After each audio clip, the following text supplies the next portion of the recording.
There's a distance between us. It's getting hard to reach out. Haven't seen you in seasons,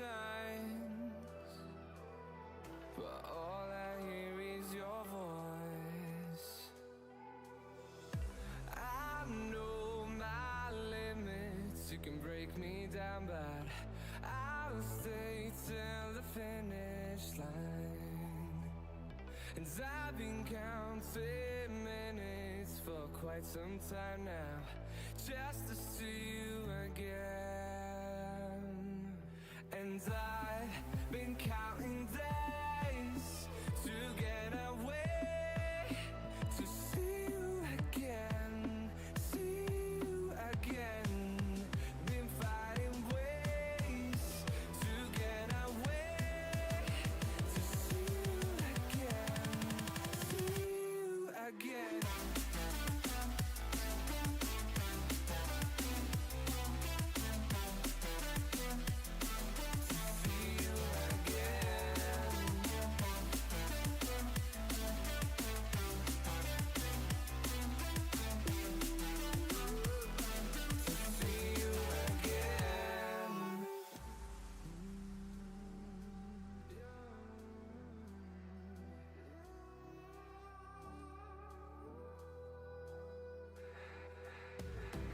We got millions of reasons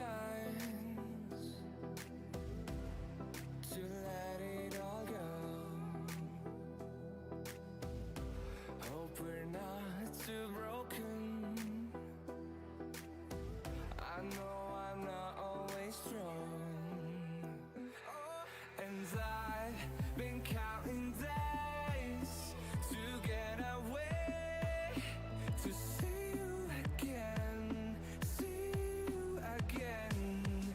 Been fighting ways to get away, to see you again, see you again.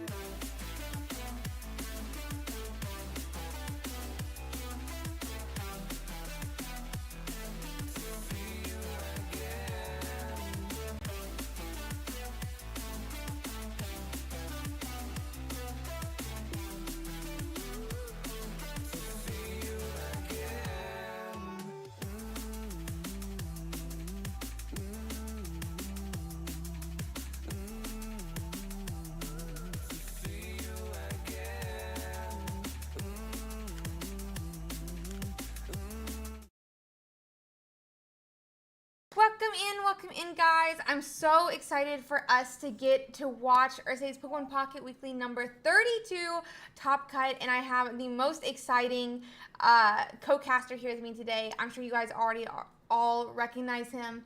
It's MST. He is a top competitive player. We've seen him play multiple times in, I mean, even the finals and as a winner of the Ursiiday Pokemon Pocket Weekly.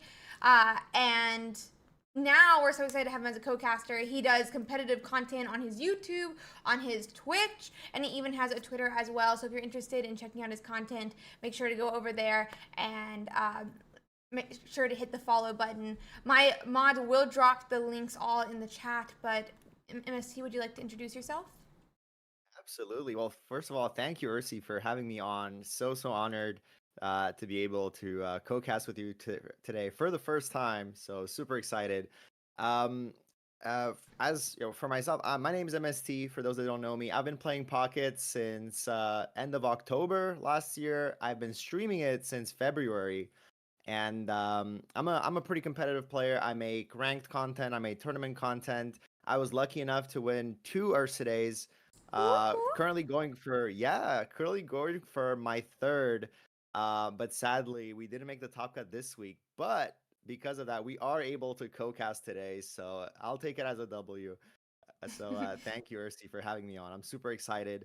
Lots of great players, lots of great decks today. So yeah, it's gonna be great. Well, thank you so much for being willing to still come on and co-cast with us this weekend. How are you feeling about the EV Grove meta? I think EV Grove introduced a lot of like really interesting cards. Right, we have Flareon EX, we have Sylveon, we have a bunch of new, very like a bunch of new utility cards like EV Bag that we're gonna touch on later, and it also introduced cards that pair well with decks from previous metas as well. So super excited. I also love the art in this set. I Oh feel like yeah. they gave us like a full art Eevee for Eevee for a full art evolution for each and every one of them, and they absolutely look stunning. I feel like the collectors got to eat good this set as well. So everybody's happy. Everybody's happy. Super excited. Yeah, I agree. I am so happy. I got 2 of the Sylveon EX rainbow arts, which is just absolutely gorgeous. I think it literally may be one of my favorite arts ever on Pokemon Pocket. Yeah. No, they definitely cooked with the art in this set. But I mean, they've been doing this from the very start, right? The rainbows in this game, as well as the immersive, the 2 stars, they just look so good. So props to all the artists as well as the devs who put in some serious work from the very beginning. Yeah, I definitely agree. Actually, this is my hot take that always gets everyone mad. I think Pocket has better arts than the physical card game. I think I could get some card people very upset with that opinion, but there's so many gorgeous arts, and I feel like there's just as many like homages. Is that the correct word? I think that's correct word. Like homages to like the canon, like the oh my god, the Cubones all crying up to the moon. Like there's a whole episode about that on the anime, and then like the whole story of it's like mom, like bro, I almost cried when I saw that art.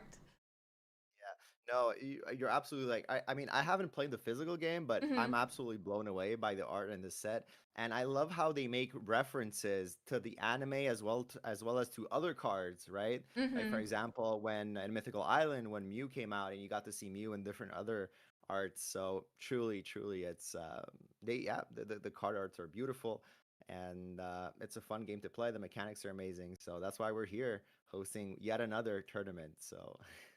Do you have, I mean, aside from the art, do you have like a favorite card of the set for how it plays in competitive? I think Sylveon EX is absolutely cracked, if Oh I can say yeah. that, right? It just speeds up so many decks, like so many rare candy decks that do require you drawing into your most important cards, namely Mhm. Greninja, right? So it's just such a good pairing, right? With Charizard, with Greninja decks, and the fact that you're able to use the trainers that you draw in the same turn is absolutely crazy, right? It allows you to get that Cyrus, to get that Sabrina that you need to end the game. Yeah, truly a crazy good card, and I think we're gonna see it today. There's a lot of Sylveons with different pairings in the top cut, so Yeah, I've seen yeah, chart. we're gonna see it in action, and It's got so many pairings for sure. I've seen Charizard with it. Seen like Solgaleo with Sylveon.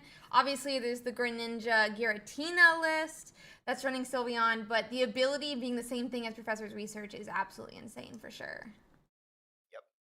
Yeah, crazy, crazy, crazy good card. I mean, people have been comparing it with Shiinotic, right? Mm-hmm. And Shiinotic does still have, its strengths versus Sylveon. You know, Shiinotic is much more resistant to hand disruption, namely Oh Red Card yeah. and Mars, because you can use its ability every turn. So, you can get back the cards that were sent away. Sylveon is a one-time thing. You draw, and then if you get hand disrupted, you're kind of in a bad position. But we'll see today. There are still a bunch of Shiinotic decks in the top cut, so we'll see today the difference between these two cards and each and how they showcase their strength and weaknesses in real time. For sure. Have you played the Flareon card much? I've really enjoyed it between the baby Flareon who generates energy and the big Flareon EX who actually does, I mean, pulls from the discard pile, but does a lot of damage. Yeah, I haven't, but it's definitely on my list of things to try because I don't have a second one yet. But Oh I would no! absolutely love. I know. I'm trying to pull it, but I definitely think it's a really like strong card on its own. The key is selecting the right pairing for it, and we're gonna see today that there's different ways to pair it. Yes, there's a couple of Turtonator decks paired with Flareon that made the top cut. There's even a Salazzle deck that made it into the top cut played with Flareon. So it's a really strong card in its own. Really, the true essence of like making it that good is finding the right pairing for it. And we'll see what people have cooked up because there are a couple Flareon decks, and we're gonna hopefully we can see one in the first round, right? See how well it does against more popular decks like Sylveon EX, for example. Yeah, I would definitely love for us to get to check out some Flareon. That I saw it with Turtonator as well in the top cut. Um, it's got, as you were saying, the Salazzle one. It'll be really interesting to see where it ends up falling with some of the partners. Like, who does it actually rely on? Who does it pair best with? And maybe we'll start to get an answer today, depending on how some of these decks do. If we see that Flareon Turtonator in the finals, or that's Flareon Salazzle, however far they get into the tournament. Are there any Yep. other decks that or new cards that you have your eye on from the new set? Um, I have to think. I mean, we already named the big hitters, which are Flareon and Sylveon. Another card that I'm really interesting, and I don't know if there's any lists that have made the top cut, but I think Primarina is an interesting I card. love Harina. Yeah, the sustain on that card is just absolutely amazing, especially when paired with How as well. You can have some pretty Mm-hmm. big turn twos where you evolve, you drop the How, and you hit for big damage starting on turn one. And but I feel like the real question about Primarina is it's definitely a strong card, but is it fast enough, to be able to keep up with the likes of Charizard, to be able to keep up with the likes of Incineroar? Right? We do have a couple Incineroar lists that have made the top cut that also benefit greatly from how, getting that plus 30 damage boost on the one energy attack as well as on the three energy attack is just absolutely huge. Obviously, these rare candy decks, they kind of have, the caveat of being reliant on finding the candy. So they are Mm-hmm. very vulnerable to hand disruption from more consistent decks like Darkrai and all that. But yeah, super excited to see. Hopefully, like some of these newer lists with Incineroar get far so that we get to see it showcased. For sure. I mean, how is even great for some of the older cards like you mentioned, the Incineroar. It looks like we'll be able to get started here very shortly. You and I had talked briefly about Flareon. Do you have a preference between Flareon Turtonator and Flareon Salazzle? I think we can go with Flareon Turtonator. Yeah, since there's two of them that made the top cut. So I think like the highest the player that did the best, I think in the qualifier round is Hisoka that placed 11th, with a Flareon Tortunator list. Should we check out his game first? Yeah, let's check that one out. Let me get the channel. Let's see here. Looks like, do you prefer Discord stream or Twitch stream to watch? Up to you. What do you usually prefer? I'm good with both. Let's I guess try a Discord stream first here. Let's hop into channel 1 in the Discord, and they should already have their game up. Channel 1? Channel 1. Chief Ipex is the name. Okay. They're not started just yet, but I'll let the judges know that they can announce the beginning.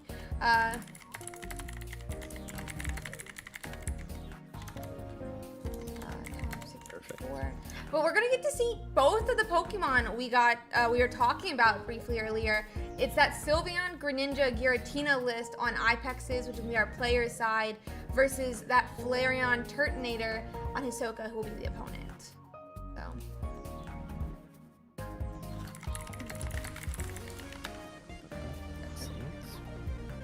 Just pulling up the deck list here.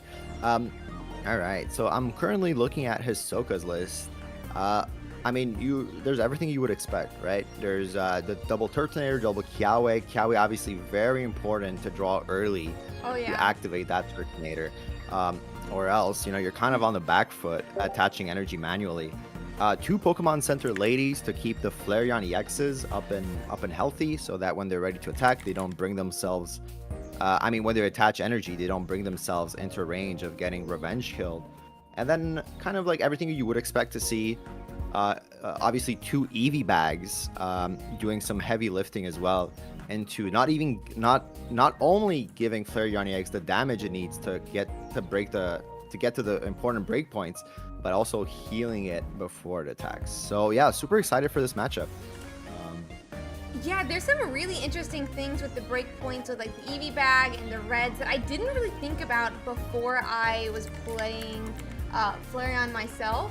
Like with 1 red, you basically one-shot a Solgaleo, which is number 2 in the meta share this week. So, yeah, exactly. I mean, it's such a versatile card.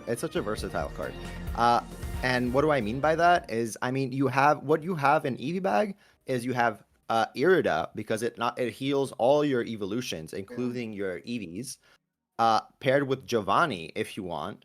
Obviously not at the same time, but you get to choose. And not only that, but it's an item card. So you can pair this with red. You can pair this with any other item cards. You can top deck this from a professor and use it right away.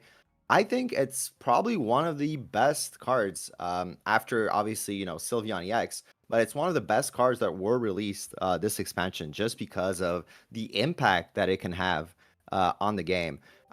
Obviously it's an item card. It depends on the strength of, what it's boosting, namely Flareon EX in this situation.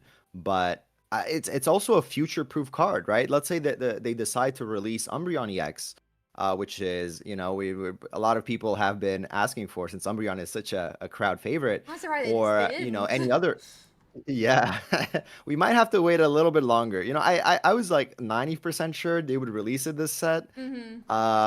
But I feel like it's such a crowd favorite. It's like a poster boy along with Pikachu and Charizard that they want to keep it for a big event. So but yeah, so it's the Eevee bag, it's future proof, right? So every other future evolution, either it be a EX or a non-EX evolution, it applies to it. So I feel like we are going to see this card in the future, right? So yeah, great card. I'm excited to see it in action. So yeah. Yeah, I definitely agree. And even it applies, I guess, as well to like the older Vaporeons that we've seen. So yeah, it definitely is. You're saying like future proof, and at the same time, they can still introduce other cards that it maybe doesn't get affected by in the same way that they just released like a tool, an item that would be heal or Giovanni. Hisoka did start with that Turtonator. They did it first and missed the Kiawe, but I think they would have loved to start with it if possible. Ipex, on the other hand, I believe this is their second turn now. We see the Froakie, but no other basics yet on the bench.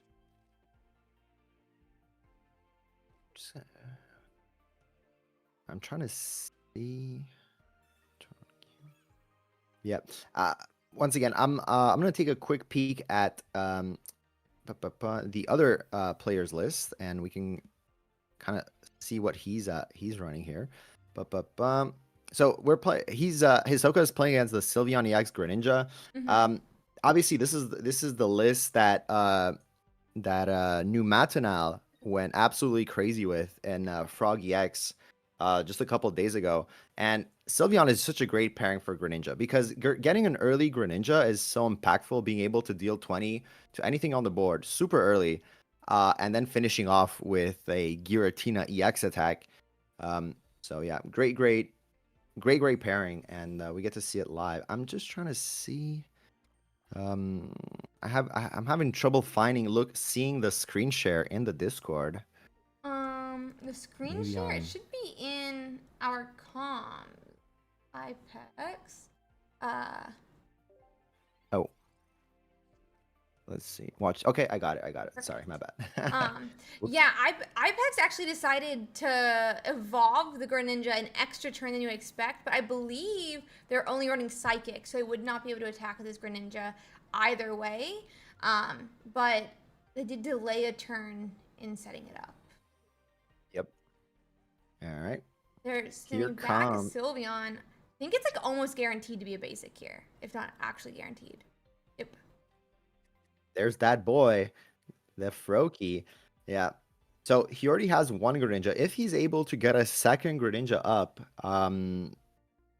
it could be a very impactful. He is finally getting a water energy after 4 psychic energies. So, I think he just got really unlucky with the energy generation, because if he was able to attack with the front Greninja, because of the weakness, it can actually take out Turtonator really quickly, and it only gives one revenge point to the Flareon. So yeah, losing the first Greninja here because of the energy generation is actually really painful.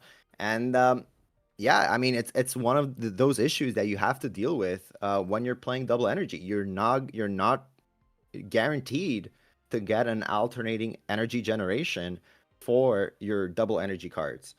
So yeah. All right. Yeah, that's crazy to think. I was like, at that point, like, maybe he's just playing one energy, but he is finally going to get a water energy, and that's going to let this Greninja swing for 60. But he can just go in and ping as well this turn and kind of hit into a different Pokemon as well.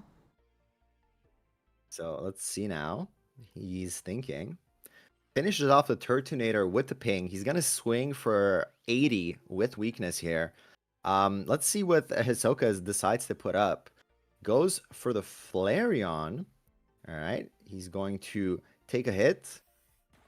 Yeah. All right. Oof. I mean, there's no more basics on Ipex's bench, so Hisoka knows this. Puts up the Flareon because he can end the game right now, and decides to do so. So I think this is game 1. Yep, that's game 1, but very sad game 1. Only hitting the 2 Greninjas and it taking 5 turns to hit water is not how Ipex wanted that game to go. Absolutely. Let's see game 2. Yeah, I mean, it goes to show you, like, even Sylveon decks, they can break. Like, usually most games you draw your entire deck in like 3 turns, but the variance in the game makes it so that sometimes you do not get the EVs from those Pokeballs. You don't find them naturally. You don't get a Professor. But let's check out game 2. My bad. Let's see how it goes. Yeah, maybe game 2 will have a different outcome here. We'll let them get set up. They're getting into their game 2 now. Let's see. It does look like this time Ipex is going to be going first. So different going first here. Or who's going first? Going here? first. Yeah, going first with Sylveon is actually not bad because you get to evolve first. And starting with two EVs, if you hit Sylveon and then a second Sylveon, you can with this professor. Obviously, you can't evolve this turn, but if you hit two Sylveons, you draw through almost like three-quarters of your deck uh, during that turn, depending on if you draw professor from it as well. So even with like this board state, you have against Sylveon Greninja, you have to be careful because things can go really, really fast. Let's see if Hisoka finds the Turtonator. The second He Tortunator has is the down. yeah. Red I mean card. the Kiawe. Yeah, Ah, besides yeah, the true. red card. Yeah, sorry. There you go. Double Turtonator. Does he have the Kiawe? He Looks like does not. So he's pass. gonna have to load that Turtonator manually. You're gonna have a Alright. research here from Ipex. We could see potentially an evolution to Sylveon or Greninja or anything like that this turn. It looks like the attachment is gonna be going to the Eevee though. And next turn we do have water, so a little bit better distribution this time on which energies we're getting. Absolutely, absolutely. And having his opponent, Hisoka not finding the Kiawe is huge because these EVs, they're not the 20 damage EVs, they're not the coin flip, the stepping EVs. These ones are the collect EVs. So Mm-hmm. for every single turn that they're up and they're able to attack, they speed up the card draw by drawing a card per turn. There's the There's Sylveon EX. Sylveon. Yep. So things are gonna go really quickly here for Ipex. There's that rare candy But that's gonna bring Greninja up. absolutely. Sylveon. Sylveon down. Yeah, let's see what he draws from it. Up. Mars. Pokeball.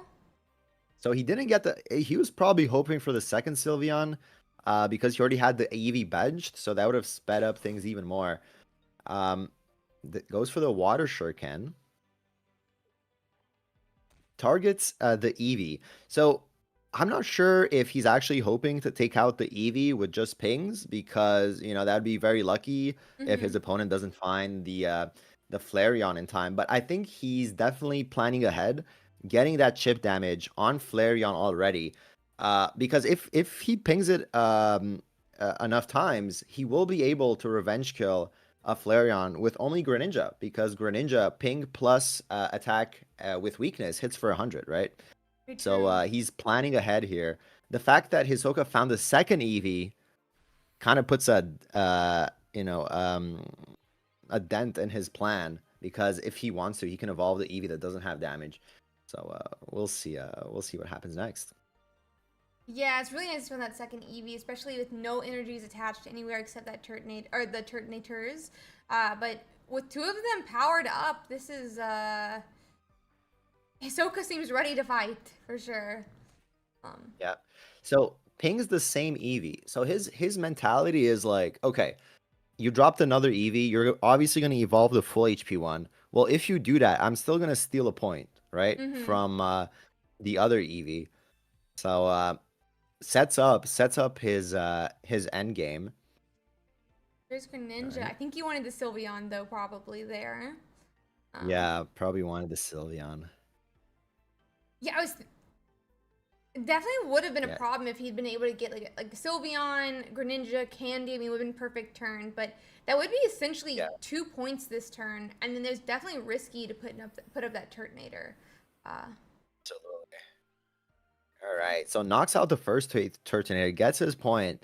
Next turn, he can finish off the Eevee on the bench if it's not evolved, mm-hmm. and hit the Turtonator for big damage. There, obviously, this Ipex is running a Cyrus, so he could simply get his third point, either by Cyrusing the last target.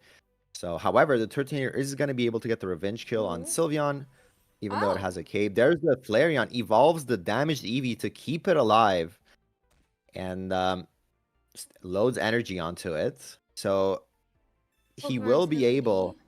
Oh, that's actually very important. Yeah, that keeps it Very important. just out of range of a Greninja attack and ping. Mm-hmm. Exactly. And it turns out that Ipex, he had that water energy at the beginning, but once again, we Oh. start seeing him only generating Psychic, 3 Psychic in a row. So he can't actually attack for weakness with Greninja. He's going to have to bank it all on either Giratina or Sylveon to finish the game here. There's the Giratina. Finding Giratina this late in the game isn't ideal. However, since the deck is running dual energy, you can still attach the Psychic to Giratina and try to get it up and running. Um, Decides to pass his turn so that he can get that Giratina up faster, knowing that Giratina is the answer to Flareon once that Turtonator leaves the active. All right. That's a great point, and or looks like we're just gonna go on and swing for 90 again here. Definitely is gonna put damage. I'm gonna check quickly if Ahsoka has any type of like a Cyrus. Doesn't look like there's a Sabrina, Yeah. but no Cyrus, so potentially safe-ish once it gets to the bench. Yeah. And next turn, Ipex is going to have to use at least one energy to retreat that Greninja. Neither Irida or, anything else would keep that Greninja alive, and he can't give away the 3rd point or else he loses the game. So yeah, I mean, Sylveon has 1 retreat cost, which is another, very strong point about it. He could decide to tank with another Pokemon until he has that Giratina ready to sweep. Let's see here. Goes for the Mars. So he removes 1 card from his opponent's hand.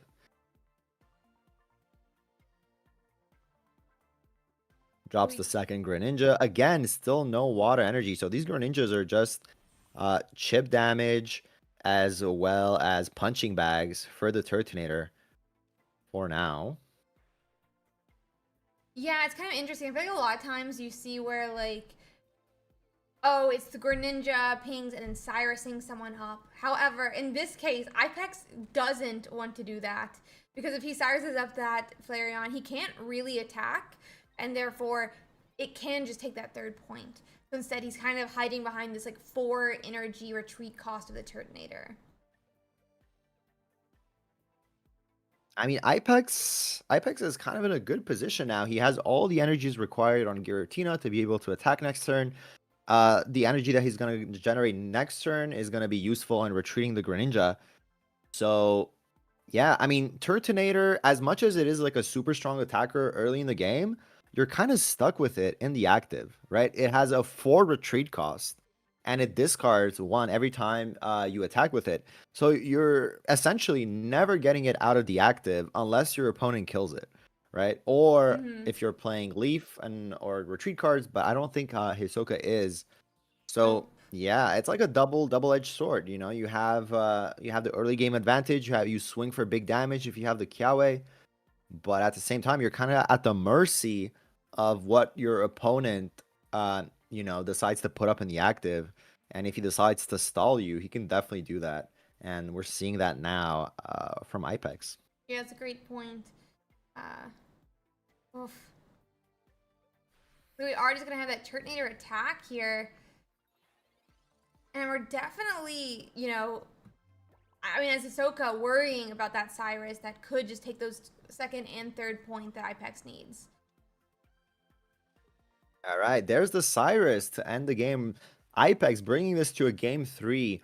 So he had a relatively low start for a Sylveon deck, but it brings it back, by taking advantage of Turtonator's high retreat cost. So we're going to game 3. We're going to game 3 here. Yeah, great showing from the Flareon deck in game 1. Now we see Sylveon and Greninja coming back, and I'm excited. I mean, so far this has been a great best of 3. So yeah, let's see how it goes.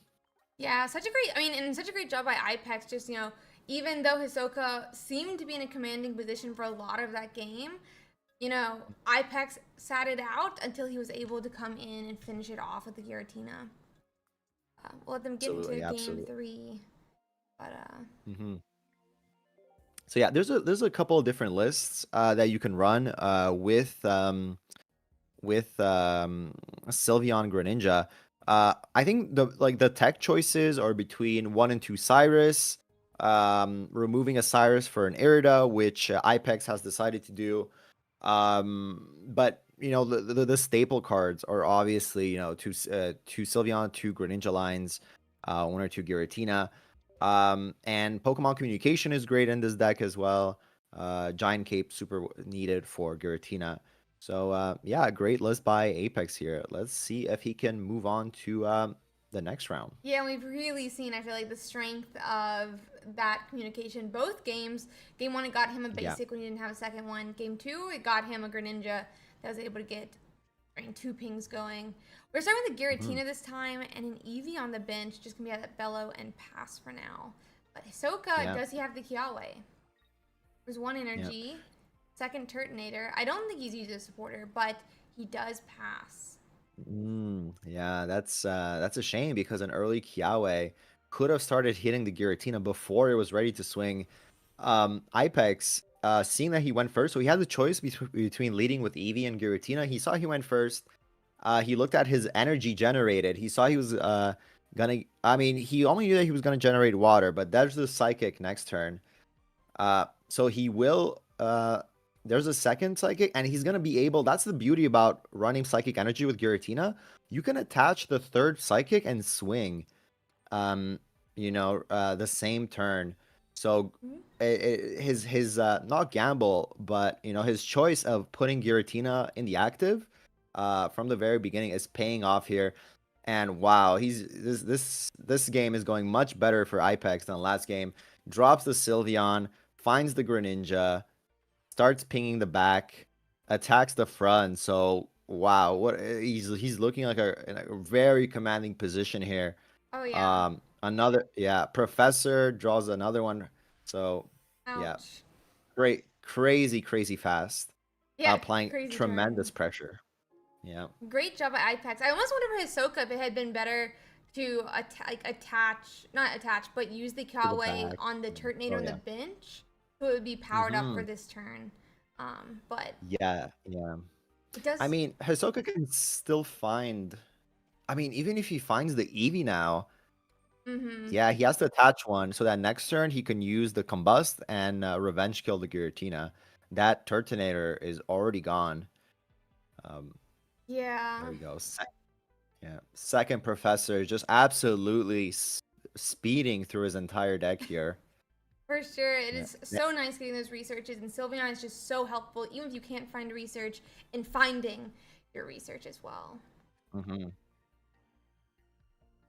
Double water. So at this point, you already have Giratina loaded. Sylveon is not a great attacker. Greninja is a much better attacker. Him generating double water is exactly what he wants to see. Pings the Eevee.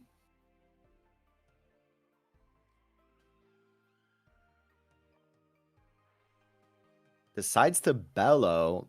All right, so he decides to wait a turn because he doesn't want to give away his Giratina to the Flareon, right? Yep. I think what he's trying to do is he's trying to ping the Flareon down so that he knows for sure he can revenge kill it with Greninja first. I mean, Hisoka does run a bunch of healing, double PCL, double EV bag. So this has suddenly become a game of attrition, kind of, right? Like Ipex trying to lower that EV with the double Greninja pings now, faster than his opponent can heal it. So all right, let's see, double Greninja, so that he's considering the Irida. He doesn't have a cape on the Giratina, so even if he heals the Giratina, if it attacks, it comes right back down to 130. Goes for the double ping. That Flareon, I mean, Flareon is going to take 20 damage from the Combust. It's going to go down to 90, which is in kill range of Greninja. But I highly doubt that Hisoka does not have at least another EV bag or a PCL. However, Hisoka has no points on the board yet. That's something to consider. So even if he knocks out the Giratina, he will have to finish off the Greninja as well. Yeah, I think that's a great point, and we just see the bellow and pass again. I mean, Tortunator can attack here, but I do think they're. I mean, either we're waiting for like Cyrus or something to be able to pull that Flareon up on Ipex's terms, or I mean, I think no matter what, there'll probably be a response here. We're not letting the Giratina go down to a Turtonator. I think Ahsoka has to start swinging here because if I mean the game's over if Ipex finds the Cyrus, right? He Yep. already has a point, brings up the Flareon, and GG's. Hisoka, like, he can't stall anymore. He has to start swinging the Turtonator, threaten the KO on the Giratina if it doesn't attack next turn. And also, every single turn that he's stalling, he's taking 40 damage from the Greninjas, right? Yeah, that's a lot So to deal with. it's a lot. Like, we see the PCL, we see the EV bag that we were talking about, but you know, once again, like, he's gonna take another. Ooh. Oh my lord! And that's all Ipex needs to seal the game. Exactly. I mean, he was happy to see that one for Yeah. sure. He doesn't have to deal with losing the Giratina. He can just end the game here and go next. Yeah, I mean, you said it, Ursi. I think this game could have been a bit different if the Kiawe was on the bench Turtonator, right? So that he could have started swinging on the Giratina and apply much more pressure before the big Greninja damage and before Ipex found the Cyrus. So Yeah, my but only thought yeah. is maybe he wanted like more energies in the discard pile or something on the Turtonator. But at the same time, we only saw one of the like combustion, so we didn't even actually pull all the energies out. So I'm not really sure. So But I mean, if I had to hypothesize, it's just like people are so used to playing against Darktina, where Giratina's only psychic energy is self-generated, right? So I think he was staring down a Giratina with two psychic, and he's like, this thing can't attack yet, right? He needs like one more turn to bellow, but he forgot that Ipex was actually generating a psychic in his energy zone that he can attach manually and just attack, right? Because Darktina can't do that, right? So I feel like, you know, after you play so many Darktina games, you kind of forget that, hey, like, you know, like, people can actually attach psychic energy manually to Giratina and it can swing at your face, you know, much faster than against Darktina. So yeah, but great series, great series. yeah, I think it was a fantastic series. I was looking for another game for us to watch. There is only like one Pikachu. It's like a Pikachu Oricorio, so There's like a Pikachu EX deck that I saw yeah. earlier. That'd be fun to watch too. It's I think they're in their last game in room 35 if we want to hop to it. Up over.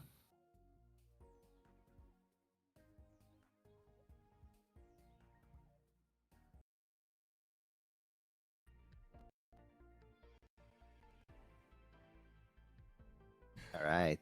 While I get the game up, could you like give chat an idea of what's going on in the game? Absolutely. I mean, we're landing in like a supercharged game. Both players have like a million energies on everything. I think this is a rough game for the Solgaleo player. He is playing against double Oricorio on the board, and as a Solgaleo player, I don't. If you don't have a Magirna or a Skarmory or anything of that nature against double Oricorio, I mean, it's the Solgaleo is basically dead. But at the same time, since FrogEX Fab, the Solgaleo player already has a point, it's not like MG, the Pikachu player, can put up the Pikachu either, right? Yeah. Because the Pikachu might die to either a Guzma or a Cape attack from Solgaleo. So, I mean, he can put up. Wait, are they in like a standstill? Because every turn. Oh wait, they're on turn 29 right now. Yes, it's a standstill because the Stiffen blocks all the damage from both Oricorio and Zerora. They can't do anything. No, oh my god. It's a standstill. Is this game 3 as well? This is game 3. They're about to go into a oh god, I'm just gonna call the judge for them. Yeah. What is it? Oh, there you go. The tie that they timed out. They were like, yeah. I mean, I think that was the correct play by the Pikachu player. You can't risk I mean, was there a helmet on the Cosmo? If there was a helmet on a Cosmo, then for sure you can't bring up the Pikachu. But even if it's Cape, you can't risk putting up the Pikachu against a Guzma or a Red. So bringing this to, is this another game 3? Do they start game 3 again? So what happens if they go into something called sudden death, which we pulled from the physical card game? Essentially, it's whoever gets the first point wins. That's tricky because both players could achieve that. I mean, Zeraora is a super fast card if you start with it, as well as Solgaleo. You know, if you get a really fast Solgaleo, you can get an early point. So okay, the stakes are high here, super high stakes. Super high stakes. Yeah, that's actually, it's a really interesting part, I feel like, about the Pokemon the card game, where they go to like the sudden death to when they also have in the physical card game, and like essentially you can have like where normally your deck would be the best deck, takes a lot of setup, but now that you're in sudden death, setup is bad because if you're going into a deck that's like hyper aggro or something, it can take the first point. So yeah, we got another sudden death on screen. We'll get to watch. They're explaining the rules to them right now. Yeah, and we'll get into super it. high stakes. Very high stakes. Super yeah. high stakes. Yeah, yeah. All right. I mean, if I was a gambling man, I wouldn't even know which deck to gamble on because they can both achieve it. It comes down to the nature of the draw, the starting hand as well as the first and second turn. They both have like fast cards, yeah. They both have, And- yeah, as you're saying, like very aggro cards, and MG is running a a Giovanni. So we could like, you could get Zero Aura, it attach energy to itself, you reattach energy, Giovanni KO, like going first, or you could have a Solgaleo appear out of nowhere. Exactly. I mean, even if he doesn't, if MG doesn't find Zeraora, he could also pull up the Ori, right? Completely block off any attacks from the Solgaleo and bide his time, right? Like he could just put up an Ori and then like manually load a Pikachu EX, and yeah, take it from there. Let's see. They are starting, but the judge doesn't really give them the head of start, so we'll see. Anyway, we want to bring it up, see what happens, I guess.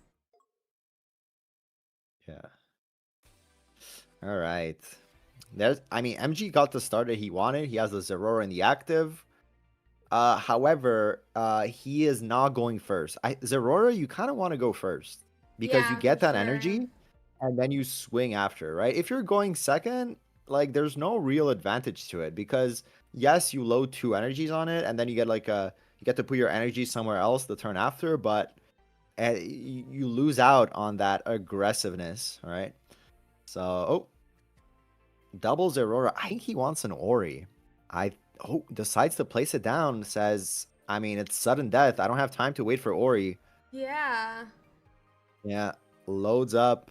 I mean, his opponent did both only of hit a Zeroaras. Morlul. His opponent did only hit a Morlul, so maybe. Yeah. Let's see. I mean, this turn is critical for Fab, right? Oh, he finds the Shiinotic. But Shiinotic has double retreat costs. He needs to find Solgaleo, or else that Shiinotic is trapped there. It won't be able to retreat.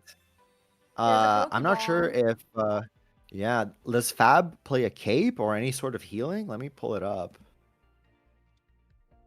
I have a feeling I know what's gonna happen this turn, and I don't think a cape will save it. Yeah, let me check out his deck list here. I have a feeling we're gonna be using a Dawn here. Yeah, he plays leftovers, which might be enough, but he needs to like drop it right now. All right. Oh, okay. Finds the Cosmo. Is gonna take the 50. I mean, if the Solgaleo hits here, it's over, right? I mean, goes for the search. Professor. Oh, the odds of finding Solgaleo are increasing by the minute. Yeah. Man, he either has it or he doesn't. Yeah, the game is hanging on the balance right here, right now. We'll have to see what happens. It's gonna be. I think we like missed a win last turn, kind of. Maybe, yeah. Because. All right. He's thinking. He's pondering. Yeah, let's see if he has the But I mean, Solgaleo here. exactly. Like he like we said, he does play leftovers, but leftovers is just gonna put him at 50. Leftover just There's there's the leftovers. leftovers. Oh, but it's on But the. yeah, yeah. I mean, he mathed it out that it wouldn't save it. But yeah, yeah. I mean, sudden death, right? First point Sudden death, wins. and yeah, he's got the There we win go. here. So the Pikachu deck moves on. Yep, Moves on Pikachu to the next round. won, but I mean, he could have just retreated to the Pikachu the turn before, donned the other Zero or energy to the Pikachu in one shot. Absolutely, you're absolutely correct. Yeah, it's true. But- He yeah, you're right. Yeah. I mean, that's game, and MG's gonna That's be game, going yeah. to the next round then. The next round. That's right. All right.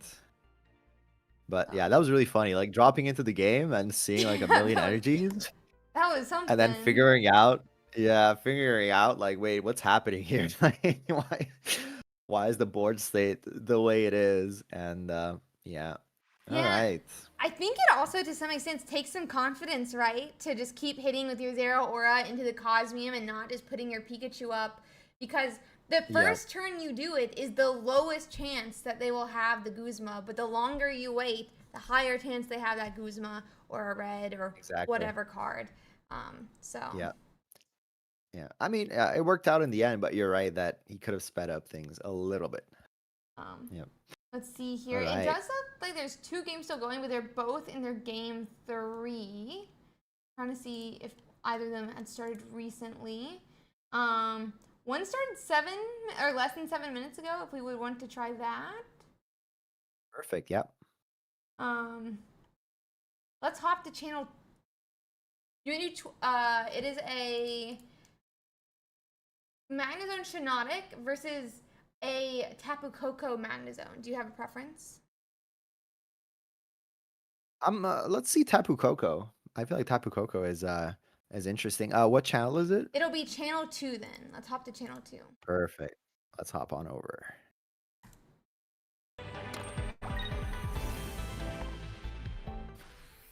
All right.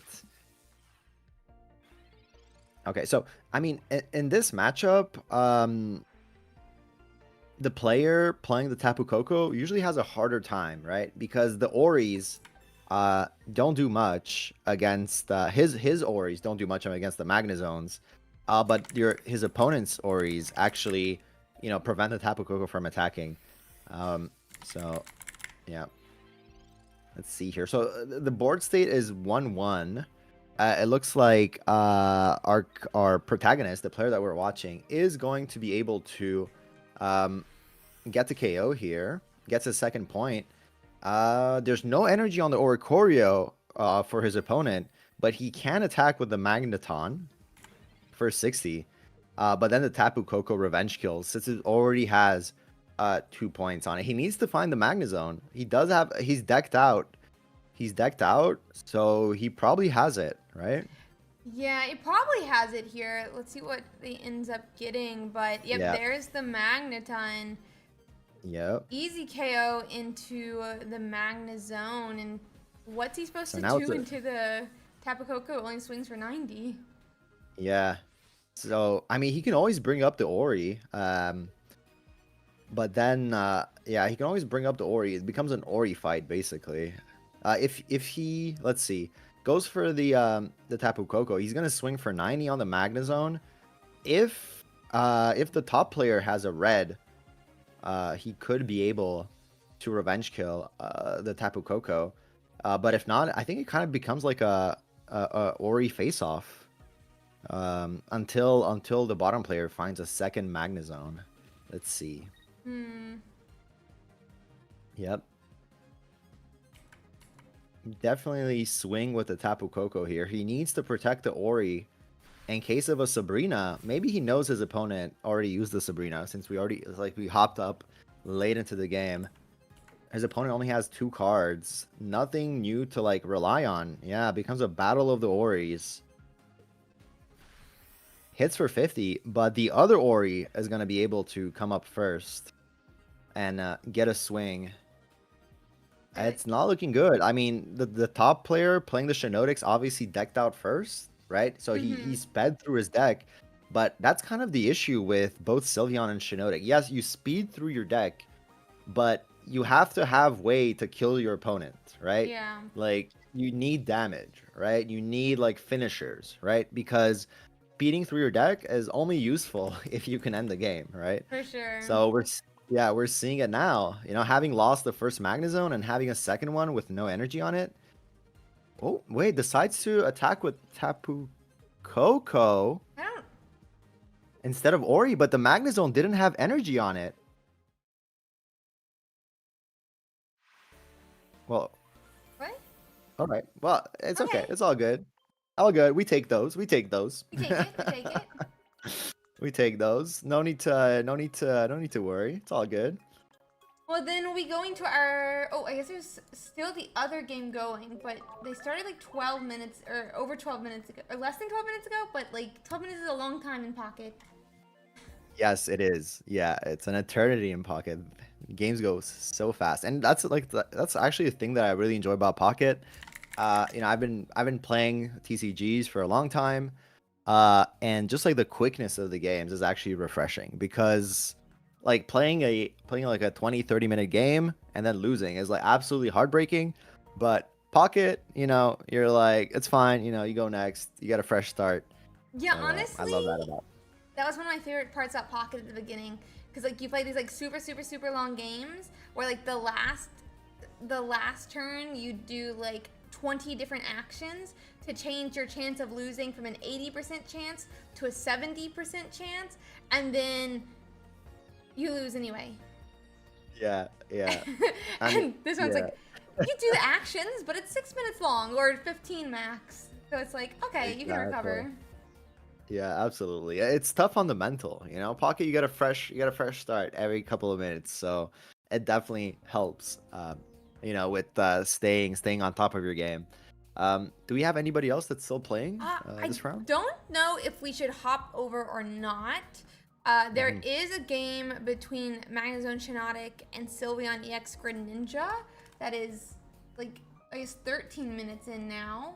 Do we want to try to watch that, or should we just chat about some of the games we watched? You want to try to watch it? Yeah, okay. it's up to you. Yeah, we can look at like you know, how you know, if any notable players have made it through, right? Yeah. Because you know, we do have a lot of return players. You know, in this Top Cut, players that make the Top Cut almost every single week, right? Notably, this week we have Dot, which was the finalist. Was it last week or the week before? They've made a finalist a couple times now, but they did make it to top 32. Interestingly enough, they're actually running a Darkrai Giratina. It's going to be a mirror match, actually, for their top 32. And they're actually running a Nihilego in their Darkrai Giratina list. I mean, man, like the you have to like remember how to play the mirror match, right? like back like a couple of formats ago, that was all we were playing in high ranked. But you know, after a couple of formats, there is a specific way to play the mirror, right? Like you do want to like have the Darkrai in front, the Giratina in the back. You know, there's a lot of intricacies to the mirror, so you have to like remember how to do it correctly. But I'm sure Dot's like on top of his game. I'm not even worried. Like other notable players that have made it through, we have Bixie, you know, another 2-time winner. He's like absolutely steaming through. You know, every single Ursiiday makes the top cuts almost every single week. Shout out. And huge shout out to Bixie for that. They're running a Sylveon Greninja list, very similar to the one we just watched, but for the trainers, it's 2 Professor's Research, 2 Cyrus and Iono, 2 rare candies, 2 Pokeballs, a red card, and a giant cape. And we also have Kana 41, who I think has won at least one time. All right, going for his second win. I think so, yeah. With that Sylveon, EX, and Greninja list as well.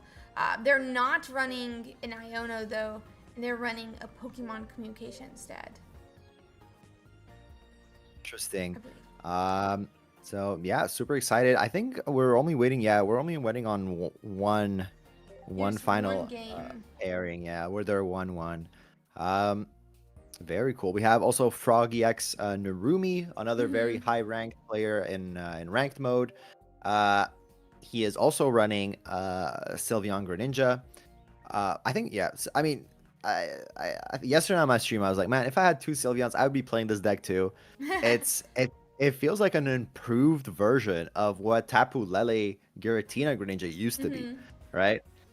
It's just like a much faster version. Greninja is just so strong. Like when you get it early, you know, being able to just target anything you want with a Cyrus is crazy strong. So, but yeah, I mean, it does have its weaknesses, right? This Sylveon Greninja does have like a pretty poor pairing into Solgaleo, and that's why we saw that Solgaleo is the second most played deck this tournament. But they're not doing too great. You look at the overall win percentage, 45.99%. You know, they just have a hard time against the Giratina Darkrai, which is the third most played. They have no way to deal with Oricorios, and so forth. Big fall from grace for Buzzwole as well. You know, Buzzwole was one of the best, if not the best deck last format. But as we see, usually when the format changes, you know, old decks, you know, kind of have a tough time dealing with all the innovation in the new cards that get released. And Buzzwole, you know, only showing up with a 46% win rate. So, yeah. I was surprised to see actually so few of it in the first week. And I almost wonder if that's why we're seeing Darkrai Giratina do so well. But definitely agree. And also, I have been corrected. Kana has not won a Pokemon Pocket or Ursiiday Pokemon Pocket Weekly yet, but they just have consistently been like the top 5 of the last couple of sets.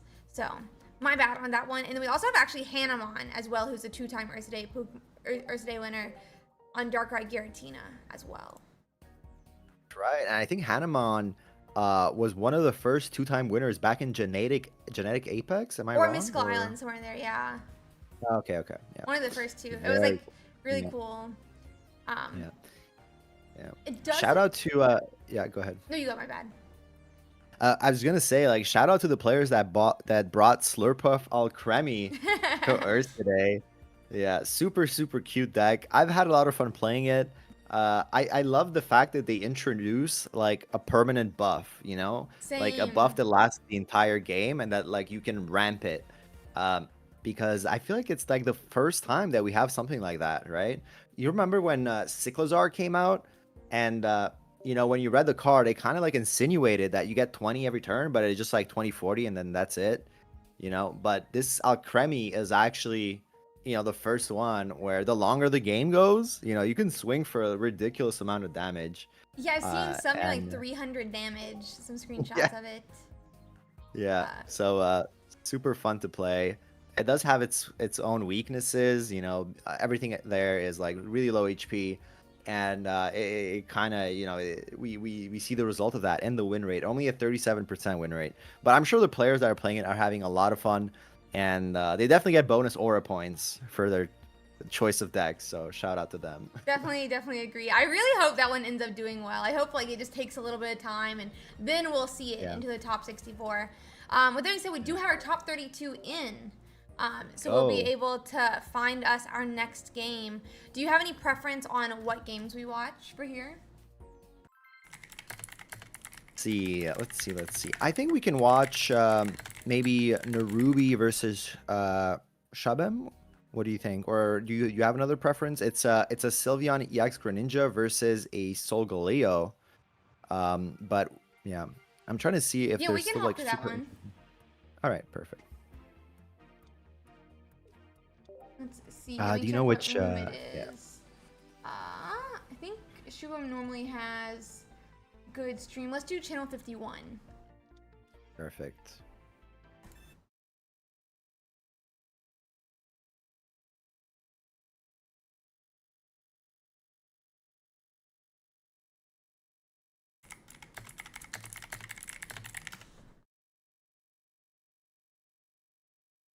All right, so we're hopping right into it.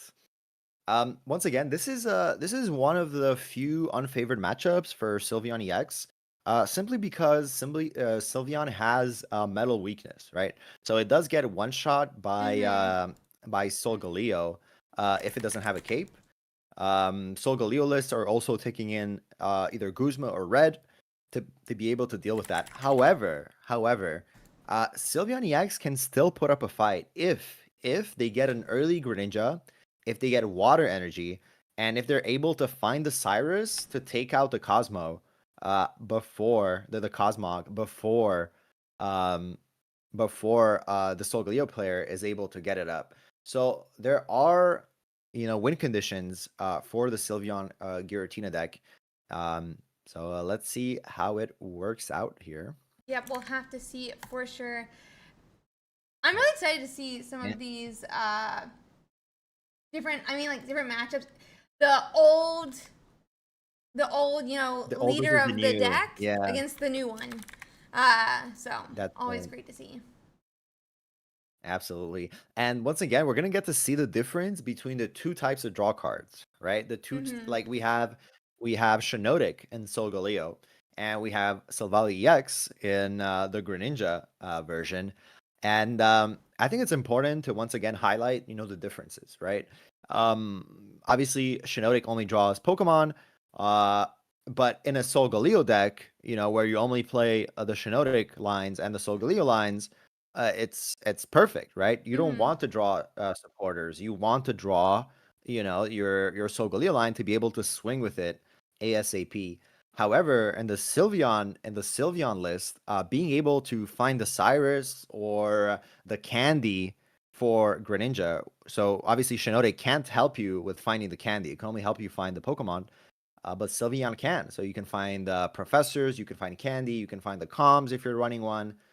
So yeah, different types of accelerators, each with their own strengths and weaknesses. And I think we're gonna get to see it, play out live in this matchup. Yeah, it's gonna be really, really nice to see the difference between the two. It does look like we are just gonna have to collect though on Narumi's side, who doesn't have any other basics. It looks like. Very slow start for Narumi, but things could accelerate pretty quickly here. For Let's see. sure. Obviously, the Eevee itself being able to draw as well is a huge boon. Does find the Giratina. I think he was hoping to find it last turn though. Finds the Sylveon, draws two. One of the comments that I got from a lot of the Sylveon players is that they need to play their turns really fast because they don't know exactly how many cards they're gonna have to use during the turn. And Sylveon has like a drop animation, like playing Professor, and all that. Like you have to go fast, because yeah, you might time out if you take too much time to think. Makes a lot of Yeah, sense. here we go. Yeah. All right. Does find the cape to be able to keep that Sylveon alive from a Solgaleo attack. Ooh, There's the there's Solgaleo. Solgaleo. Yep. Two energies on it. Professor. So the Solgaleo is going to be able to swing here. The fact that Narumi is able to stall one more turn, and he's also generating Psychic next turn, which is actually huge. Because if he wasn't generating Psychic next turn, he wouldn't have been able to attack the turn after. Um, so yeah, huge, like huge for him to be able to generate that Psychic energy. He needs to find Greninja to be able to start lowering that Solgaleo into Giratina range. Second Sylveon. He's Ooh, really searching. He's going nice. through his deck. Give me the candy. Give me the Greninja. Finds another Pokeball. Probably not what he wanted. Another Professor. Ooh, Once again, this is the strength of Sylveon. You honestly, draw yeah. the trainers. You draw the trainers and you use them in the same turn, and there you go. I mean, at this point, you're like 80%, 90% through your deck. Of course, you're gonna find the candy. And being able to start chipping this Solgaleo is huge. Yeah, Because now absolutely. he's in Giratina range. Yeah. Yeah, otherwise, what are you really supposed to do, right? Because even if you did attack with Sylveon, A, you wouldn't be getting energies on the Giratina, and B, they could just lily back out of range. But it looks like we are going to have Professor's research on Shubham's side. Probably looking for rare candy still for that second Cosmog, but also for those different Pokemon. Does look like we're going to hit rare candy though. So second Solgaleo coming down for Shubham. Really nice. Narumi is not happy about this for sure. Absolutely not. Huge boon to find that second Solgaleo because, yeah, I mean, if he didn't find it this turn or the turn after, I mean, things were kind of cooked for him. But he does find it. He does get 2 points. Giratina is going to be able to revenge kill here, but can it survive the second Solgaleo? The cape is already used for Narumi, so keep that in mind.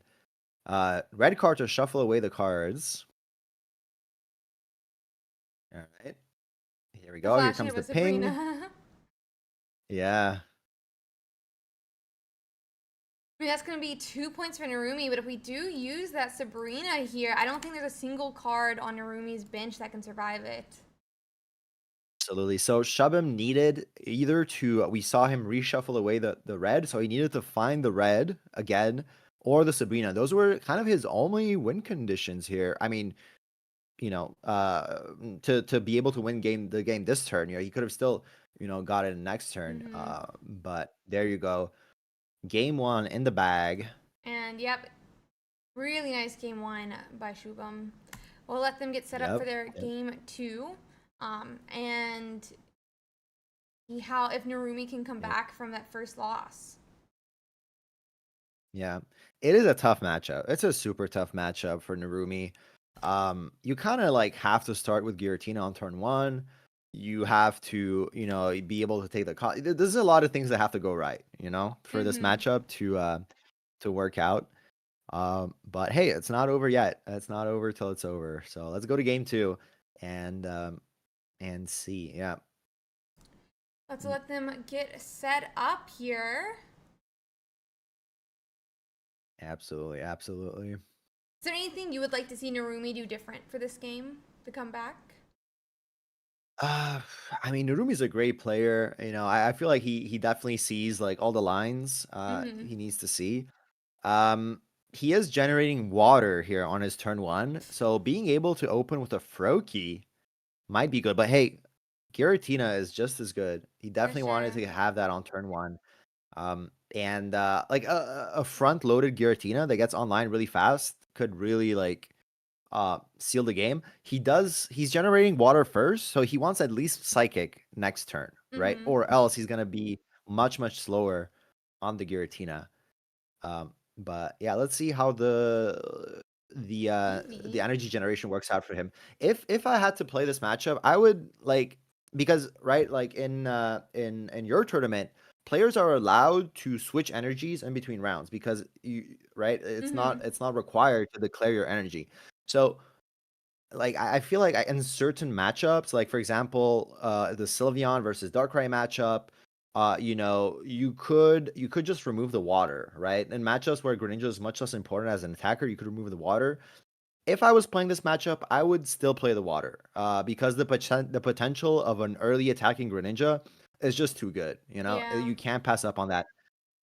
He is generating Psychic next, so he's gonna be able to attack with Giratina.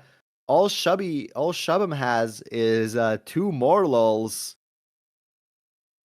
staring down the god of what was it? Who It's even like knows what Giratina's actually a god of? Like lost I forgot. items or Yeah, something? it's like I think it's like not extra dimensional, but like a different dimension. Yeah, he's got like a different the chat dimension where probably like knows. lost items go to or something, but I don't Yeah, really something like that. know how you worded. But, What is the Giratina Pokemon? Let's see. He lives in a world and on now, the I reverse mean, side of ours. The alternate form Pokemon. ooh, Ooh. very cool. But yeah, I mean, there's nothing 2 small mushrooms can do against that. So we're going to game 3. The mushrooms just didn't cut it. He needed the Pokemon of the sun. You know, he needed Solgaleo to be able to face that. So all right, game 3. I mean, once again, like, yeah, like these fast decks, you know, you still need your pieces. You still need to find your basics. and games like this do happen, but that's why it's a best of 3. That's why it's a best of 3. So here we go. Right, let's see who's going first. Shubham is going first. As Solgaleo, I feel like unless you start with Mortal Shiinotic in your hand, I feel like going second is a bit more beneficial for Solgaleo. But yeah, here we go. And here we have it up on screen now. Probably nice that he's not starting a Giratina, but he could still find one in his turn 1. Yeah, yesterday everyone kept asking me, how do all the Giratinas, have a Giratina on turn 1? And it's like, oh, they don't, but... It's the heart of the cards, baby. You got to believe, True, yeah. You got to believe. Yeah. I mean, there were times where I was debating, like let's say cutting a card for like a PCOM, right? And at some point, you just gotta go like, I mean, I'm just gonna have to like call the heart of the cards and just draw my cards and not rely on consistency cards. So you just gotta believe. Oh my lord, a Solgaleo already. Oof. That's painful. And the Mars but... down to 3. That is very painful. Yeah. The situation is reversed. Now we have Eevee against the god of the sun. So, I mean, the Pokemon of the sun. Finds a Pokeball. That should keep him alive at least one more turn. That's for sure. But, okay, Giratina's definitely the one you probably want for this spot. Yeah. But no Psychic Energies in sight. Oof. Yeah, triple water is extremely painful here, especially with no Froakie on the board. Does find the Sylveon. Can the Sylveon compensate for that Mars? Oh, here's the Froakie. Here's that boy. And, all right, let's see what he decides to put. I mean, it's just so rough. I love the promo art of Froakie. He looks like a little George Washington. I love Froakie. Yeah. He's just chilling out. He's hanging by the lake, having a great time. Exactly. Yeah. I wonder, Shubham, would you burn a red here if you're able to find red, or? Oh, for sure. Yeah. I mean, you have to take this KO. Because if you don't, you're gonna spend 2 turns loading the Sylveon. I mean, sadly, Narumi isn't generating Psychic, but like you don't want to like. You want to keep up the pressure, right? Oh, yeah. You don't want to take your foot off the gas against Sylveon Greninja. So that's exactly what Shubby should be doing and is doing. Obviously he knows the ins and outs of his deck. All right, Narumi drawing here. He will be able to tank a hit with a Giratina, but once he does that, what's the follow up? Yeah, everything else in his deck just doesn't survive a hit from the Solgaleo. I mean, we're gonna have to bellow, and it's not even like we can do any damage. He is loading up the Greninja, but like exactly, and he already used his only cape on the Sylveon. So Giratina is the only thing that can take a hit anymore. Everything else in his deck gets absolutely one shot by the Solgaleo. So that's why this matchup is Solgaleo favored. As a Solgaleo player, you want to like face these matchups because all the other matchups are much tougher. Darkrai matchup is much tougher. Oricorio is absolutely a nightmare if you're playing Solgaleo. 100%. So, and that Lily was just like so nice. It does look like we're gonna have Psychic Energy this turn for Narumi finally. And if it had been at 150, it would have been in range with the Greninja ping be KO'd by the Giratina. But with it, we are gonna see concede from Narumi, and Shubham's gonna be going to top 16. All right. Yeah, great showing by the should be doing and is doing. Shout out to Narumi. I think Narumi is in the same team as New Matinal, right? And I mean, the French players, man, they love their Greninjas. They do. They love their Greninjas, and with good reason. It's a super strong card, and I mean, it has what other cards have survived from Genetic Apex other than Greninja? I'm trying to think. I'm trying to think of another example, but no, I guess Charmander's out now and Charmeleon, but it was in. That's true. I mean, it was in. Yeah. Oh, I mean Sabrina, yeah, Giovanni. Yeah, Sabrina. You're right. But supporters don't really count. The trainers.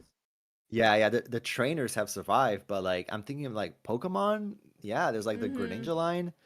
And you're right, there was like a couple basics, but now they're giving us even better basics than the one in GA. So there's few reasons to run Yeah, uh Pokemon for GA. But yeah, once again, Greninja being able to still be relevant just goes to show you the strength that's built into this card. So agreed. yeah, It yeah, does. great matchup. A lot of people are already in their like second to third game. Um, that's a Flareon versus a Pikachu right now. If we wanted to Oh, go that's back to the Pikachu game, yeah, why not? Sounds interesting. let's hop to channel 29 then. All right, here we go.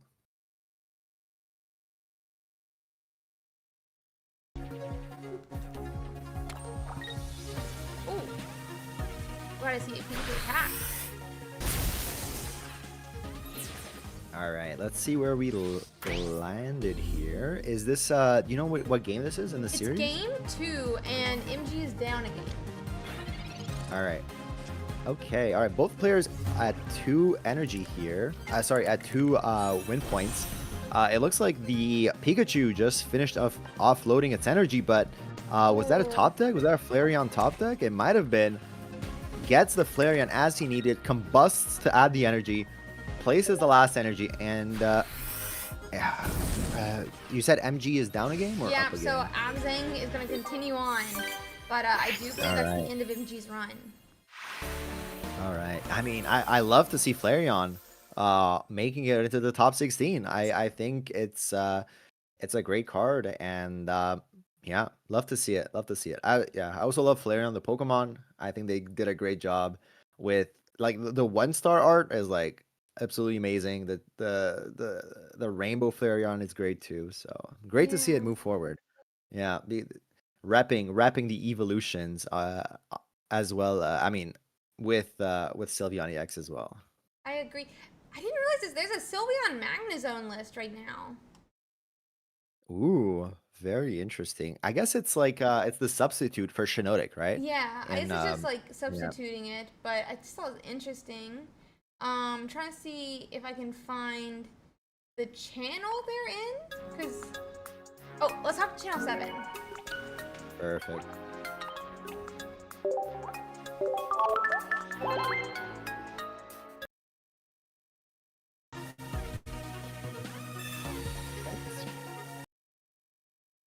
Okay. All right, so we have a Solgaleo Sylveon against Sylveon Magnezone. I tend to think that the Magnezone list has an advantage just because they run Ori, but it seems like the Magnezone list is decked out already, and there's no Ori on the field. So they might be in trouble here. They might be in trouble, but let's see. The Solgaleo, all right. Yeah, Solgaleo player uses the Guzma. It removes the cape off the bench Sylveon. But is not going to be able to finish off the Magnezone that's in the active. The bottom player Hydra is already up 2 points, so if he can manage a position swapping card, he might. Ooh, there's a Oh, concede. he gave up.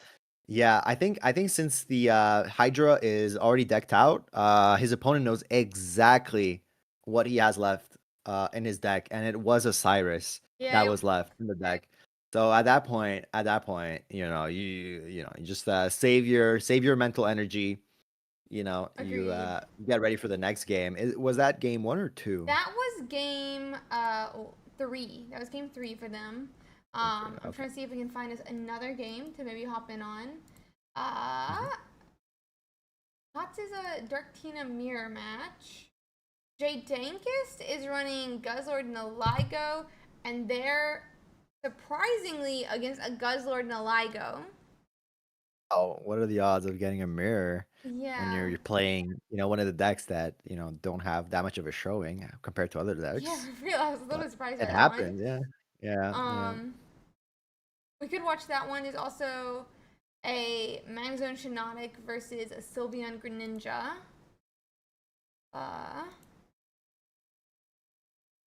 Eisen is a Sylveon Greninja versus a Sylveon Greninja. So it seems like a lot of mirror matches. So it's up to you. What should we Yeah. jump to next? We can watch the Guzzlord deck since we haven't seen one yet today. Perfect. And Let's. the Guzzlord is yeah. Go ahead. Which channel would that be? I'm checking right now. Perfect.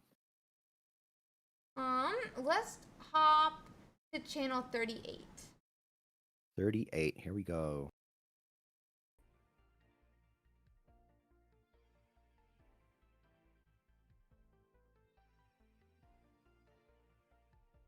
All right. So, yeah, we have the Guzzlord mirror. Guzzlord having a good showing. I mean, I was gonna say that, but it's the fourth most prevalent deck in the tournament, and only rocking a 48% win rate. Once again, knocked down because at the end of last format, it had a very good performance. So yeah, taken down all the Ultra Beast decks. I mean, there's only two that are very common: the Buzzwole and the Guzzlord.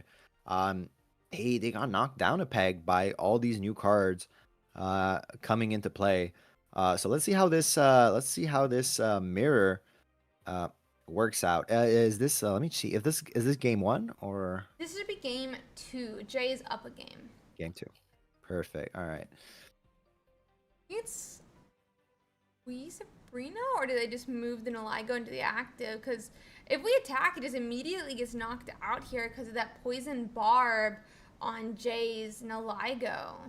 Oh, nope, we're going to go back to the Celesteela and just pass. At the same time, there's double Nihilego on Jaydankest board, so it hits for 60 with the poison. So Yeah. this Celesteela is kind of done.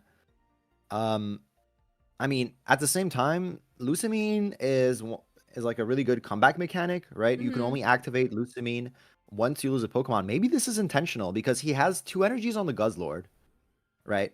Mm-hmm. So he can Lucamine, depending what he has on a discard pile, though we don't know. But let's see. He could put up the Nihilego, hard retreat it, and then Lucamine onto the Guzzlord and be able to revenge kill. However, the yeah. However, the Jaydankest can do the same thing. You know, once he loses his Nihilego of his own, Lucamine those two energies back. Um, so yeah, I feel like this matchup might be dependent, like really, really dependent on who gets the first point here. Yeah. Yeah, I mean, goes in with the Nihilego, but this one's gonna die as well once it takes one instance of damage from the poison barb. The other Yeah, because he's immediately going yeah, to get poisoned here. He's going to take that 30 exactly. damage tick, get hit by a 30 Yeah. damage attack, and then ticks again to get knocked out. Yeah. And Jaydankest Nihilego is gonna survive on 10, right? It gets hit for Mm-hmm. 30, ticks for 30. And if he wants, he can even like do a swap out to remove the poison before attacking, so that it even survives, right? So he can put up the second Nihilego, or just attack with the second Nihilego straight up, clear the poison, and he's gonna be up 2 points now. It's looking like a really tough position for the Magma player, Easy Death, Esdeath. Because now that's all he has is Guzzlord. All he has is Guzzlord, and there's a helmet on the Nihilego. So yeah, tough position here. There's a lot of math. Ooh. There's a lot of math in this matchup. Yeah, it does feel that way. The Guzzlord matchups are always super interesting to me. We do get Yeah. a Pokemon Center heal, so it does look like we are just going to change back to stay at the new Nihilego here. I'm kind of surprised that we decided to, not switch back to the old one because of the poison barb. But here comes Guzzlord. Yes, you're right, because the poison barb would have hit for 10 more than the helmet, and Mm-hmm. that would have brought the Guzzlord down to 140, which would have made him killable with a red if Jaydankest plays red. Um, Yeah, and even so then I with mean, the poison barb, he would have been poisoned, so he didn't yeah, even need red. It would just need to tick the turn after. you're Um, right. You're right. Yeah. However, yeah, and you can't even red and Lucamine in the same turn. So, but yeah, I think for sure the poison bar up front might have been better because the poison barb lingers, right? And the helmet Exactly. doesn't. So great call, yeah. Let's see, we are going to have a Pokeball to look for another Pokemon. This is going to be our second Guzzlord here. Yep.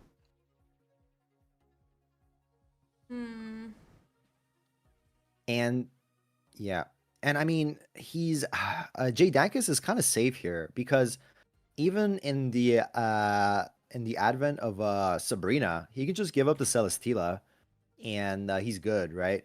So he doesn't have damage on either Guzzlords. There's no Poison Barb on his opponent's Guzzlord. Oh, keeps the okay. Yeah. Yeah, keeps the Nihilego in the active. Goes for the 60 damage on top of the other poison ticks. So why not? Let's see. Yeah, just no Celesteela for Esdeath is not where you want to be with any of these Ultra Beast decks. Like, being able to switch back and forth is such a nice thing. It feels so Absolutely. nice. Losing the Celesteela is really painful. Oh, yeah. In a lot of matchups. So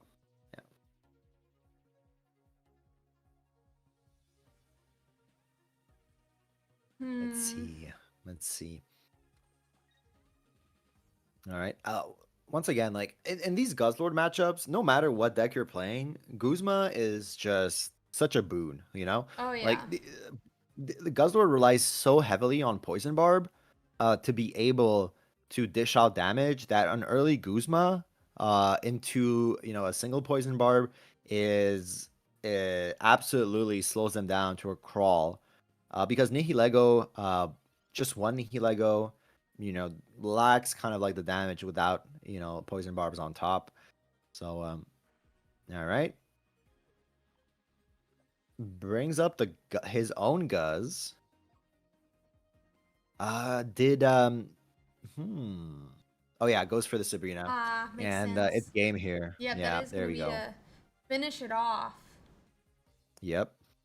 All right. It sucks that once again we get mirrors, right? Like yeah, everything's like a mirror right now. Yeah. Let's see. But at the same time, mirrors are kind of like the only matchups where the win rate is 50-50, right? All mirrors, True. like if you look at like limitless data over like hundreds of games, mirrors are the one where the matchup is really 50-50. So it's one of the matchups where skill expression could actually come in absolutely clutch. Obviously, there's the variance and the draw, the turn order, all that. But yeah, and especially in these Darkrai mirrors and the Darktina mirrors and the Guzzlord mirrors, these decks are kind of intricate to play. So it does feel like the better player wins out in the end, because there's just so many different lines that you can take, right? Celesteela gives you such freedom of movement that the player that's able to plan like a couple turns ahead is usually the one that ends up winning, versus like more linear decks. Like for example, like Solgaleo Shiinotic is like super linear. Yeah, so yeah, cool matchup. Anything else you would like to see? I think it's the last game, but let's perfect. If it's the last one, I might take like a quick 1-minute break. Okay, perfect. And or actually, we can wait for if you want, we can wait for the top 32 to be finished. Oh, that's Are there what I still meant. games Top going on? 32 just finished up, so you can run real quick before top 16. Perfect, excellent. So I will be right back. Perfect. Okay. Let's see here. We are going to be getting into our top 16 now.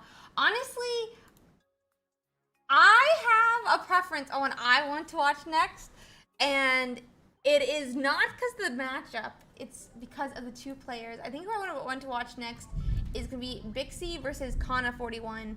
For those who don't know, Kana is one of the players who was basically is like top 5 every single season for ranked thus far, or at least was at the beginning. I don't know how they ended up finishing this last season, but I know for the first season, I think they were like ranked 1 at the end. And then Bixie has won 2 and been in finals for more than that of the Ursiiday Pokemon Pocket Weekly. So I would love to watch that matchup next. It is a mirror match, which is you know, but I think it'll be a fun deck to watch, or a fun matchup for us to watch. So that'll be a really fun one. Let's see here. 1 second.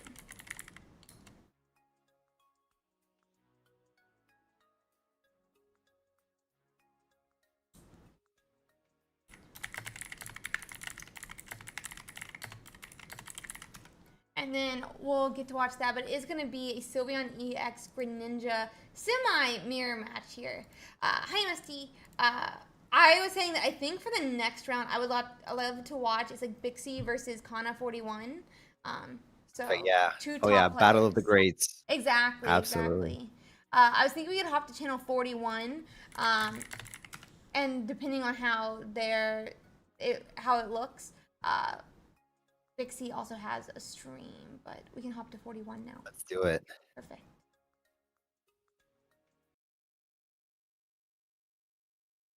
Does look like Kana needs to start the stream, but they're about to ping for the next set, so they'll turn it on more than likely.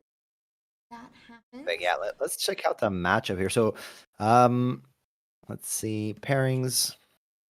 Yeah, it's Let's see what deck.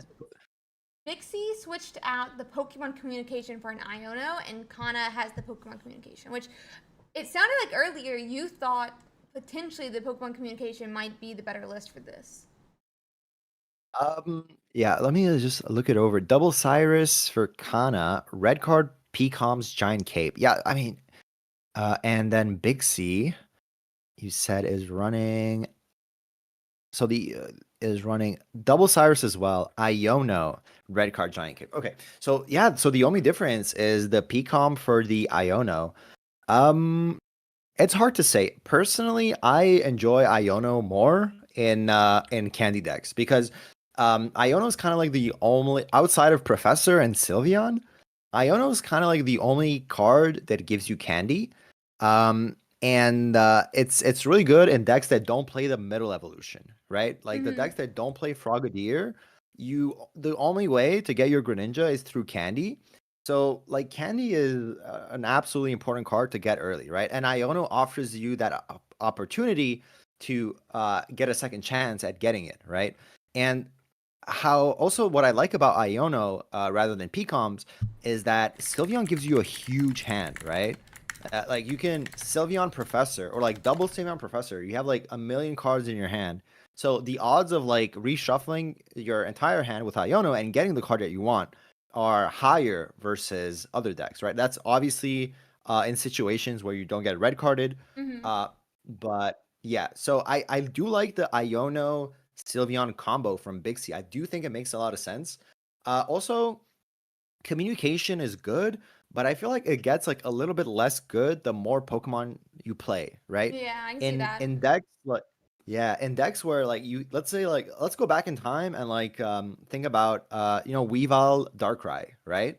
Uh when you played Pecom in Weavile Darkrai, you only played like 6 Pokemon, so you're almost guaranteed to get what you want from that Pecom when you used it, right? Because there's just so little targets, right?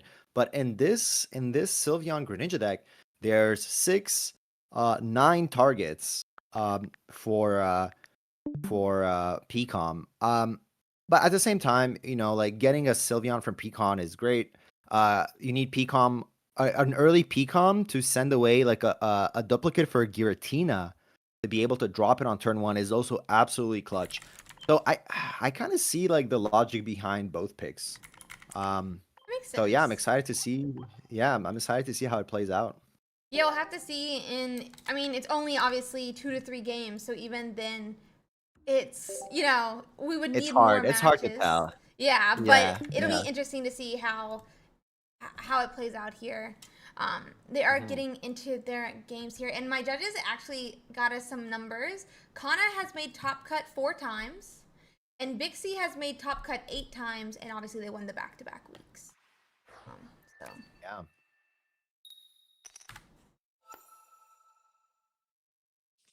All right, here we go. We are watching this from Kana's point of view, right? yep, we're watching it from Kana's point of view. Perfect. Okay. Just letting them get their Pokemon both inactive and started, Yeah. and then I'll show it up on screen. Yeah. I think since this is a mirror, I think you kind of always want to go first. For two reasons. First one is evolving Sylveon. Actually, three reasons. Evolving Sylveon, getting energy on Giratina first, and evolving Greninja first. So I feel like this is I mean, I remember when the game came out and everybody's like, "Oh man, going second is like too strong, you know, you get energy, you get to attack first, you know." But I feel like the releases that we've got since then have actually made the game much less reliant on turn order. And there are decks that absolutely do want to go first as much as there are decks that absolutely want to go second.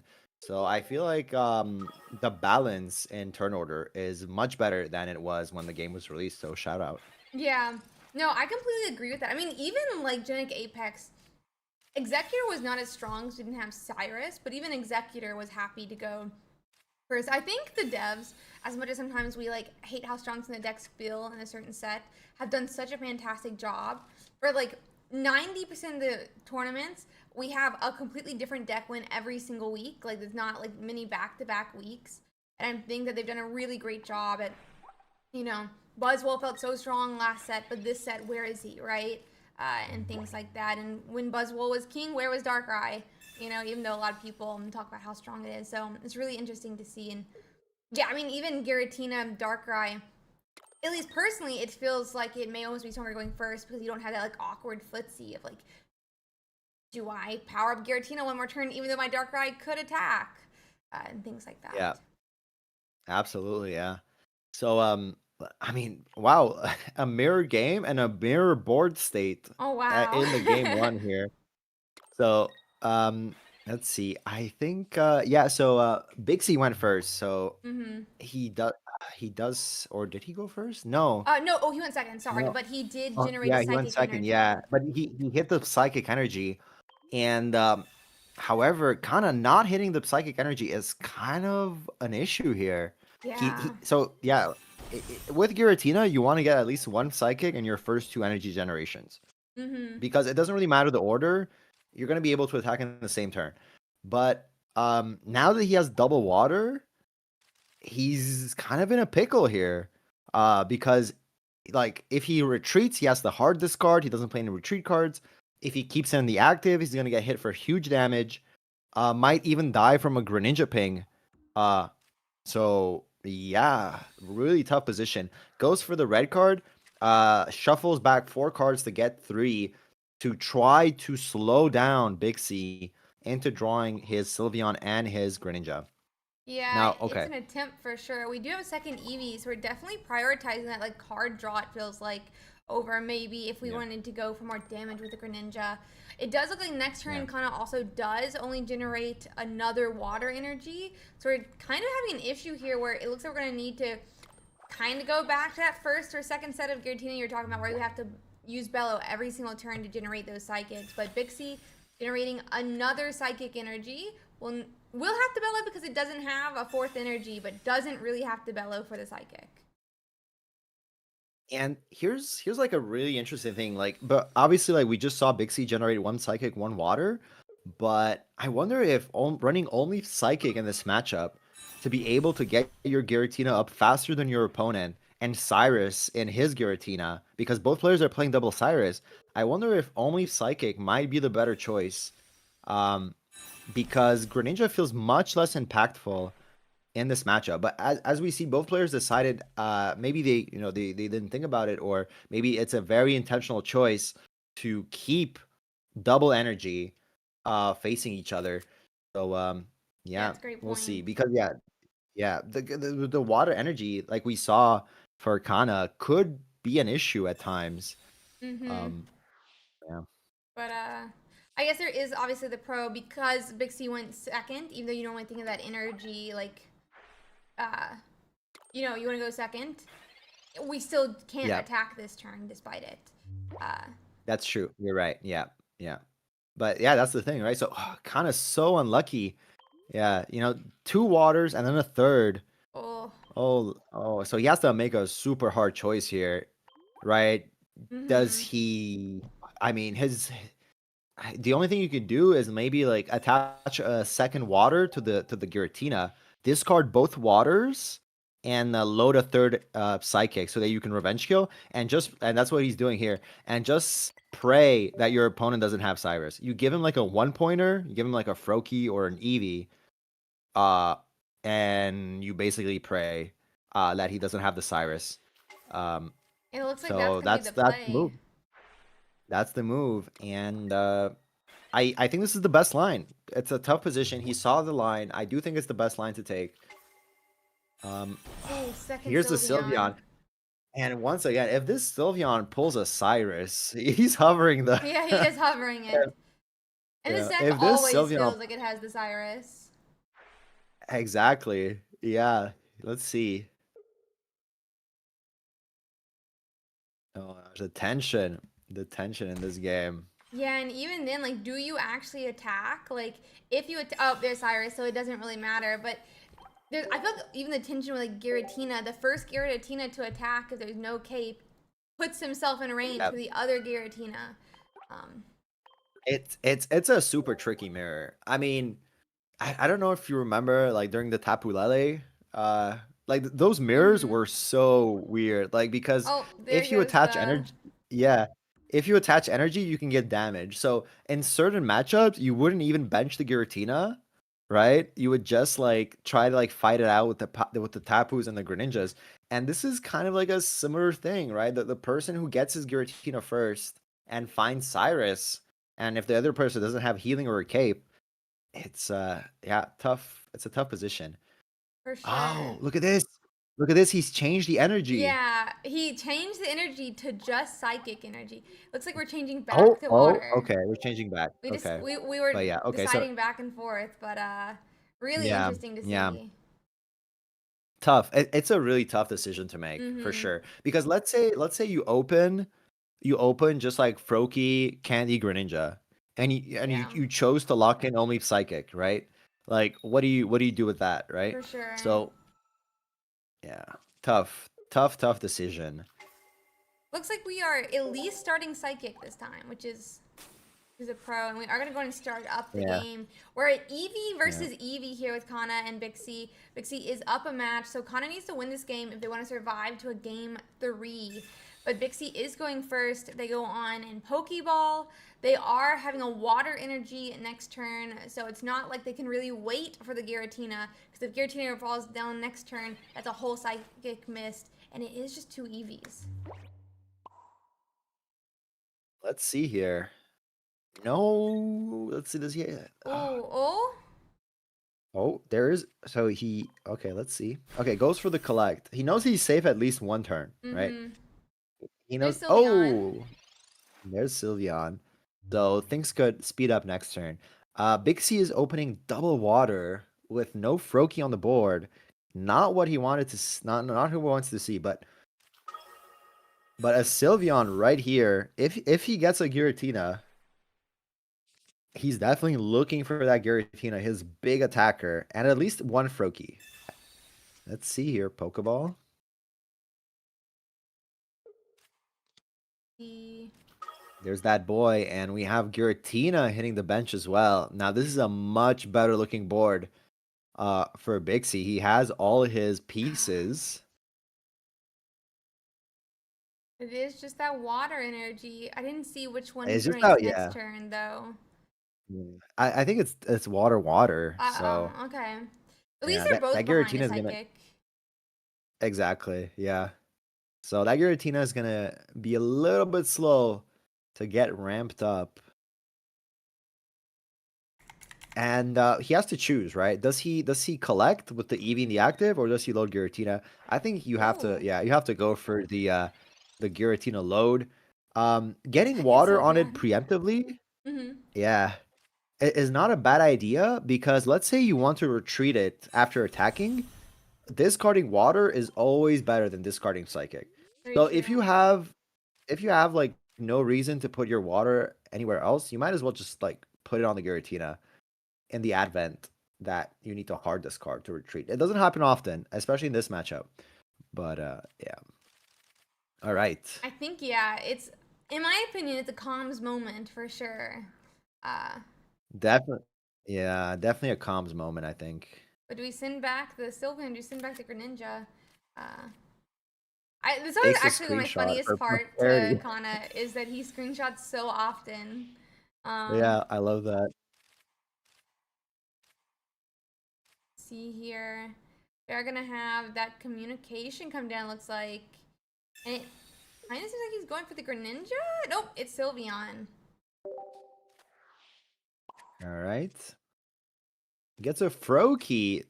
All right, that's cool. One more basic. He's able to get a point here. This could actually be huge in the grand scheme of things. Um, yeah.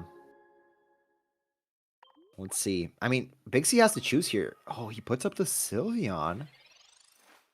All right. I mean, he could just put in water energy on the Sylveon and retreat it next turn, but that does open up a Cyrus Ooh. angle, right? Yeah.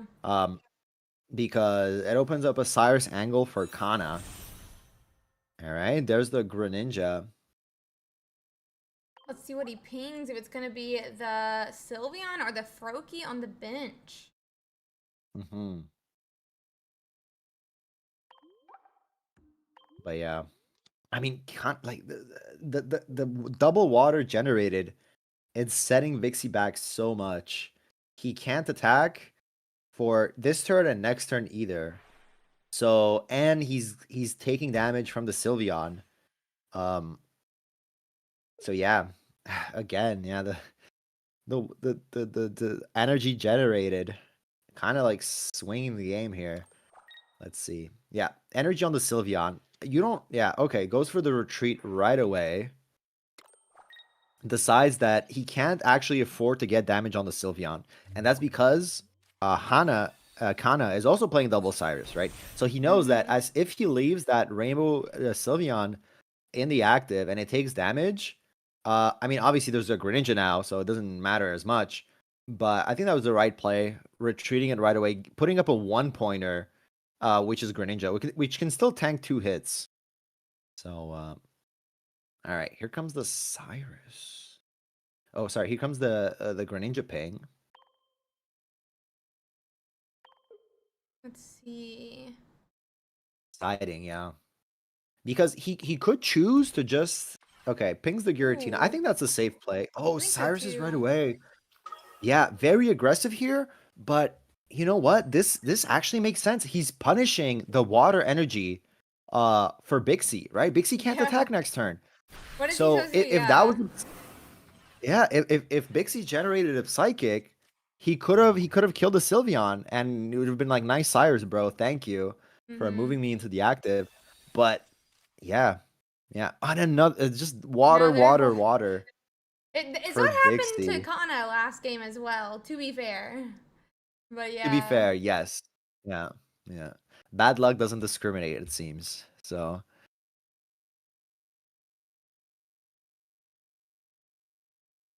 yeah, tough, tough. I mean, he could Bixie could always place a second water and retreat. Yeah, and just go like hopefully he doesn't have the second Cyrus or I'm cooked. Yeah, there you go. Puts up the 1-pointer, hits the Sylveon. This is probably the line. This is definitely the line here. Um, Yeah. but a second Cyrus from Kana would absolutely Be ruin Bixie's game destructive. plan here. Yeah, and Kana would take the win without even finding the Giratina. And it's Ooh. all in the fact that he was able to get that one psychic on the Sylveon. There we go. There's that The second one Cyrus. psychic. Oh my god. Yeah. There you go. The one psychic on the Sylveon and the double Cyrus, So right? strong. A clutch the game for Kana here. And we're going to game 3. Yeah, We're honestly, going to game 3. people are always like, "How do you get your turn two Giratina?" Who says you need your turn two Giratina? You don't need the Giratina at all. Yeah, exactly. MSC is like, Greninja "No, you need and the Giratina. This is a French case." yeah, just the Greninja Cyrus combo is just super destructive. Crazy, crazy. So yeah. All right, game 3. Game 3, gang. You want to oh, okay, good. Chill. You're aware. All right. Let's see. Letting them get set up here. Let's see. Kana once again, looking at his list, it doesn't change the energy. Let's see if Bixie, maybe Bixie after that really bad energy streak, maybe Bixie had enough of water. He said, you know what? I'm done. I'm done with water. Let me just put in all psychic. We're gonna see here.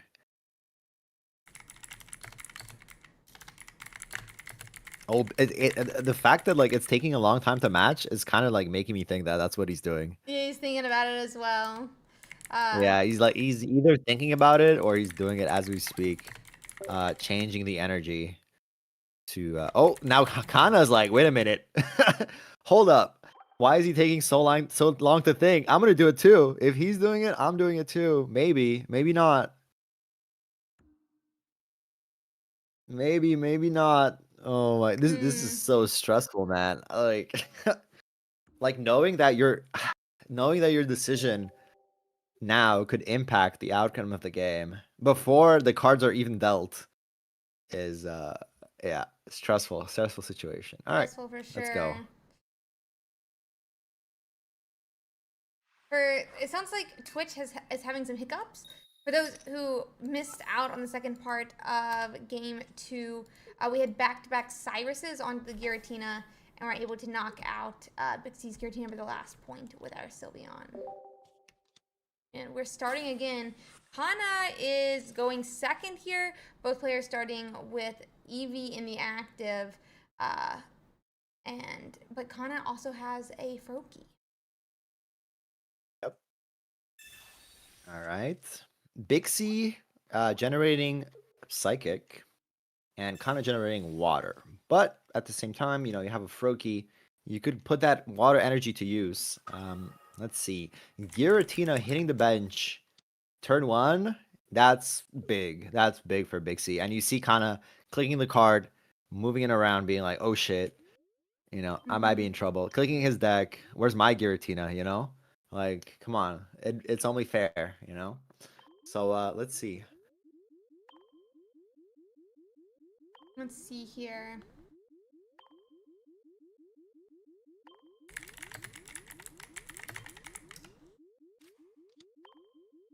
Yeah. Okay. So the decision, yeah, Bixie was deciding. You know, should I fill up my last slot with a second Eevee?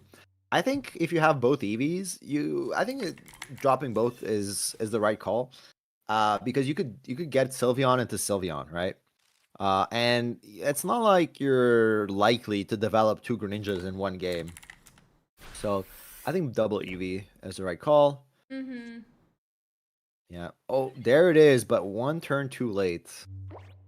Moving back to Bixie. Bixie triple psychic. Uh-oh.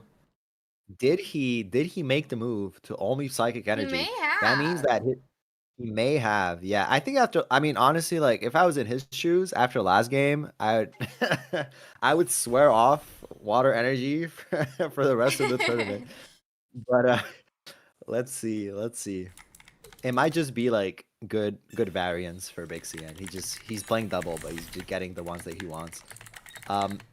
Puts one in the Sylveon in front. It makes sense because he like you have to put one on the Sylveon eventually, anyways. And since you know you're generating Psychic next turn, you're safe splitting your energy between Sylveon and Giratina.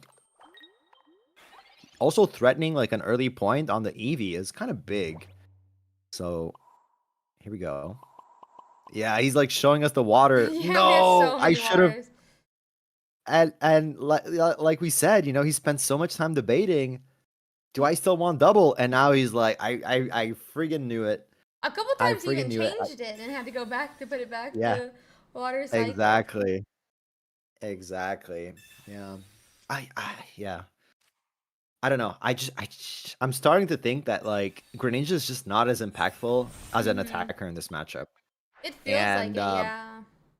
It feels like he's just like the the cheerleader. He like throws a couple shuriken, here and there.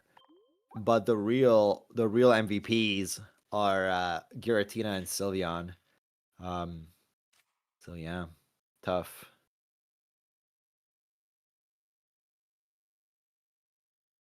Yeah. Let's see. And once again, like, yeah, like that's another like example of how there is a lot of skill expression in this game. Yeah. Selecting what energies you want to use, how you play your cards in which order, being able to read the meta and bring the right deck to the tournament. There's just like so many ways that you can show skill expression in the game. And, obviously there's still variance, right? Like Mm-hmm. it's a card game, the card draw, going first or second. But despite this like heavy and before in like previous metas, there was a lot of variance from the coin flips.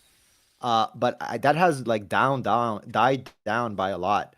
Um, so yeah, the fact that these players like Bixie, make top cut after top cut and just have like super consistent performances, is the definitive proof that like the better players perform better and win out. And as long as you're making top cuts every week, the variance is gonna go your way at some point, and you're gonna go the entire way. So and win the tournament. So yeah, Yeah. tough. There's skill expression in every part of the game, even people don't realize it. Even down as simple as like what deck do you choose to run? How do you read the meta? As you said, all these different parts. So definitely just the repeat after repeat of these players reaching top cut. The fact that Bixie could even overcome the variance 2 tournaments in a row to have Win back-to-back twice. wins is actually insane. And I don't know, sometimes I kind of feel sad because I feel like people are like, oh, well, it just shows how much variance there's. No, if there's that much variance, you can't do that, is what it means. If there's that many coin flips, you cannot do that. Exactly. But yeah, it's really interesting. It looks like though, even though Kana, is having this bad variance and just decide to still run water and psychic, they are trying to play to the best of their ability with that. They got that Greninja up and running. They're deciding to attack with the Greninja now into the Giratina. A little bit painful though that we draw Sylveon directly after our EV getting knocked out. I'm just gonna say it. And yeah, tough position for Kana. He is playing his outs, bringing in the Giratina because it only has Tube Psychic, but he knows that Bixie can just retreat the Giratina, ping with Greninja, and swing with Sylveon. Officially, And then he Bixie just has no didn't more. change, by the way. Oh, that's right. There's the water. Okay. All right. So he trusted in the heart of the energy, I guess. Trusted. And he trusted exactly. And it worked out. All right. There we go. It did for Swing now. with yeah.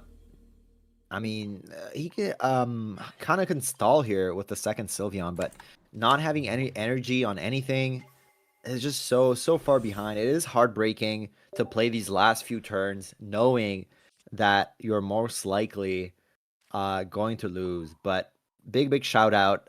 You have to. I've noticed like by playing in tournaments that it's best to play till the end in tournaments. Because you never know what you might have missed. And giving up too early and then realizing after that there was maybe like a combinations of cards that could have won you the game is just more heartbreaking than like playing it till the end. So yeah, good sportsmanship for Kana, showing great resilience. So shout out to him.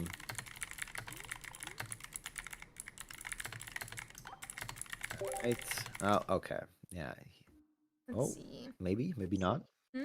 Oh. He could Cyrus again. But at the same time, he can just retreat once more. And that's the second Cyrus from Kana used. So he has no more. He has no more. Oh, pings the Greninja. This is foreshadowing for what's to come. And there he is, the man, the menace, Cyrus. Pulls Every time. and ends the game. Yeah. Every time. Yeah. When Cyrus came out, I was pretty not pissed, but like, I was like an anti-Cyrus dude. I was like, man, I still am. this card. You still are? Okay. I am very anti-Cyrus. I think it was the worst card they added to this game. It definitely warped the game the most, right? Yeah. Like when it came out, like it completely changed entire matchups, just with like one Mm-hmm. copy of it. I remember Oh like yeah. playing Charizard against Gyarados, and that was like an easy matchup. And then Gyarados got Cyrus, and then they would like ping the Charizard and like Cyrus it in and one shot it. And I was so pissed. I was like, man, like this card how do I say this, like it removes an aspect of the game which was like very heavy at the beginning, was retreating, like you were Yeah. able to like stall a game out by like retreating and stuff, and then Cyrus completely ended that and shifted the game from more like something more like the game started being played more less on the board and Mm-hmm. more in the hand. And that's why we saw the rise of cards like Red Card and Mars. And I kind of learned to appreciate that shift. So yeah, I I'm it grew on me, I definitely like that perspective that it like changed it from the board to the hand. I do like that perspective. Yeah. That's a nice perspective. I just think that like one of the cards that sped up the like speed of the game the most. I kind of liked it like a little slower, and also sometimes it maybe it is like in the hand like what you're talking about, right? And so I mean I'm like viewing it wrong, but sometimes it feels like it almost took away like an aspect of like skill Yeah, of the expression game. where you could Hmm. retreat and put damage different places, and then when something was ready because you were able to like do it correctly or whatever, you could still come up because you still have Sabrina or things like that. And but like now it's like, okay, I retreat my Pokemon, I did everything as best I can, but if they have Cyrus, I'm done. And Yeah, yeah, but I feel maybe you. that's Yeah. a bad point of view of mine. I kind of like the thought of how it's like changed from like deck to the hand. I even liked Red Card, honestly, Genetic Apex. I am probably Red Card's strongest warrior. Well, maybe weakest warrior, but longest lasting warrior for sure. Let's put it that way. But yeah, there are a couple games still left, but yeah, Cyrus is an interesting card for sure. Like even like I felt like a lot of people were really against Executor when it first came strong, and that was like 4 sets after it came out in Genetic Apex. But in my opinion, the Yeah. reason that Executor EX became so strong was before Executor EX hit you for 40 and you were treated, and what does it do? It's got a Cyrus, it's got a like Sabrina you over and over. You have like essentially like whatever amount of health that is all the health added on your board. But now with Cyrus, it pings you for 80. Well, later it pings you again for 80 and you're dead because of the Cyrus. So, Absolutely, you're absolutely correct. And yeah, man, I hated the Executor Celebi meta. It was just like it was hell for me. I know some other people enjoyed it, but mm-hmm. I couldn't wait for a shift. And you're right that Cyrus was a big part of that. And Executor, he kind of like went under the radar in GA, and then he Yeah. came back to show what sort of a menace he was. So yeah.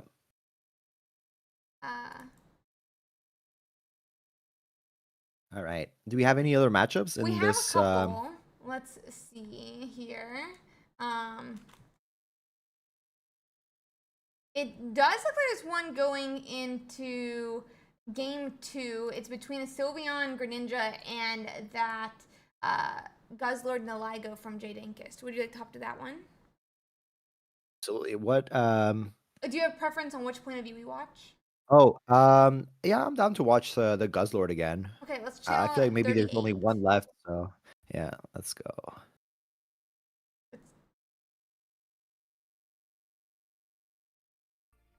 Right, hop in. Do you know which game this is? This I think is game 2. Game two. All right, perfect. All right. I mean, the first thing that strikes me here, is no Celesteela for Jaydankest, and I mean, Guzzlord is pretty beefy, but you kind of don't want him taking too much damage. It is your sweeper. It is a 2-point Pokemon. Grindcore can really clutch the game for you. Um, but like it's fine discarding off the Sylveon. Uh, his opponent is probably okay with like getting energy discarded off the Sylveon since he has a Giratina loading in the back and a Greninja like applying pressure every single turn with those shurikens. So Let's see here. Let's see what happens. I don't know if this is. I don't know what the matchup numbers are for this matchup. I'm gonna pull it up real quick to see like what this matchup looks like in terms of numbers because let's see metagame. All right, let's pull up Guzzlord and Nihilego. So there's a lot of there's a lot of data for this. I think. Give me a sec. Matchups. Would not be Oh, surprised pretty for that. rough. Yeah, I mean, only a 38% win rate in the Sylveon Greninja matchup for Guzzlord and Nihilego. Ooh. Um, yeah, rough matchup for our Guzzlord friend.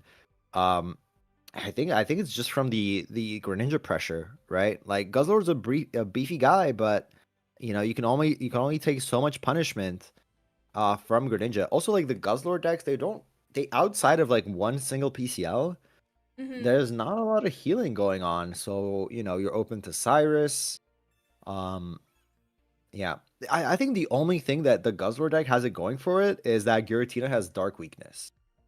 So you know, Tyrannical Hole hits Giratina for 140, right? Mm-hmm. So you know, like a well-timed Guzma to remove the cape or a well-timed red, and things can swing back pretty hard. But outside of that, I mean, no Celesteela. He's gonna have to give away the Guzzlord here. Yeah, that's painful. That is very painful. Let's see. Do 20 back, but I mean, Nihilego is not set up. I don't Yeah, think he can really do anything and not. yeah. Yeah. And the issue is that Lusamine only gives 2, right? So even if you were to drop another Guzzlord, put 1, Lusamine 2, he can't Tyrannical Hold. The best thing he could do is Grindcore and hope for like a crazy flip to the point where Giratina can't even retreat. And that would like swing the game for him because Mm-hmm. all the other attackers in the back, they're not doing much without a Cyrus, that is. So there you go. He's gonna go for it. He's gonna pray to the coin flips. Give me like a gazillion energy discard here, and the game could be back. We only need like 2, and we're good. Yeah, 2 would at least prevent the Giratina from attacking. Mm-hmm. He could still retreat it. Yeah. Ideally like 4, so that he can't even like attach and retreat. There you go. He's like rubbing the coin, praying to the coin flip gods, making a sacrifice, and is he gonna do it? The longer he Let's does it, the see. higher the odds, right? Yeah, exactly. Oh no. Oh, Oh no. tragic. Disaster. Disaster struck. Actually, though, and just like that, Yeah. I think. I mean, just because the 2 I think pings is gonna put Guzzlord in range here. yeah. Double Greninja. Ouch. Absolutely painful. And the Giratina swing. And is this it for this set or are No, we'll players be gonna be going into tied a 1-1? game 3 then. Gustawong is down All a right. game, so. Uh, All right. Curious to see game 3. The fact that he already the Guzzler player already like pulled game 1 off the Silvally player is kind of big as well, considering like how this matchup is unfavored for him. So let's see. All right.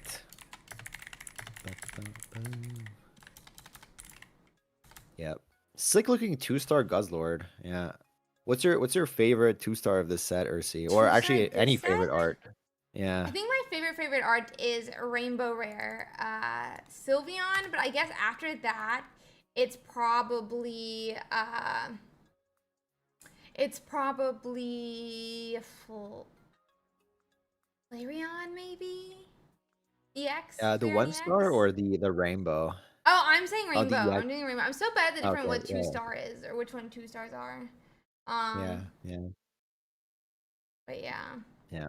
No, great art. I think my favorites are like the Flareon 1-star. It looks like he just caused like a forest fire and he's Oh like smiling yeah, about that's a it. cute one. That is true. That's a good. It- Oh, it looks like Gusta Wong just hadn't marked his 2 wins. So that oh, was okay. their last game. I'm gonna check to see if there's anything else in top I see. 16. It looks like that's the end of our top 16, and we'll be going to our top 8 next.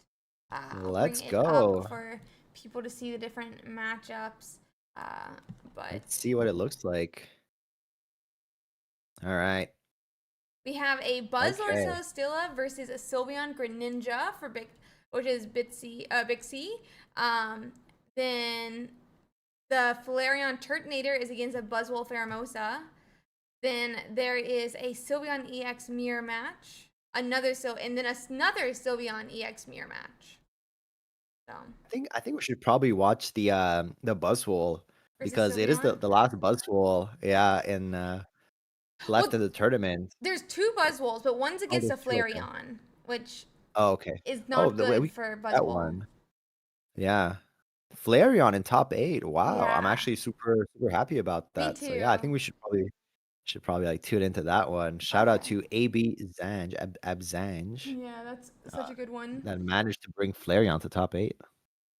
Let's see here. Let me just let the judges know they can ping it. You can. Yep. And we can check out the what the metagame looks, but obviously Flareon being a fire type, having the weakness, Definitely has a you good know, matchup, I would assume, into definitely, Buzzwole. yeah. And I mean, Turtonator, just like if you get that Kiawe, there's nothing on like in Buzzwole that survives other than Celesteela. I guess you can put up Celesteela to tank a hit, but outside of Buzzwole and Celesteela, all the other one pointers, Kartana, Pheromosa, Leaf Cape or no Leaf Cape, get absolutely crushed Yeah. by the Turt. So yep, Let's hop to channel 29. perfect. Set up.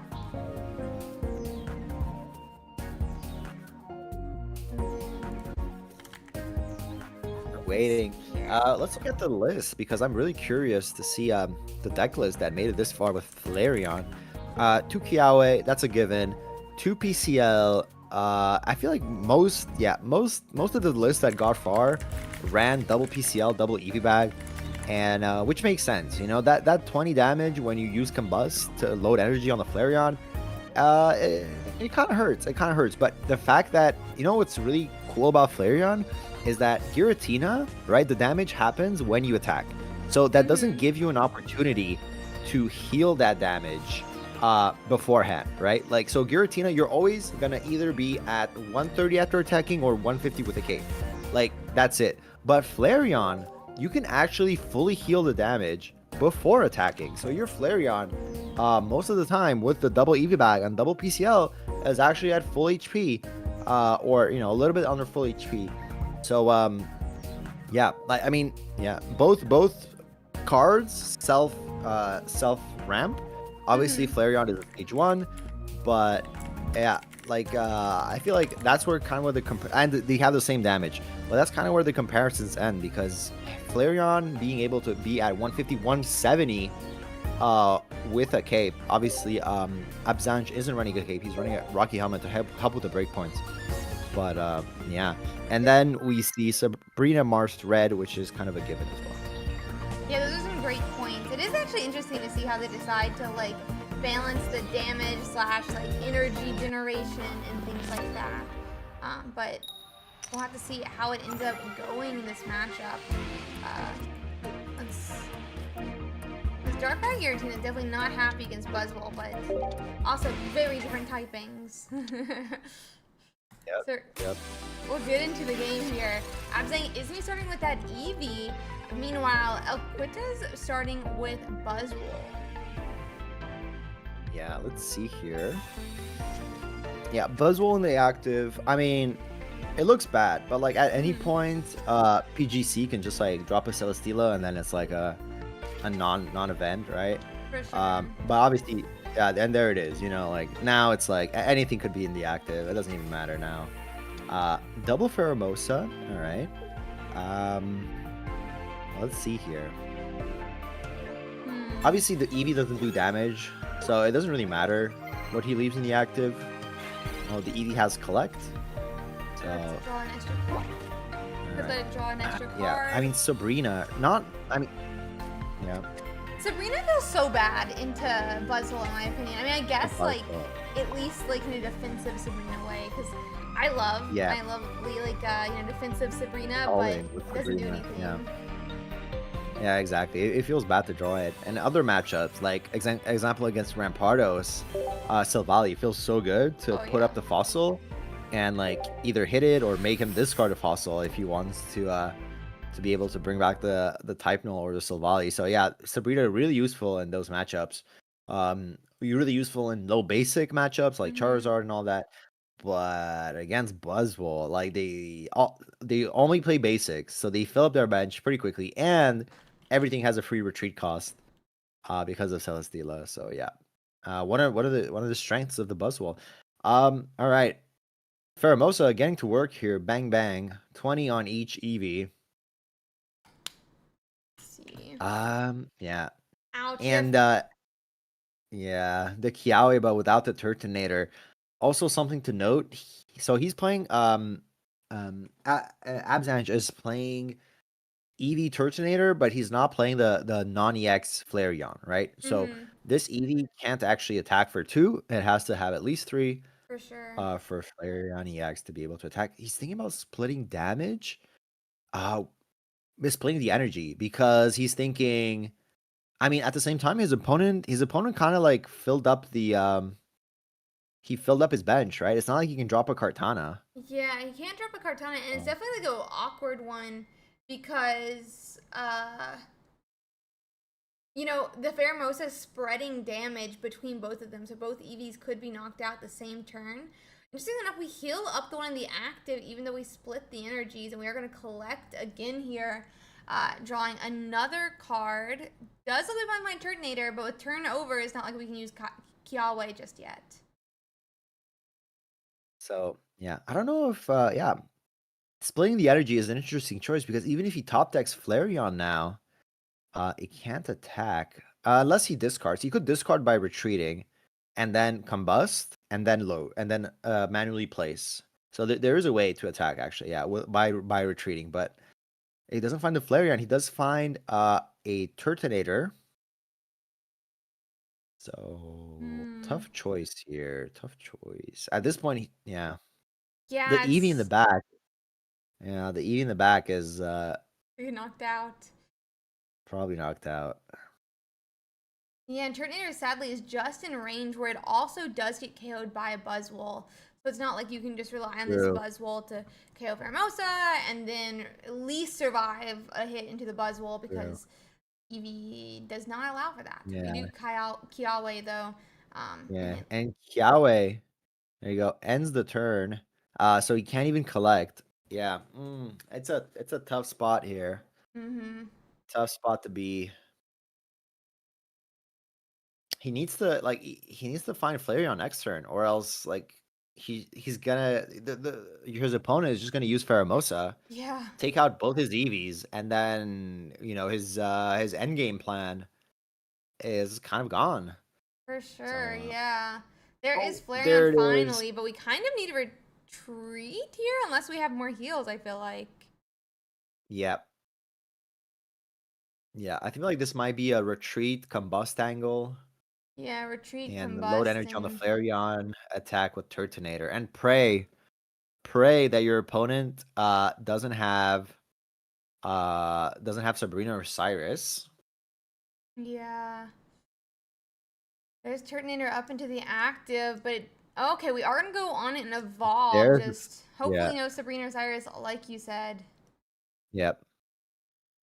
He can combust this turn, get it ready to attack the turn after. And he can still attack with flashing the Mars. This is actually a really big Mars here. Yeah, I agree. Coming down to 2 cards on the one turn that we do not want a Sabrina or Cyrus is a really, really nice play. And elluquitas is running 2 Cyrus. So, sadly still a high chance. Yeah. Lowest we can make it, for sure. Yeah, no, you definitely have to take your chances there. All right. I mean, the Leaf Cape. Oh, hold up. The Leaf Cape, on Buzzwole kind of prevents it from getting revenge killed.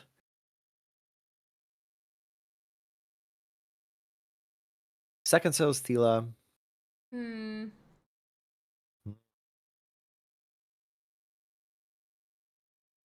So Flareon does 130, 150.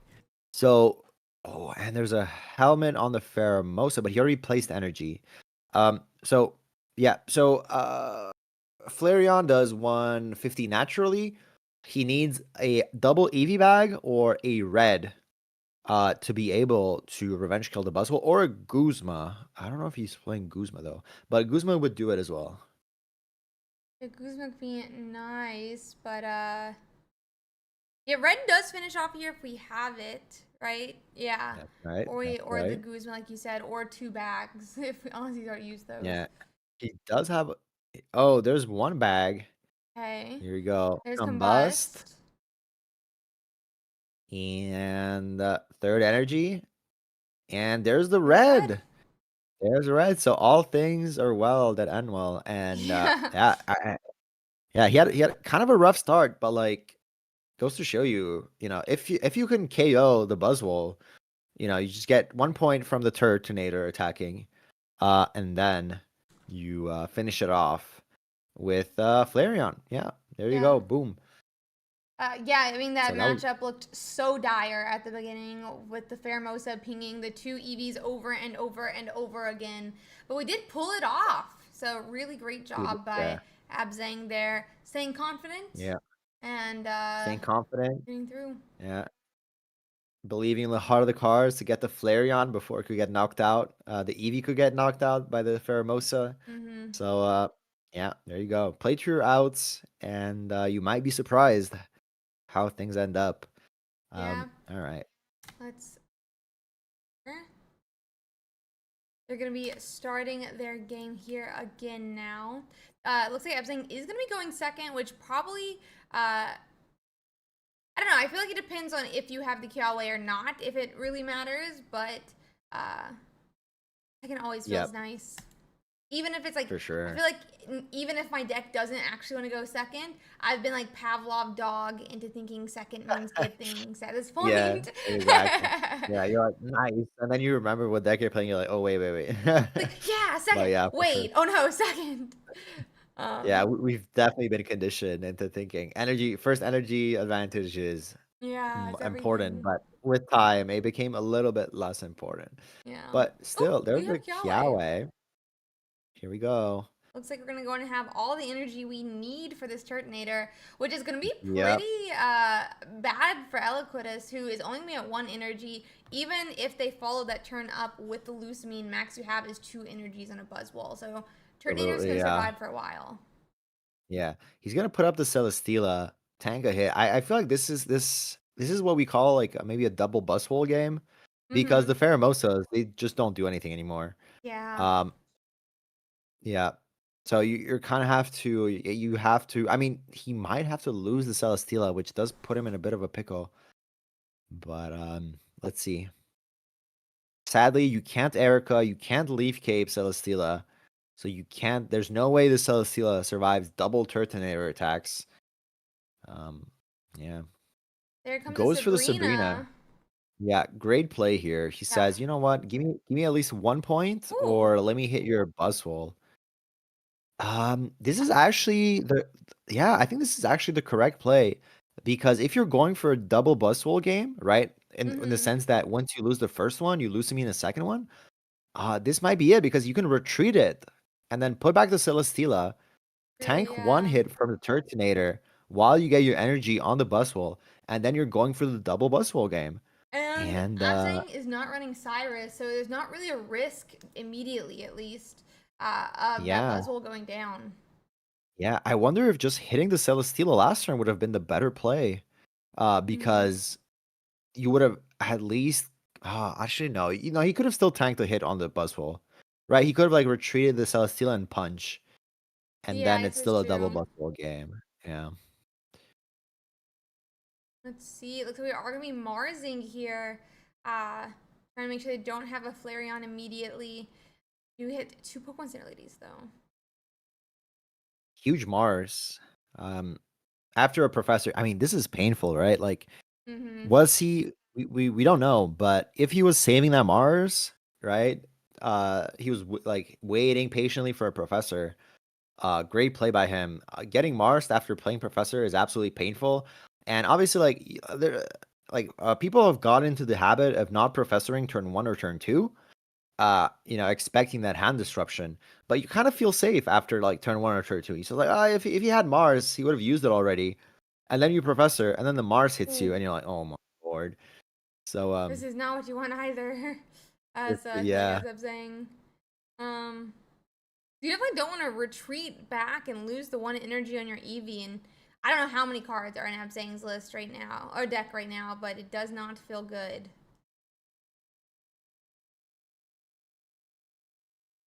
yeah. I mean, yeah, losing the Eevee here, definitely not great, but it's not like he won't have a follow up. Hits the Kiawe. Okay. Yep. I Yeah, feel maybe like I feel we're. like PGX. Yeah, he can start slow playing this. What do I mean by that? Either like putting up Mm-hmm. the Celestial or the Pheromosa, and I mean, I guess if he has Buzzwole, second Buzzwole and Lucamine in hand, I guess it doesn't really matter, right? He could just get the KO here, Mm-hmm. but let's see what he does.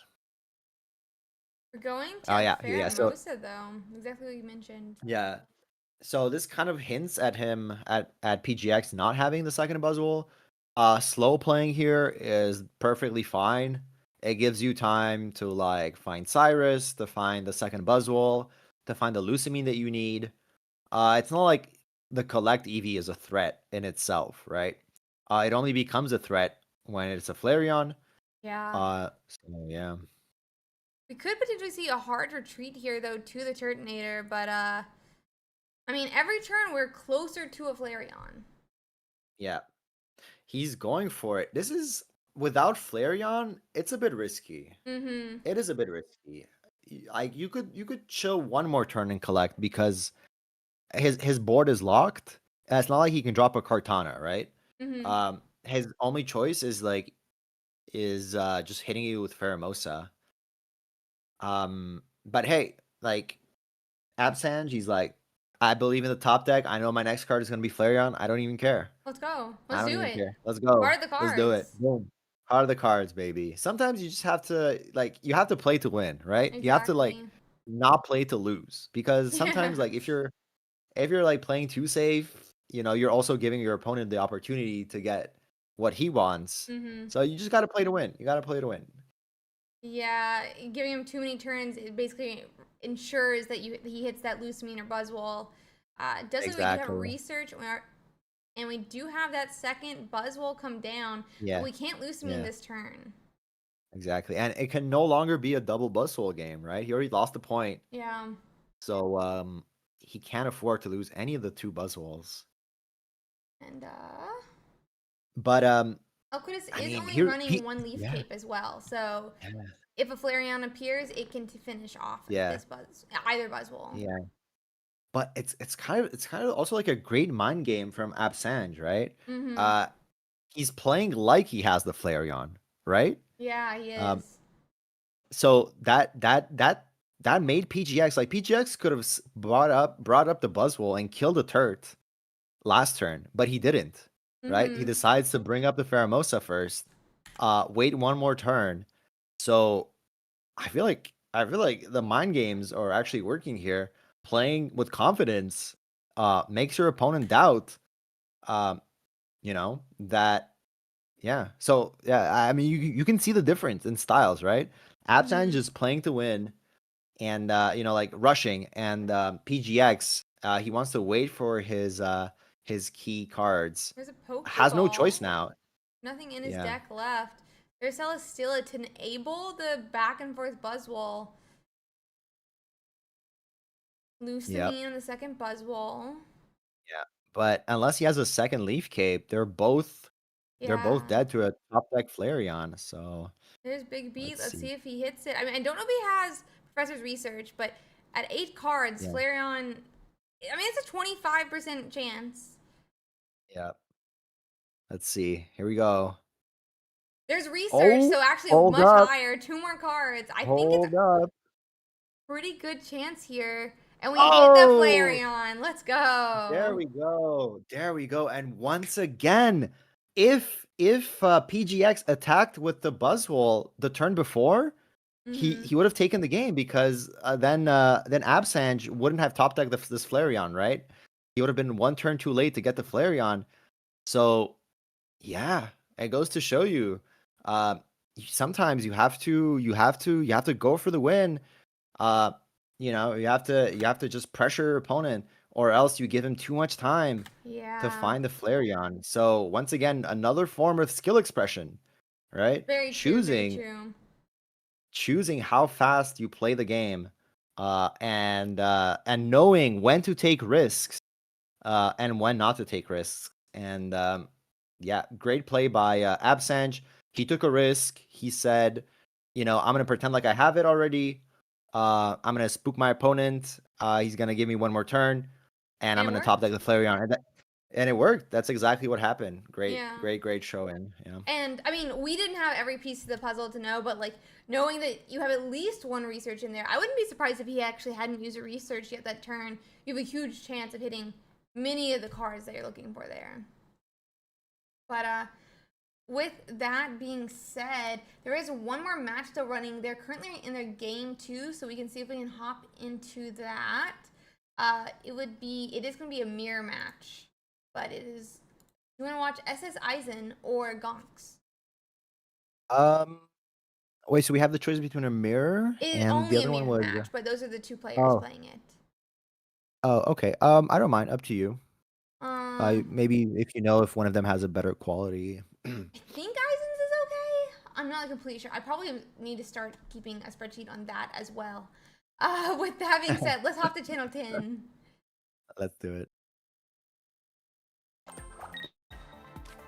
keep a lot of spreadsheets, and I'm like, do I add one more about the quality of stream?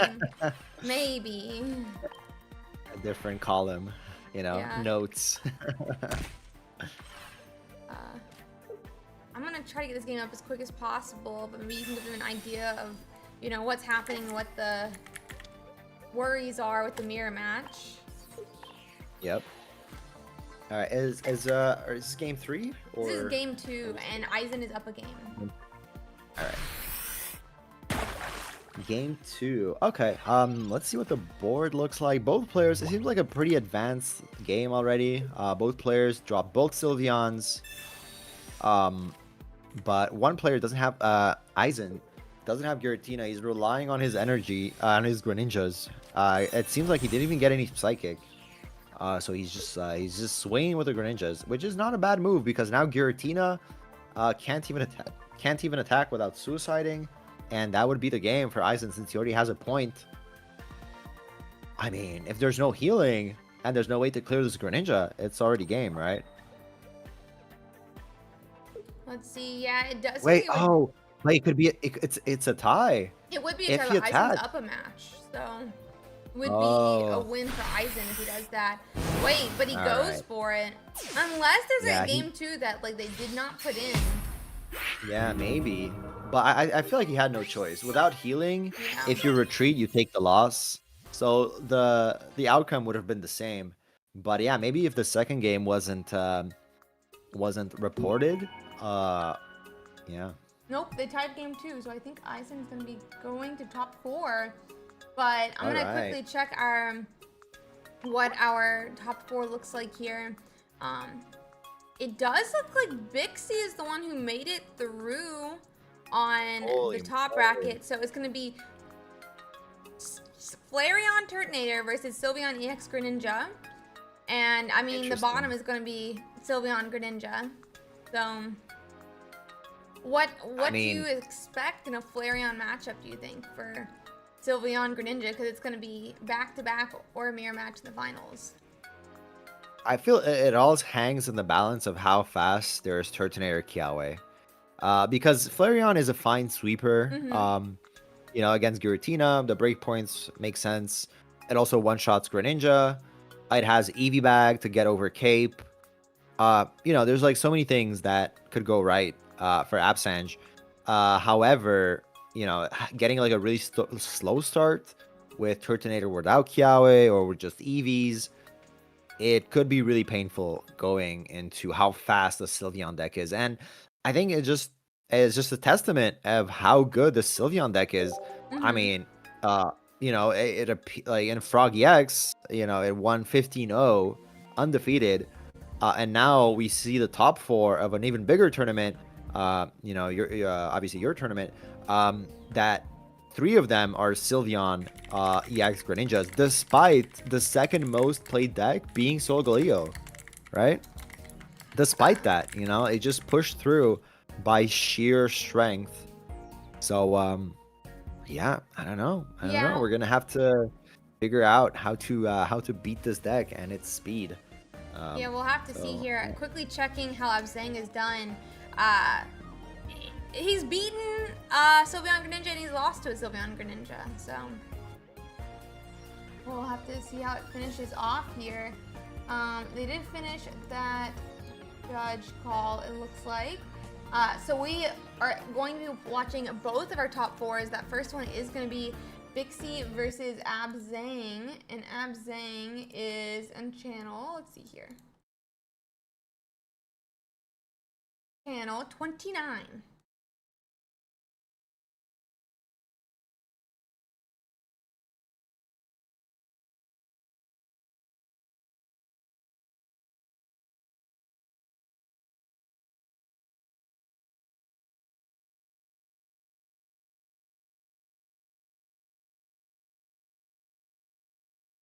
Okay, let's all right. Here. Hi guys, congrats on top 4. You can start when ready. Okay. And then I'll get that ready.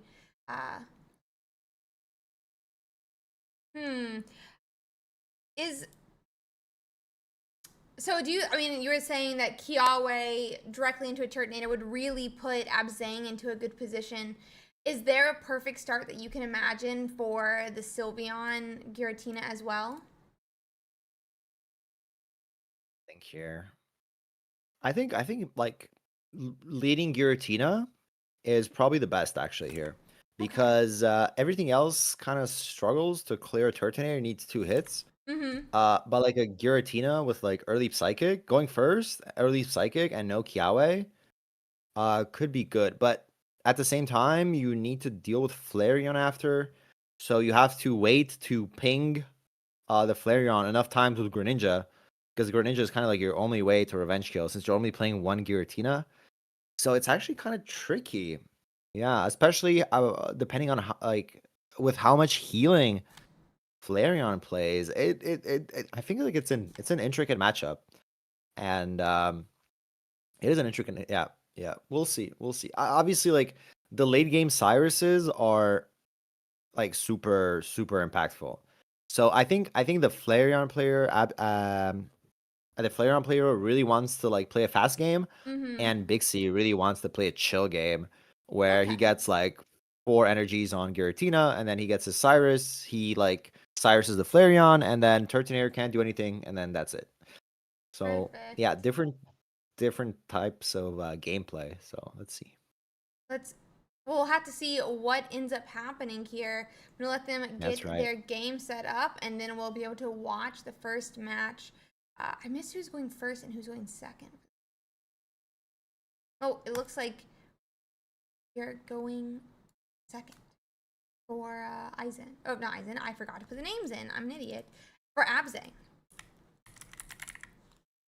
Yep. All right. Let's see. Okay, drops the great start from abzange. The Froakie start, it's not the worst. Froakie start is not the worst, depending on how fast you get Greninja and if you generate water energy.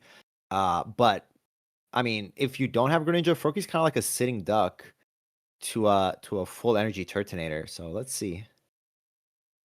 A sitting frog, should I say? Yeah, that is one word for it for sure. Yeah. He is sitting, and he is sitting as well. Yeah. looks like Exactly. we are going to hit another Pokeball 50-50 Turtonator or Eevee here. And he kind of flashed Yep. the Kiawe for sure. So pretty nice start. Definitely Yeah, concerned that great we, start. There it you know, is. kind of concerned we're only seeing a Psychic though for Bixie.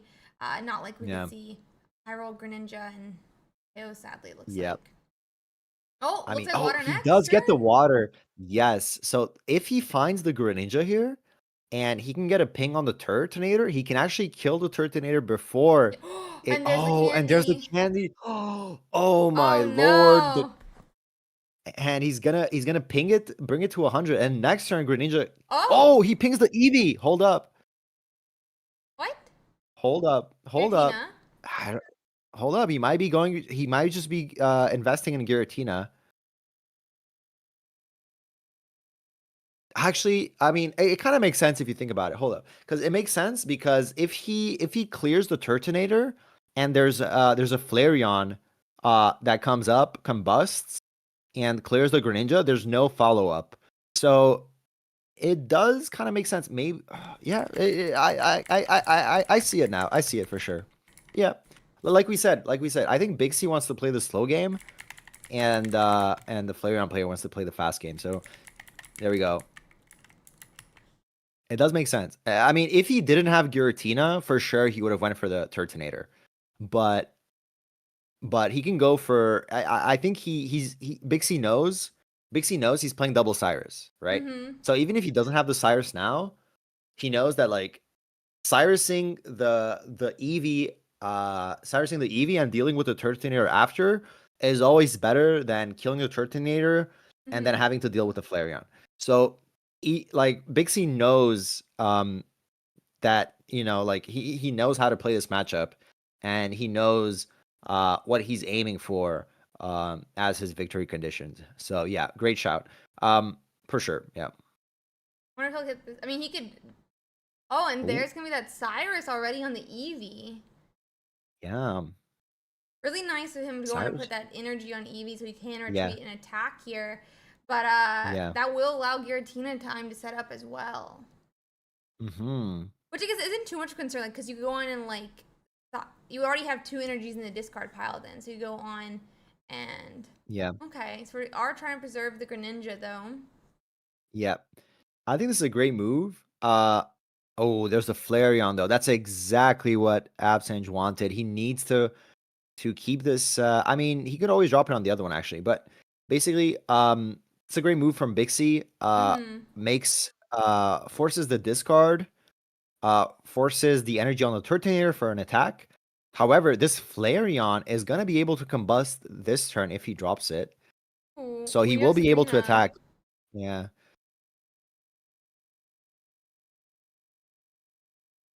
So there's Greninja. So it looks like we are deciding to attack with Turtonator because of the Greninja then. Yes. Yeah. Yes. Getting rid of this Greninja protects the Eevee as well. So, Mm-hmm. and there's the Flareon that's gonna get at least 1 energy. And this is a great position by absence. He has the answer to Giratina now. And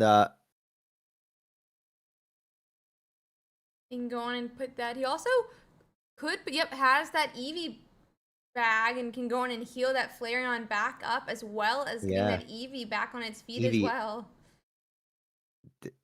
Oh, it didn't hit the Eevee? I guess it's only for Oh, is evolutions. it only evolved from Eevee? It may be only evolved from Eevee. I thought it would have Yeah, it gotten the may be baby only. Eevee too. I thought so too. I thought so too, but I guess not. Yeah. There's Giratina. Yeah, reading isn't my forte, you know. Me neither. As Me a as a neither. as a TCG player, reading is not my forte. As a doctor in philosophy and a TCG player, it's not my forte. And that's All actually right. game 1 for Abzang. Yeah, great showing, but by Ab saying playing the game exactly how he wanted to do it, right? Mm-hmm. Pressure, pressure, pressure.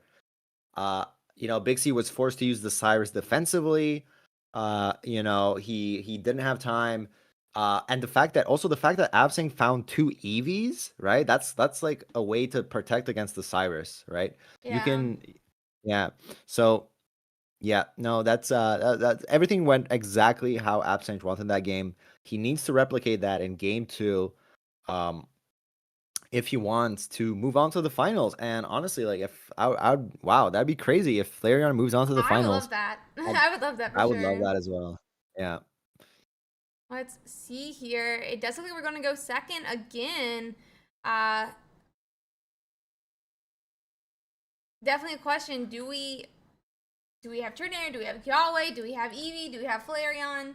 And we'll have to find out here. We're going to let them set their first Pokemon up to get ready, and then we'll show it to the stream here.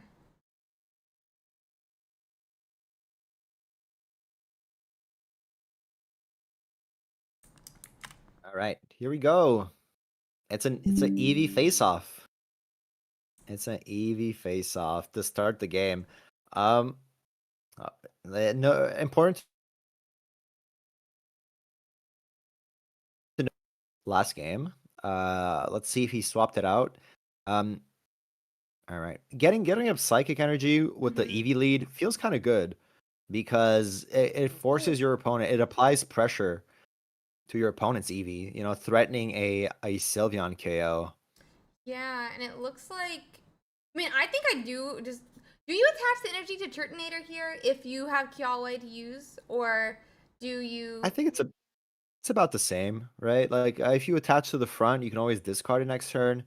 Yeah. Um, But like if yeah, you Cyrus, it gets stuck on the bench, but that's actually useful now because it could be used for a Flareon. But there is yeah, the yeah. Kiawe. I remember always like when people used to Sabrina really defensively, you have like the Charmander and the active Moltres on the bench. It's like no, you attach the Moltres to the Sabrina. Well, or no, it was like I don't remember exactly what it was because obviously you still want energy on Charmander, but No, there were times where you had to think ahead, and since you only had like 2 retreat cost Pokemon, Moltres is probably like the most common example. You did have to like place 1 energy on the Moltres, anticipating the Sabrina to be yeah. able to retreat it. So, but in this situation, like you know, the energy split is about the same. If you place 3 on Turtonator, you can manually place the Eevee and vice versa. But yes, energy management is once again a huge way to show your skill and to show you know, your ability to think a couple of turns ahead. Yeah, skill expression is And very important in this game. Even, you know, even like the top TCG players in the physical card game were able to make it into the top cut for Grells because of that. Even after, you know, since card mhm, games, skills can often like, you know, work across yeah. games. But yeah, energy, picking your deck, what energies you want to run in your deck. So many different ways for skill expression in this game, which is really, really cool. Or even, you know, guessing what the meta is going to be and running a deck that is going to work for that. Absolutely. And here comes the Mars. Now, this is a very, very interesting situation, okay? Mm-hmm. Because your opponent, he had the possibility to evolve a Sylveon last turn, Mm-hmm. and he didn't, right? Yeah. So you know he doesn't have Sylveon, right? He has 4 cards, and you have Mars. Do you choose to reshuffle the hand and potentially give him a Sylveon when he didn't have one? Because it feels and He there it gets is, it. right? Yeah. It feels like if he didn't use the Mars, his Bixie would have had 1 chance to top deck the Sylveon or you know, like maybe a Mm-hmm. Professor. But now that his hand gets reshuffled, he gets 3 cards back, which, you know, each card has the possibility of being Sylveon. Or And here we go, research like or. or research, and now we see, you know, the you know the outcome of that Mars Mm-hmm. allowing Bixie to draw 4 cards this turn. So you know, you minus 1 your opponent, but at the same time, he just plus 3'd himself after. So yeah, knowing like reading your opponent's hand and knowing when to use hand disruption is also like a very important um skill in this game. And it's only recently that it took such place, you know, because of more and more hand disruption. And like I said, you know, the game being played in the hand versus the Mm-hmm. game being played on the board. Yeah, it's a So great point. Yeah, yeah. I So that's now yeah, go ahead. I was gonna like I think that's like a great point. Like even sometimes so then you're like sitting there, right? Like how many turns do you go expecting them not to hit the Sylveon? That's something actually I don't know, and I've never like obviously I definitely believe like red card and Mars a lot of times it's not random what's in their hand, and so you probably the math doesn't to some extent matter because it's known to some extent in their hand. But at what point is the odds going to be higher that they hit it when they draw the next card versus them hitting it if they draw 3, 2, 1 cards? I always like struggle with that myself as well. But in that turn, probably this early in the game, better not to Mars probably. Yeah, especially since Bixie didn't have the Sylveon, right? It's not like Sylveon is not a card that you like sit on, right? Oh yeah. It's like you get it, you use it, right? Mm-hmm. So yeah, but I mean, abzange is still in a good position here. He did get the KO. He gets to attack the Sylveon here. For 90, he has the Flareon loaded up. Giratina has no energy. Greninja has no energy. So like, you know what? Like, he's good. He's good. For now. So now, let's see. yeah. Let's see. Yeah. And Giratina with 0 energies is so nice, especially this far into the game. It does look like we're gonna have a second Greninja though, which This is good is but less good. Yes. Both Greninjas can tank a Tortunator hit, and that Tortunator is dead just from pings. Second Greninja is absolutely a boon, and I think you said earlier that abzange isn't playing Cyrus, right? Yeah, they're only playing a Sabrina, so like we can't even hunt down the Sylveon now. Yeah. Yeah. And yeah.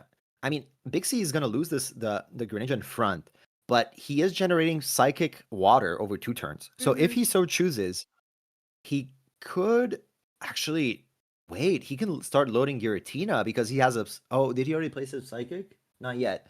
So he could choose to load Giratina here. Can't tell. Instead of the. I think they instead already of the attached Greninja. energy. Yeah, Did he he? already Oh, he attached did. energy. Okay. Okay. Yeah. Okay, so I mean, Bixie's still in trouble. I almost for sure. Oh, I guess you can't. It's always the thing I forget. You can't hard retreat Turtonator. I was gonna say, like, do you just hard retreat and come in with the Flareon? No, because that's not how the game works. That's not how the game works. But the issue is that Turtonator is gonna die from pings. Yeah. And even if he can't retreat the Turtonator to attack with Flareon this turn, so Turtonator is just gonna die from pings. So that means Bixie's gonna have time to load up Giratina after this Greninja dies. Well, double tap. Yeah. Yes, he will have Giratina. He will have Giratina active. Here. It's not looking great. The double Greninja absolutely putting in work, and Giratina is gonna be ready. Here comes the Flareon. Yep. And second Shuriken. I mean, we are in range of getting like full health by exactly like the PCL, but and I definitely feel like yeah, and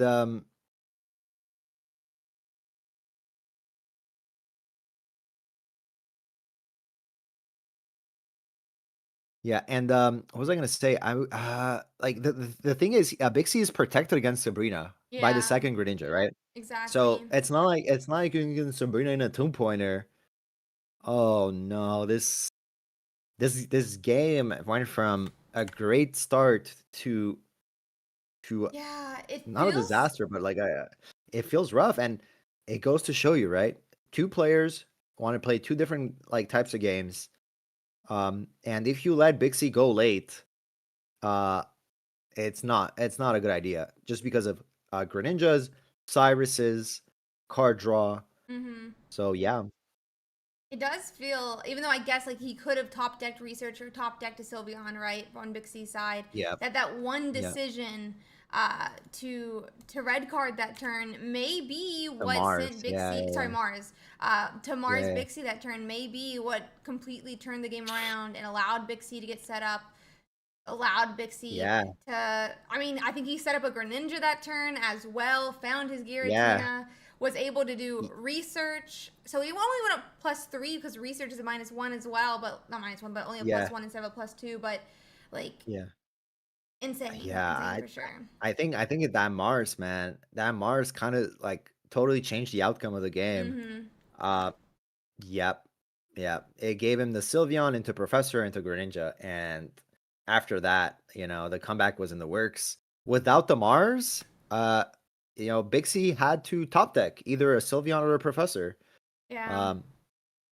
So it was one card versus, getting three back from Mars and a fourth from the like three different cards from the Mars that you had before, potentially, and one from the draw. So all right, well, we're going to game three. We're going to the game three. Um, one, yeah, it's good for us. We had like more games, so why not? Let's see. Yeah, we always love more games for sure. Okay, and this time abzange is going to be going first here. Looks like we're starting 2 EVs.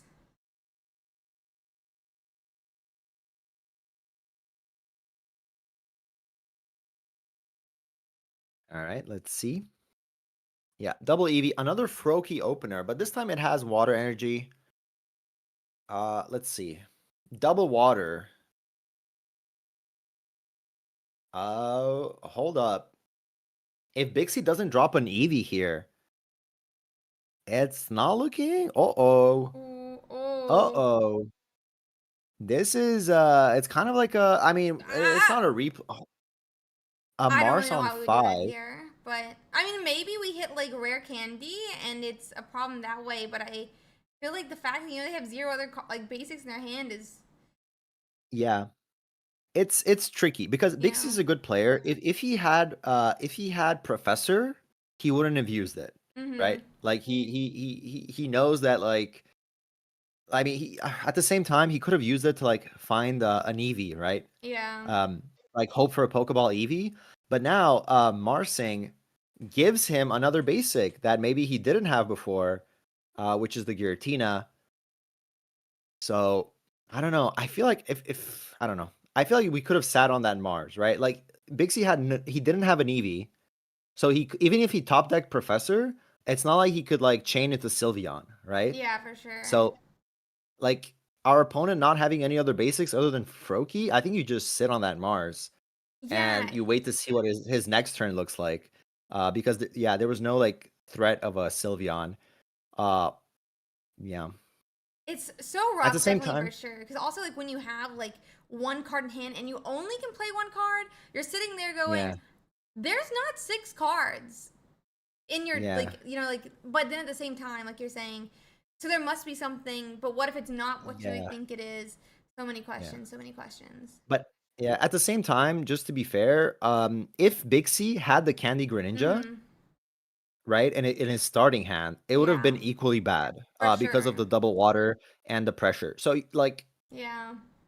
that Mars could have maybe removed it gave the Giratina, but could have maybe removed the threat of the Candy Greninja. The way Candy works is that the less amount of cards you have in your hand, the less chances that you have because you can't use Candy before you get like the stage 2 as well. So you have to sit on it, right? So mathematically, it makes sense that if your opponent has less cards in their hand, they're less likely to have the 2 cards that like give them Greninja. So you know what? Preventing the Greninja that turn with the Mars, um, yeah, it kind of makes sense. And here's the return red card. Ooh. Um, the return red card. Because yeah, now Big C is he has 2 Froakies, no Greninja. Uh he does have the Giratina, but it's a lot less slower to ramp up. Yeah, for sure. So no. And we can do that hard retreat that will put an energy in the discard pile. So Flareon is gonna be active. Uh Giratina is potentially attacking next turn though, which could be a problem. Yep.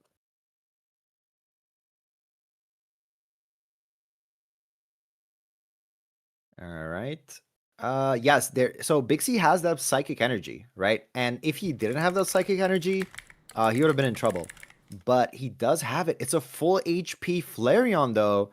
With the PCL, he needs to get the Greninja to bring this Flareon into range. But at the same time, what's the follow-up, For real, right? yeah. Because yeah,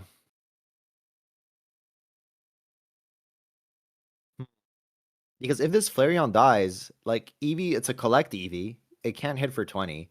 The Turtonator needs Kiawe, so Kiawe ends his turn. I mean, it feels like and Flareon has 2 retreat cost. I guess it can combust itself into getting enough energy to retreat if there's a Kiawe that shows up. And then maybe you can save it as a sweeper. But yeah, Flareon the active, you have to keep up the pressure and try to end the game as quickly as you can. Does Bixie play any healing? I'll check Because real that quick. because that helmet, he plays a giant cape. He's got giant That's cape, it. but no healing. Yeah. Yeah, because that helmet could be the difference between life and death for Bixie. The helmet on the Flareon. Let's see here. We'll get that's. We're gonna repower up that Flareon, but that will put us in range again of this Yeah. Giratina unless we have another Pokemon Center Lady. Oh, and it looks like we are doing the Pokemon Center Lady. Yeah. I mean, I was thinking like maybe Bixie didn't have to. Maybe Bixie didn't. If he already had the energy on the Froakie, maybe did he attack with the Froakie or did he just load Giratina? I think he maybe I think just he's loaded loaded Giratina. But he had like his 3rd Psychic from the Energy Zone, right? So he could have attached a 3rd Psychic and then attack with Froakie flop for 30. But like I think Flareon just has enough healing, anyways. So this might not matter in the end. Oh, there's the cape. Oh, does he have red though? Yeah, both. Oh, and there's the concede. Yeah. And with Yeah, because that, yeah. Flareon's going to the finals. Yeah, there we go. All right. I mean, I'm thinking like, could Bixie? Oh no, because Giratina hits itself on the helmet. Yeah, so the cape doesn't. Flareon ends the game. So yeah, that helmet, crazy helmet. Yeah, great plays by both players. I do think that Mars ended up clutching because yeah, it's a fair point to say that if your opponent, if he doesn't open any other basics, he's most likely having stage 2s and candies and cards he can't use. So sending that Greninja away this game, the potential Greninja away, yeah. Fantastic job, So, wow. fantastic job by abzange weighing some of those different options and ending up beating one of probably the best decks it feels like for this current set. Yep. So yeah, crazy matchup. Super happy for Flareon. The Flareon player, he made it. He made it to the finals. So crazy performance. It is Eevee Grove. We want to see an evolution make the finals. Honestly, it's not dark. Yeah, it's not Dark Tina Grove. We don't want Dark Tina Grove.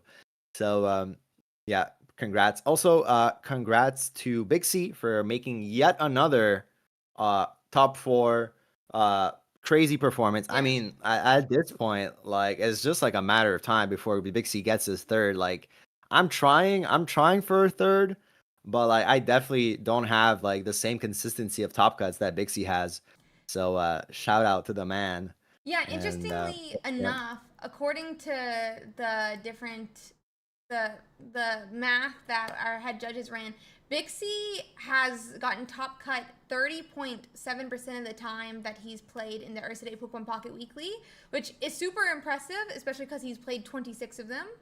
Abzange has made it 40% of the time, but he's only played 5. So, like, obviously, more variance the less you play. So, but very impressive by both. Wow. Yeah, great numbers by both players. Truly impressive numbers. Yeah, I mean, like I said, like if you're a consistent player, you make top cuts like consistently, it's only a matter of time where the variance smiles on you and you get like the god draws, you get like the god matchups, and you just like breeze through all the way to the finals and take it. So yeah, shout out to both of them. Amazing players. Can't wait to see them again in a future edition. So yeah. Do you have preference on watching 𝗠00 or gustawong? They're both playing Sylveon and Greninja. No, I think yeah, we can pick either or and maybe swap in between if the quality's not that great, but up to you. Let's hop to channel. I think let's hop to channel 10. Okay, perfect.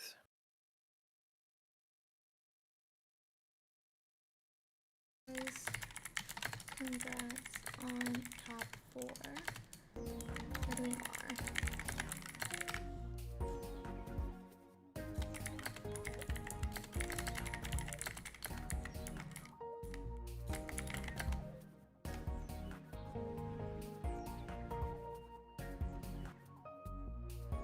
Let's see here. Whew. I'll change the title. It is gonna be ssEisen versus gustawong here. Eisen is running 1 Iono, 1 red card, 1 giant cape, so the same list as Bixie. And gustawong has that Iono changed out for Pokemon communication. All right, excited. Are we going into game 3? It'll be no. This will be their first game. We run top 4 right. asynchronously. Perfect. Yeah, asynchronously, so Yeah, we can yeah. watch both of them. Excellent. Super excited. Yeah, you said the only difference is Iono versus Comms? Yes. Yes. Yeah, so once again, yeah, I mean, we talked about it earlier. They both have their pros and cons. Mm-hmm. Yeah, so yeah, let's see how it goes.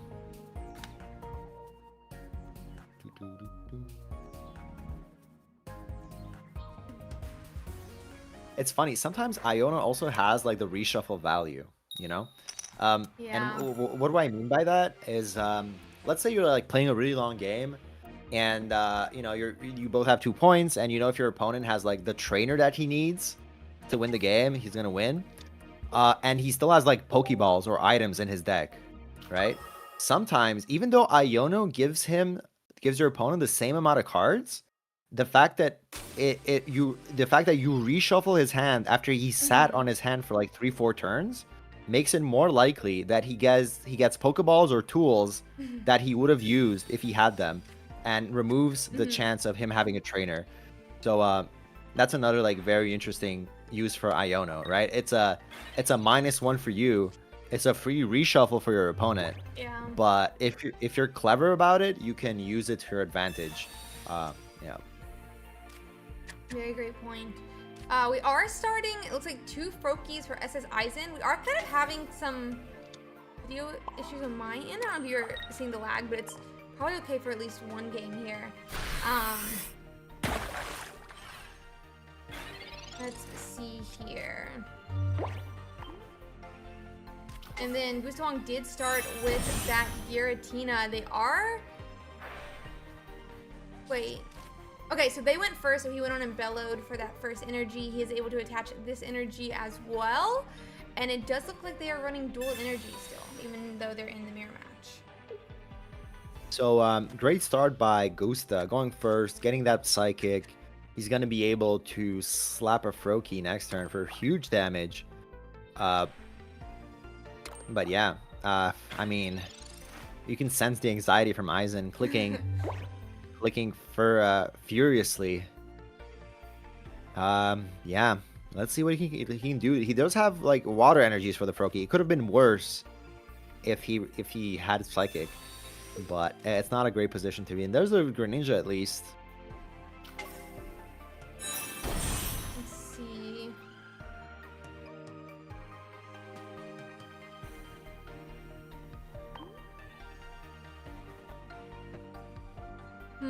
Yeah, I mean, we did get the 1 Greninja, but Yeah. doesn't feel great. I mean, I assume we're gonna attach that energy to Greninja, but Yeah. I mean, if Froakie just dealt a little bit more damage, right? Let's say like he's gonna ping the Giratina, right? Down to 120. Giratina attacks, damages itself down to 100. Oh, he goes for the Sylveon. Yeah, I Okay. mean, if Froakie dealt 20, might have been yeah, if Froakie dealt 20, Greninja could have revenge killed. Oh, but he's going for the Cyrus play. That's actually that makes sense. It's a It smart does play. prevent. Yeah, super smart play. Delays the Giratina attack 1 more turn. Yeah, a little bit of like Gives a it time defensive to- Cyrus. A little bit of defensive Cyrus Yep. here. Yeah. Who needs Sabrina when you have Greninja Cyrus? You know, True. it's so versatile.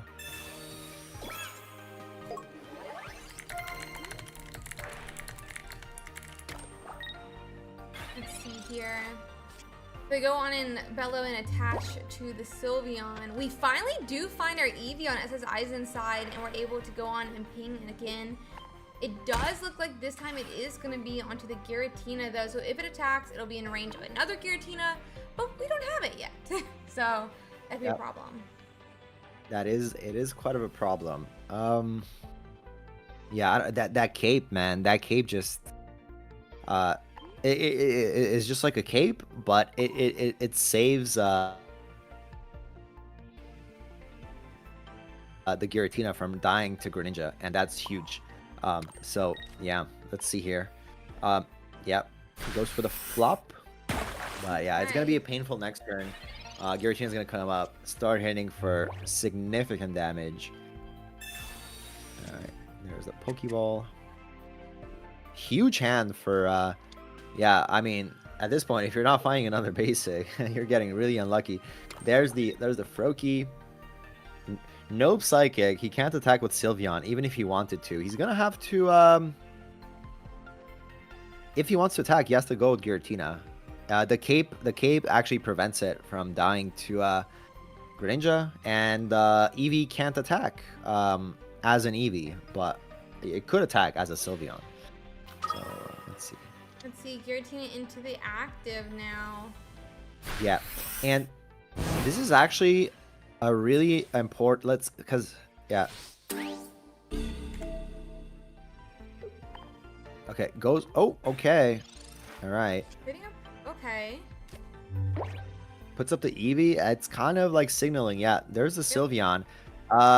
I mean, as long as CLT, as long as Gusta doesn't have the Greninja, this Sylveon could survive a turn. But he's sitting on 6 cards, and he just dropped that Froakie last turn. So, like, the odds of him having the Greninja are extremely high. But I guess you have to go for it. You know, once again, playing through your outs, and hoping that you know, the variance smiles on you. Yeah, I definitely agree. You never really know which one is going to be the better option. It does look like we are going to ping and retreat.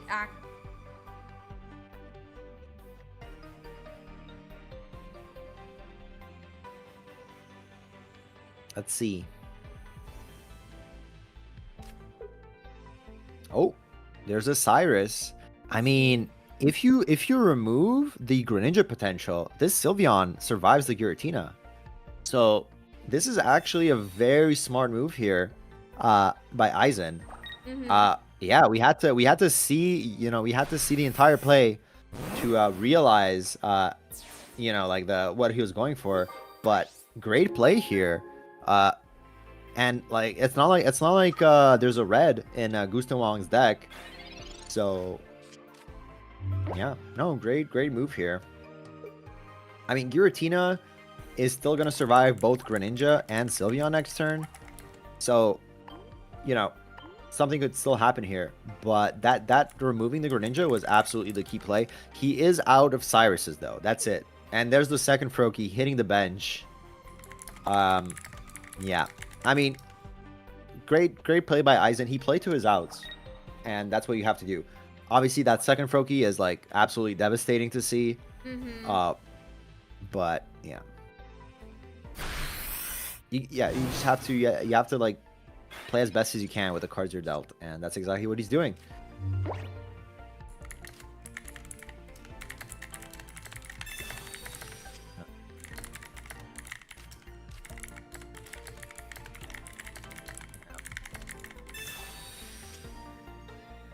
There's a Giratina, a bit late. It's probably sad to see that.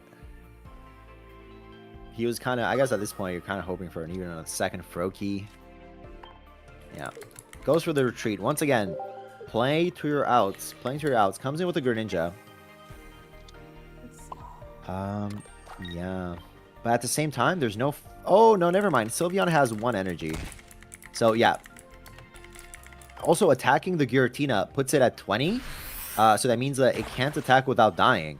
So actually, this is a great move. A great move. I mean, Greninja ends the game for Gusta, and yeah, there it is. But great play by Eisen. He absolutely like with the cards that he was dealt, he played this amazingly well, to the point that he was like one turn away from either tying or at least tying. But yeah, it goes to show you. It goes to show you have to be resilient, and yeah, hopefully the variance swings back in his favor for game 2. Yeah, we'll see how game 2 goes here. Really great job by gustawong, though. We'll hide the screen and let them get into their game 2. Is there anything different you would like to see either side do?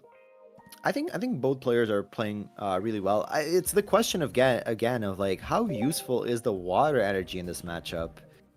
But yeah, I guess once again, like starting with Froakie and not having water is really painful. So you just have to sit through it. Yeah, you have to sit through the double energy. I think the players, I mean, at this point, like this is still the first weekend for Silvally, Greninja. So it does take some time to get used to. Mirrors, I think, by far are like the hardest matchups to learn because, because they're the most skill intensive, right? So it does take some time to like know the lines by heart and know exactly what your game plan is. So, but yeah, I feel like these players, they probably both played mirrors already in the qualifier, so they know what they're doing for sure. For sure, and we're gonna get started here again. Eisen is starting with that Eevee this time, gustawong with Froakie. Yeah, it's definitely interesting to see like what the difference is if they had decided to like go all psychic energy instead of maybe the water energy. But it does seem like everyone currently is deciding to still stay water and psychic for this match. So Gusta does find that Giratina EX, which Eisen hasn't yet. Yep. So let's see. Yeah, getting Giratina is so important in this matchup. Getting it early just makes your late game so much easier. Like you want Giratina first, and you don't care when you get the Cyrus. You know you're gonna get it eventually. So you're not too worried about the Cyrus. You just really want your big hitter. And that's what Eisen is hoping for here.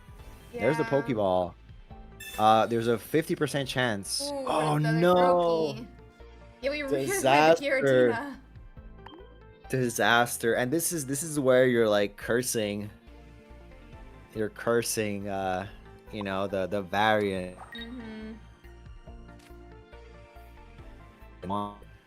And I didn't from that Pokeball, but yeah, rough start. I mean, he does still have Eevee's Collect. And one Professor or one Sylveon could still turn this game around. So for sure. Let's stay in it. Let's see. He's debating a red card. Is he gonna use it? It looks like red card is gonna come down here. I like the flare on the red card with the stars. We're gonna decrease his hand to 3. I think it was what, -2? Yeah, -2. After the Professor, it's like red carding after a Professor is value for sure. Let's see. It did give him an Eevee.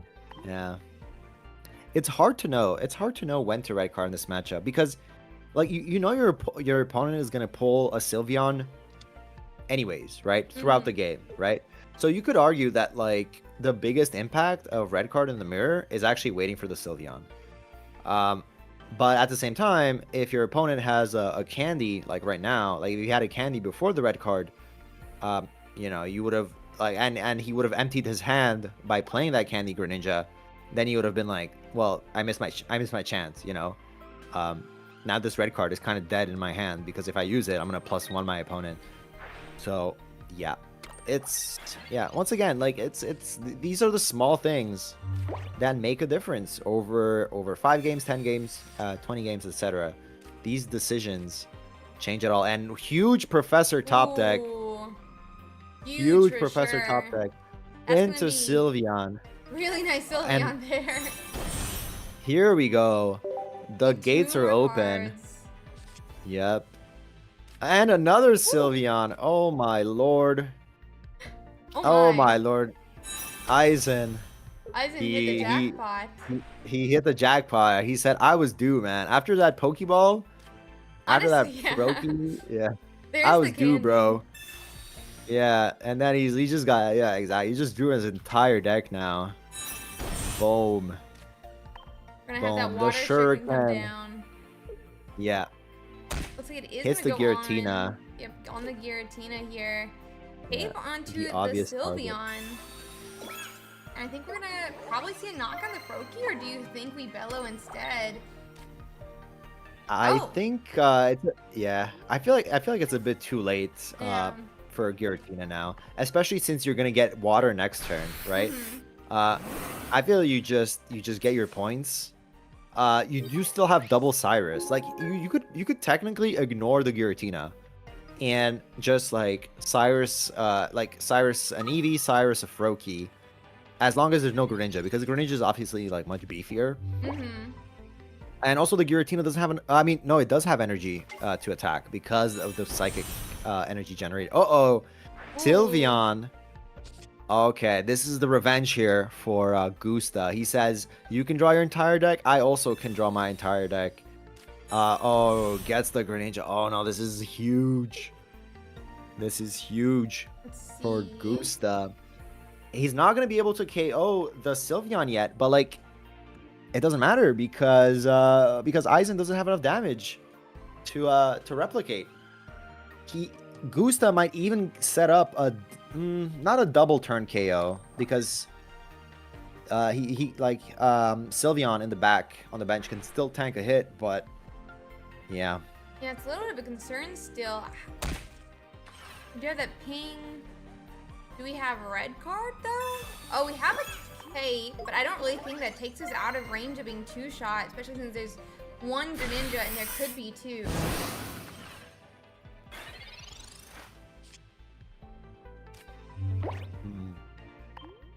Yeah. Sire's showing up for Eisen, but if those like Pokemon in the back were still basics, he would have been okay, because he could have taken out one with Sylveon and then the second one with Greninja, especially since he got water energy. But now, like, you can't even Cyrus for tempo, because they both have one retreat cost. They both have 120 HP, 140 HP. Absolutely devastated.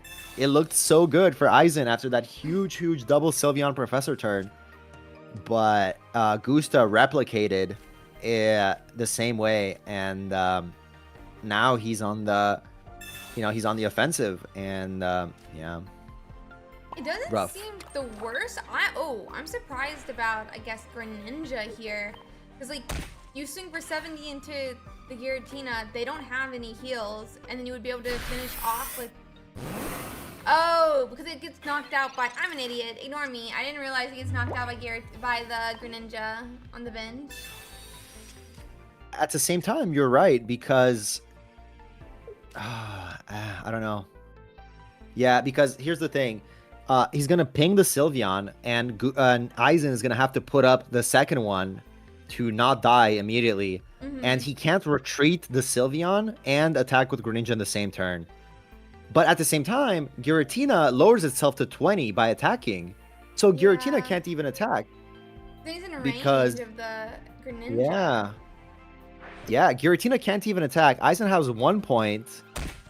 Oh, this is a tricky matchup. Yeah, he's going to put up the Sylveon wall. Giratina has to sit there. If it attacks, it dies to the ping, and Eisen wins. But if it retreats, it still dies to the ping before anything else is ready to attack. Yeah, I'm kind of confused about the water attach though, because we do have Psychic next turn. Oh my. This is a tricky situation.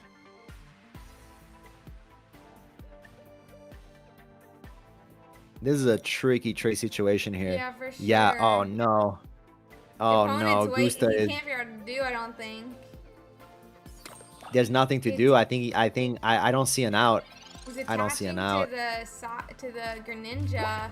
Oh, Yeah. and we do have the second candy, which The does double- mean oh. they can't even like Cyrus Greninja attack next turn. And Yeah. two Greninjas is actually just game, so it doesn't even matter. That's right. Yeah. So that's a wow. What a great job by the What two. by both players, and every single turn absolutely crucial for both players.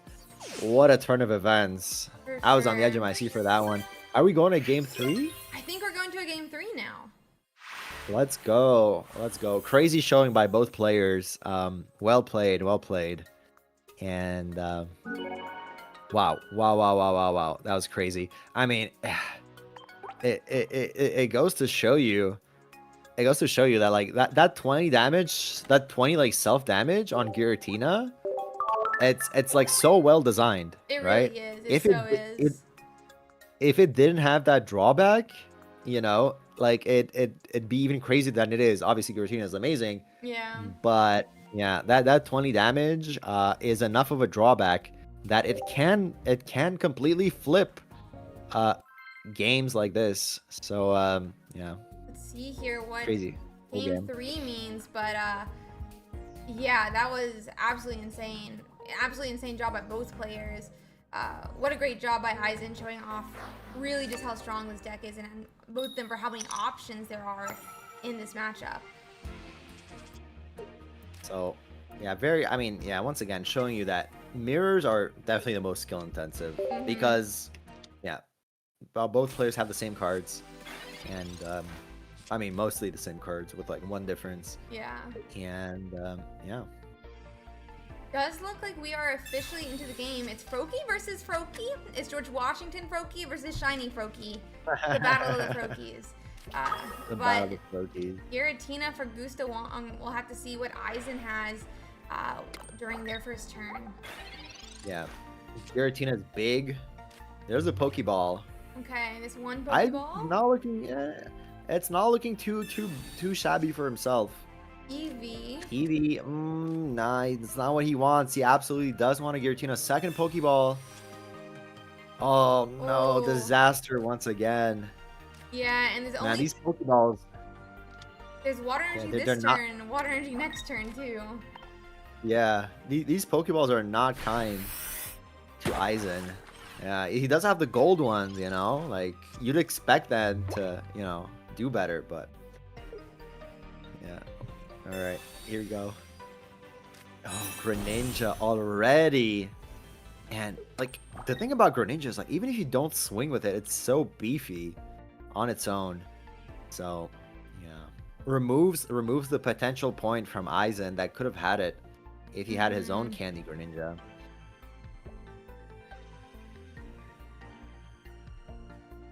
What do they decide Yeah. to do here? I mean, he can't attack with Greninja. I think he's definitely gonna charge, but maybe he just needs like a couple more minutes to think about his next turn, right? Yeah. Oh, decides, yeah, thinking about like what to ping. Hits the Froakie. That's interesting. It makes sense, to be fair, because like the Sylveons are like one hit away. I guess 2 with Cape. But if it's a battle of the Greninjas, oh, and it seems like it will be. Let's see. Yeah, I mean, Eisen has no choice but to attack. He doesn't have Giratina, so he's not like having to pick. He has to go on the offensive here. So Greninjas with 60 plus 20, they deal 80. So it's he won't get the knockout just yet. And the fact that it's at like, oh, okay, goes for the Giratina. Ooh, okay. I mean, it makes sense because the active Greninja is like 2 hits away anyways. Yeah, right? that's very true, yeah. Wouldn't really add anything or hurt anything To ping the Giratina, for sure. Because look, they do have Uh-oh. research. Looking for that Sylveon and whichever third bench Pokemon they do decide to put down. They do a Pokeball would be a Froakie or an Eevee.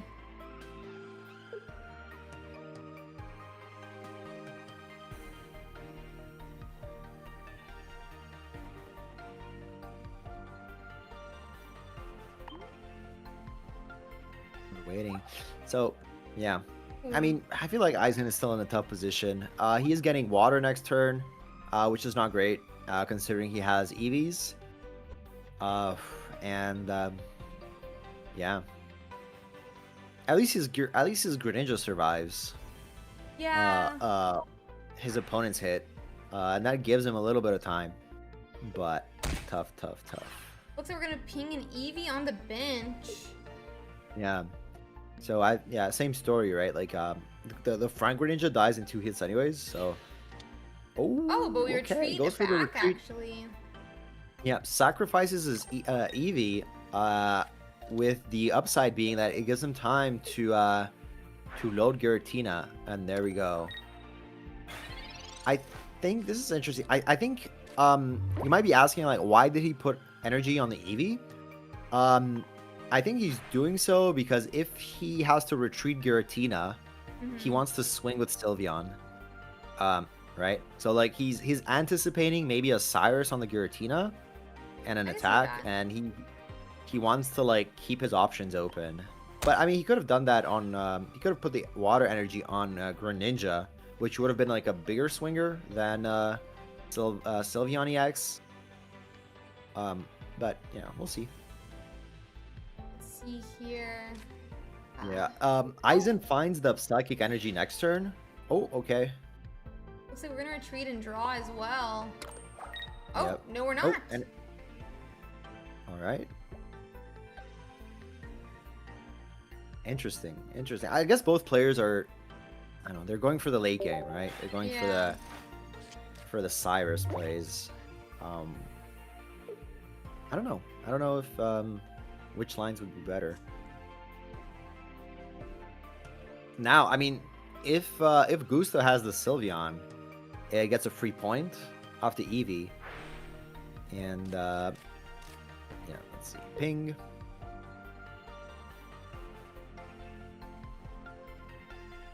What they decide to do here, we do ping the other Eevee this time.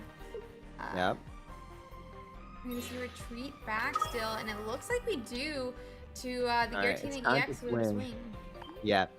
Okay, so... Oh, okay. Uh-oh. Cyrus is the Greninja. Great move here. And I understand why he pinged the other Eevee. I understand why he pinged both Eevees once. It's he knows that Eisen is running a cape, right? So you need 2 pings. So he's setting up like the double ping attack into Sylveon. So it makes it so that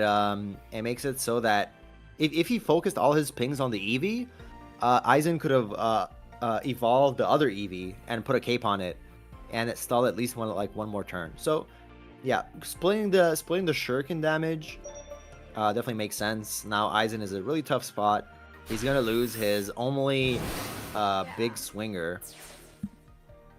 Luckily, Psychic is next turn, so I mean, there's a chance. Not a great one, but there is a chance. Yep. Research.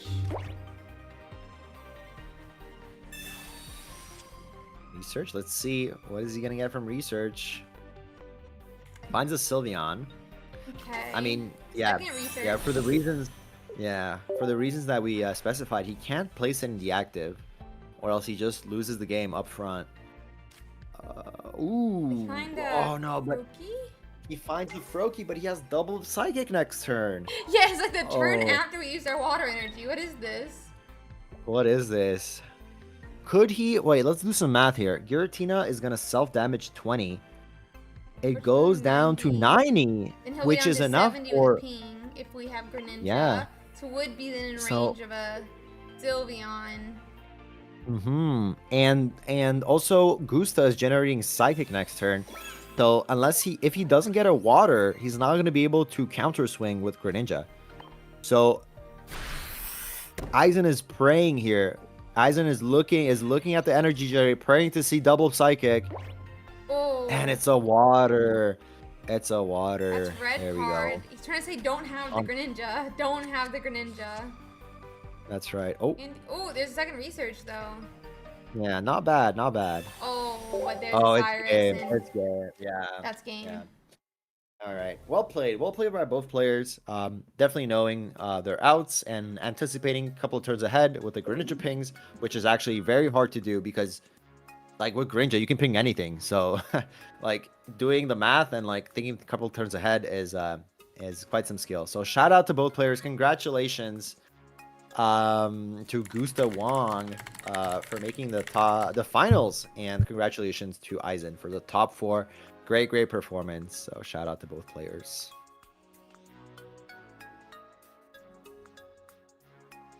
All right.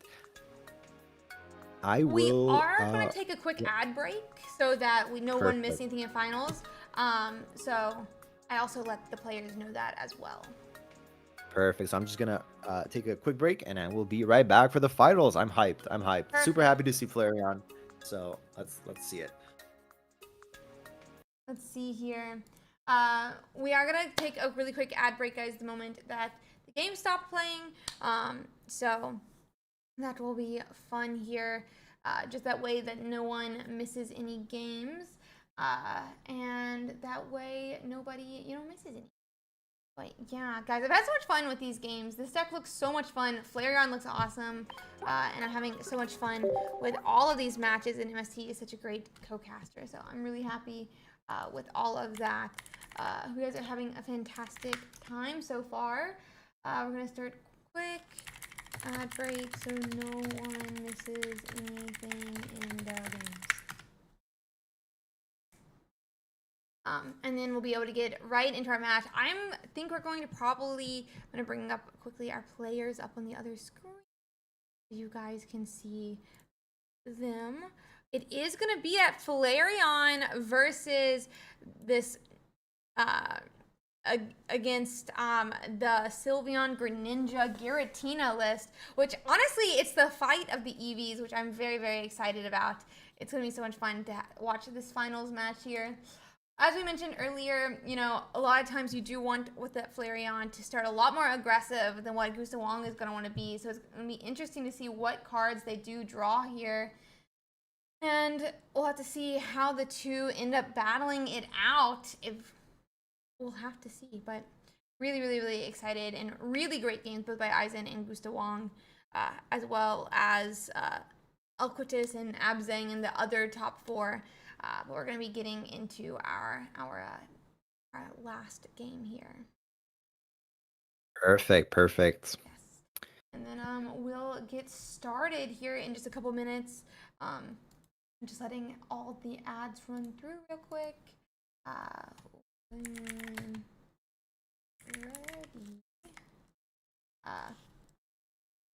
Do you have preference on which side we watch this game from? Be the Sylveon or the Flareon? I think I'd like to see the Flareon POV.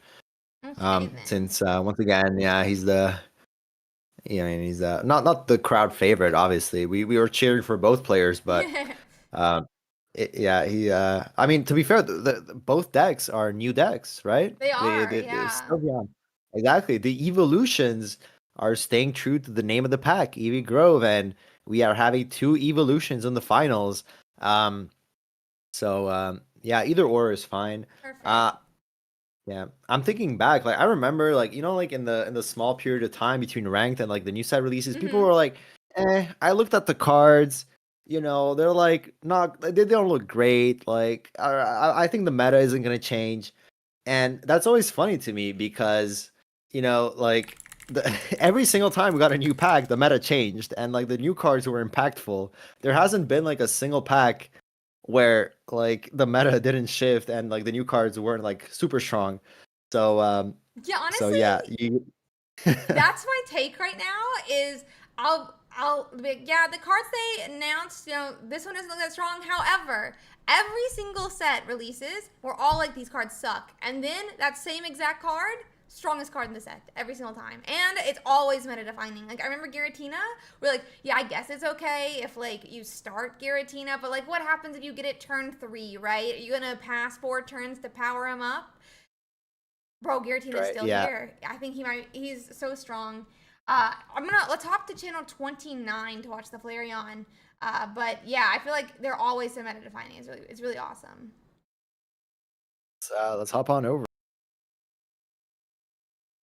I will also state though, while I think that it's really interesting how meta defining it's really cool to see a lot of these like old decks reappear. Greninja's from Genetic Apex still thriving, right? Turtonator is from like 3 sets ago. He's back again. A lot of these cards are still strong. Many sets later, and while someone might be like, oh, in what somebody might think or expect to be like a gotcha game or something, you don't really expect for how little power creep we actually see. I feel like so. Absolutely. And I think with every single set, like deck building is becoming more and more skill intensive and hard, right? Because every single set you get like brand new cards that are super strong, and you have to make hard choices. Do I cut the Sabrina for Cyrus? Do I add a Mars, remove a Guzma? Right? They're all like super impactful cards. And starting in GA, everybody was running the same cards because we only had one set. Like everybody was playing double X speed, double Sabrina, sometimes all that. But now you have to make really hard choices, and it shows that players that are able to deck build are the ones like the deck build really well, and who have a good view of what they're gonna face.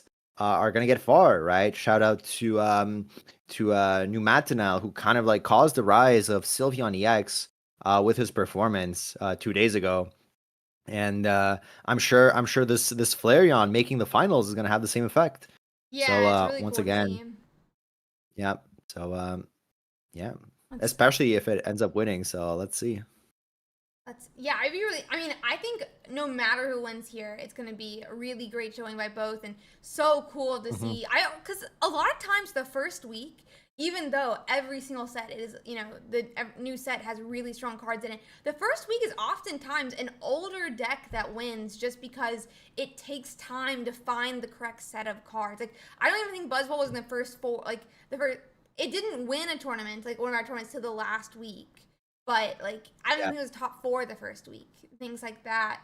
I remember Celebi, even though there was still so few cards, there wasn't even one in the top 32. The entire top cut had not a single Celebi in it, right? Like, it is really interesting to see. Sometimes it takes longer to find that perfect, 20 cards. And in this case, 3 days passed, and we have a Flareon in top cut and a really awesome Sylveon list as well. So really, really huge shout out to all the players out there who are, putting their blood, sweat, and tears into deck building, who decided they were going to make some fantastic decks with this, and obviously did, because they made it to the finals this week. And so really, really great job by all the players that make the decks, the players that playing the decks, and we'll be getting into our match here in just a second.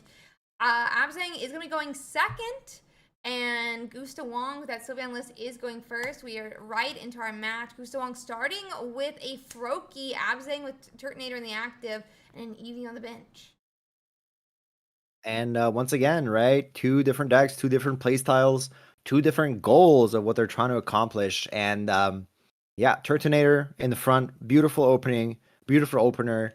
Eevee in the back. That's exactly what Abzange wants as his start. But it seems like Gusta doesn't have too bad of a start himself. Finds the Giratina, turn 1, starts ramping, and let's go. Let's get into it. Yeah, and it is turn 1, or Abzange's first turn now. We did get Giratina, we got that Eevee, we got that Froakie. Question's gonna be, can Abzange find that Kiawe? Because that could be, and he does, be really, really, really instrumental for Abzange to pull out this win. Immediately, 3 energies on the board for Abzange.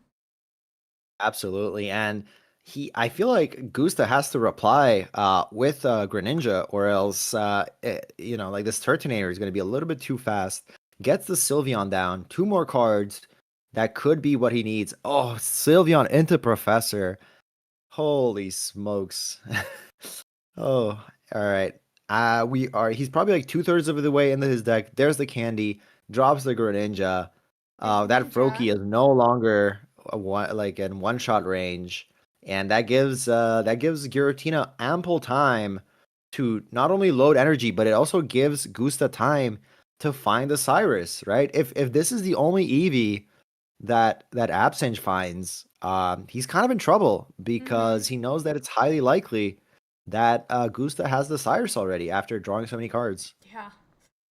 So many cards. Sylveon just lets you go straight through your deck. Uh, we'll have to see what abzange is able to find here. Uh, he It's the Turt with the ping. Yep, and we are gonna go on in Starts loading up Bello. your Tina. All right. Oh, that second Pokeball. I mean, here's the one Pokeball. That's And Tortunator. yeah, we're gonna the second Pokeball. So that second Pokeball, absolutely clutch for Mm-hmm. Gusta because he's not 100% safe because he does have already one energy on that Eevee. But he is a bit more safe against Cyrus, right? Yeah. Because he knows that if he loses one Eevee, he always has a second one. The issue, however, is that Turtonator discards energy for each attack, right? Um, but at the same time, the turn where you drop Flareon EX, you can combust to get one on, and then you just combust again and attach, right? So it effectively Flareon EX loads itself, and then you just attach the last energy you need. Um, so yeah, let's see here. Okay. Yeah, we have that Pokemon communication. Let's see if we have that. I mean, the fear of Cyrus come to life here. Uh, Yep. Definitely concerned if we, I don't know. I feel like there's a concern both directions. If he knocks out the Turtonator with the Greninja, if he decides to attack with the Greninja, uh, we better have a Flareon. But Yeah. at Yeah. the same time, if they take out the Eevee, it's not going to feel great either. Yeah. But we could go and get a point too. Yeah. I mean, the energies for Gusta are so well generated, right? Mm-hmm. He does have a psychic next turn. He could choose to oh, but he already pinged. He already pinged the Eevee on the bench. He Ooh. can't KO the Turtonator now. But if he pinged the Turtonator and attack with Greninja, right? He could have given away both Greninjas and then have the Giratina sweep with the psychic energy that he's gonna get next turn. I'm not sure. I mean, he's going for the slower play, right? Where he's going for like the pings. He has double Greninja. He's like, I'm just gonna slow play it. Like I can Mm-hmm. even like kill the EVs with Greninjas. So this is another line that you can take, and I don't think it's the wrong line.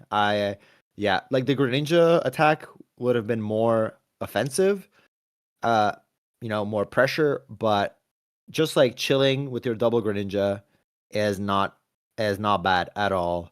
Uh, considering like you're applying so much pressure to your opponent. He like Gusta has 6 cards left in his deck. If he doesn't already have the Cyrus, he's gonna get it very soon. Yeah. So yeah, let's see. Looks like we did avoid that attack for the Bello, and we could do it. I mean, 90 damage even onto the Sylveon does feel nice. Yep, yep. It It's, it does feel nice. It does apply pressure. but Yeah, there we go.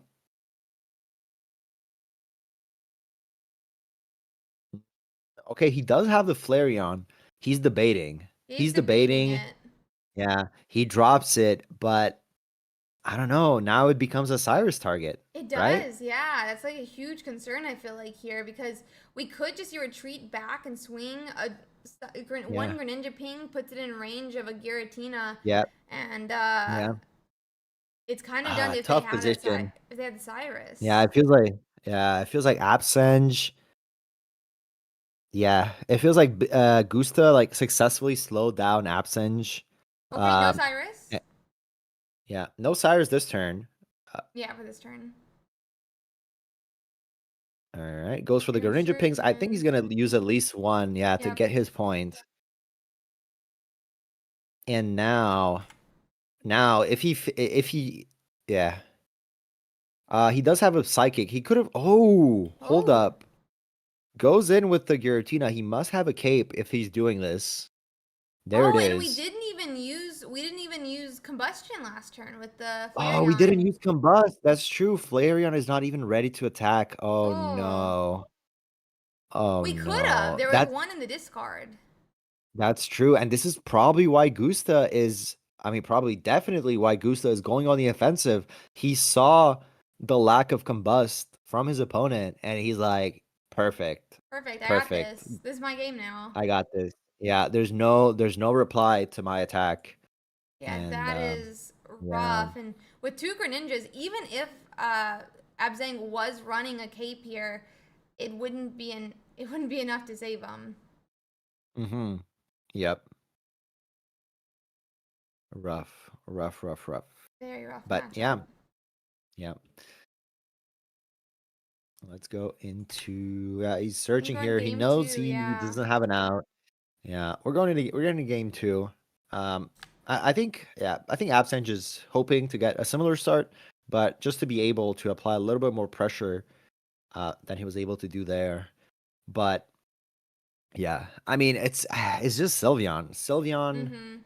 swung that game by like giving the Greninja in the active to tank Tortunator hits, giving the second Greninja, and from there it was just a matter of like a war of attrition, just like slowly pinging down your opponent with double Greninja, and wait for a mistake, and just go for it. Yeah, exactly. We're gonna let them get into game two here, uh, and see where it goes from here.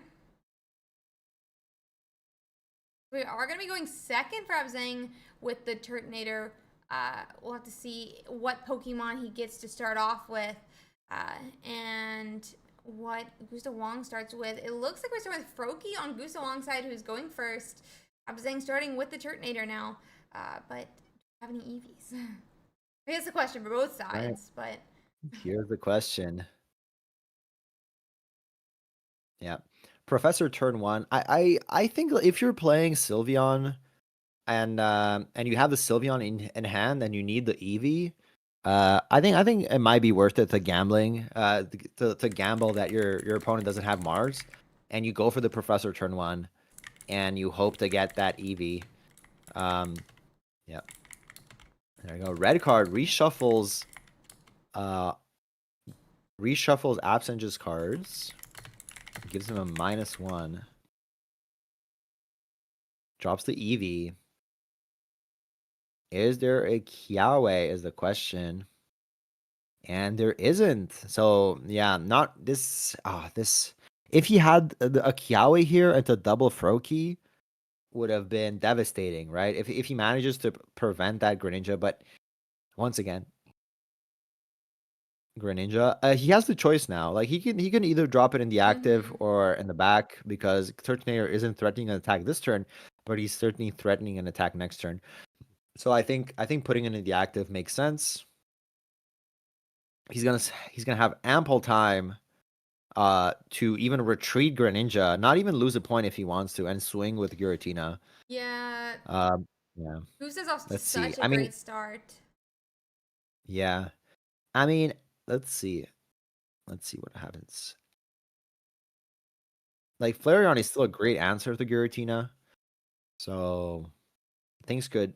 The second Oh, okay. Eevee. Second Eevee.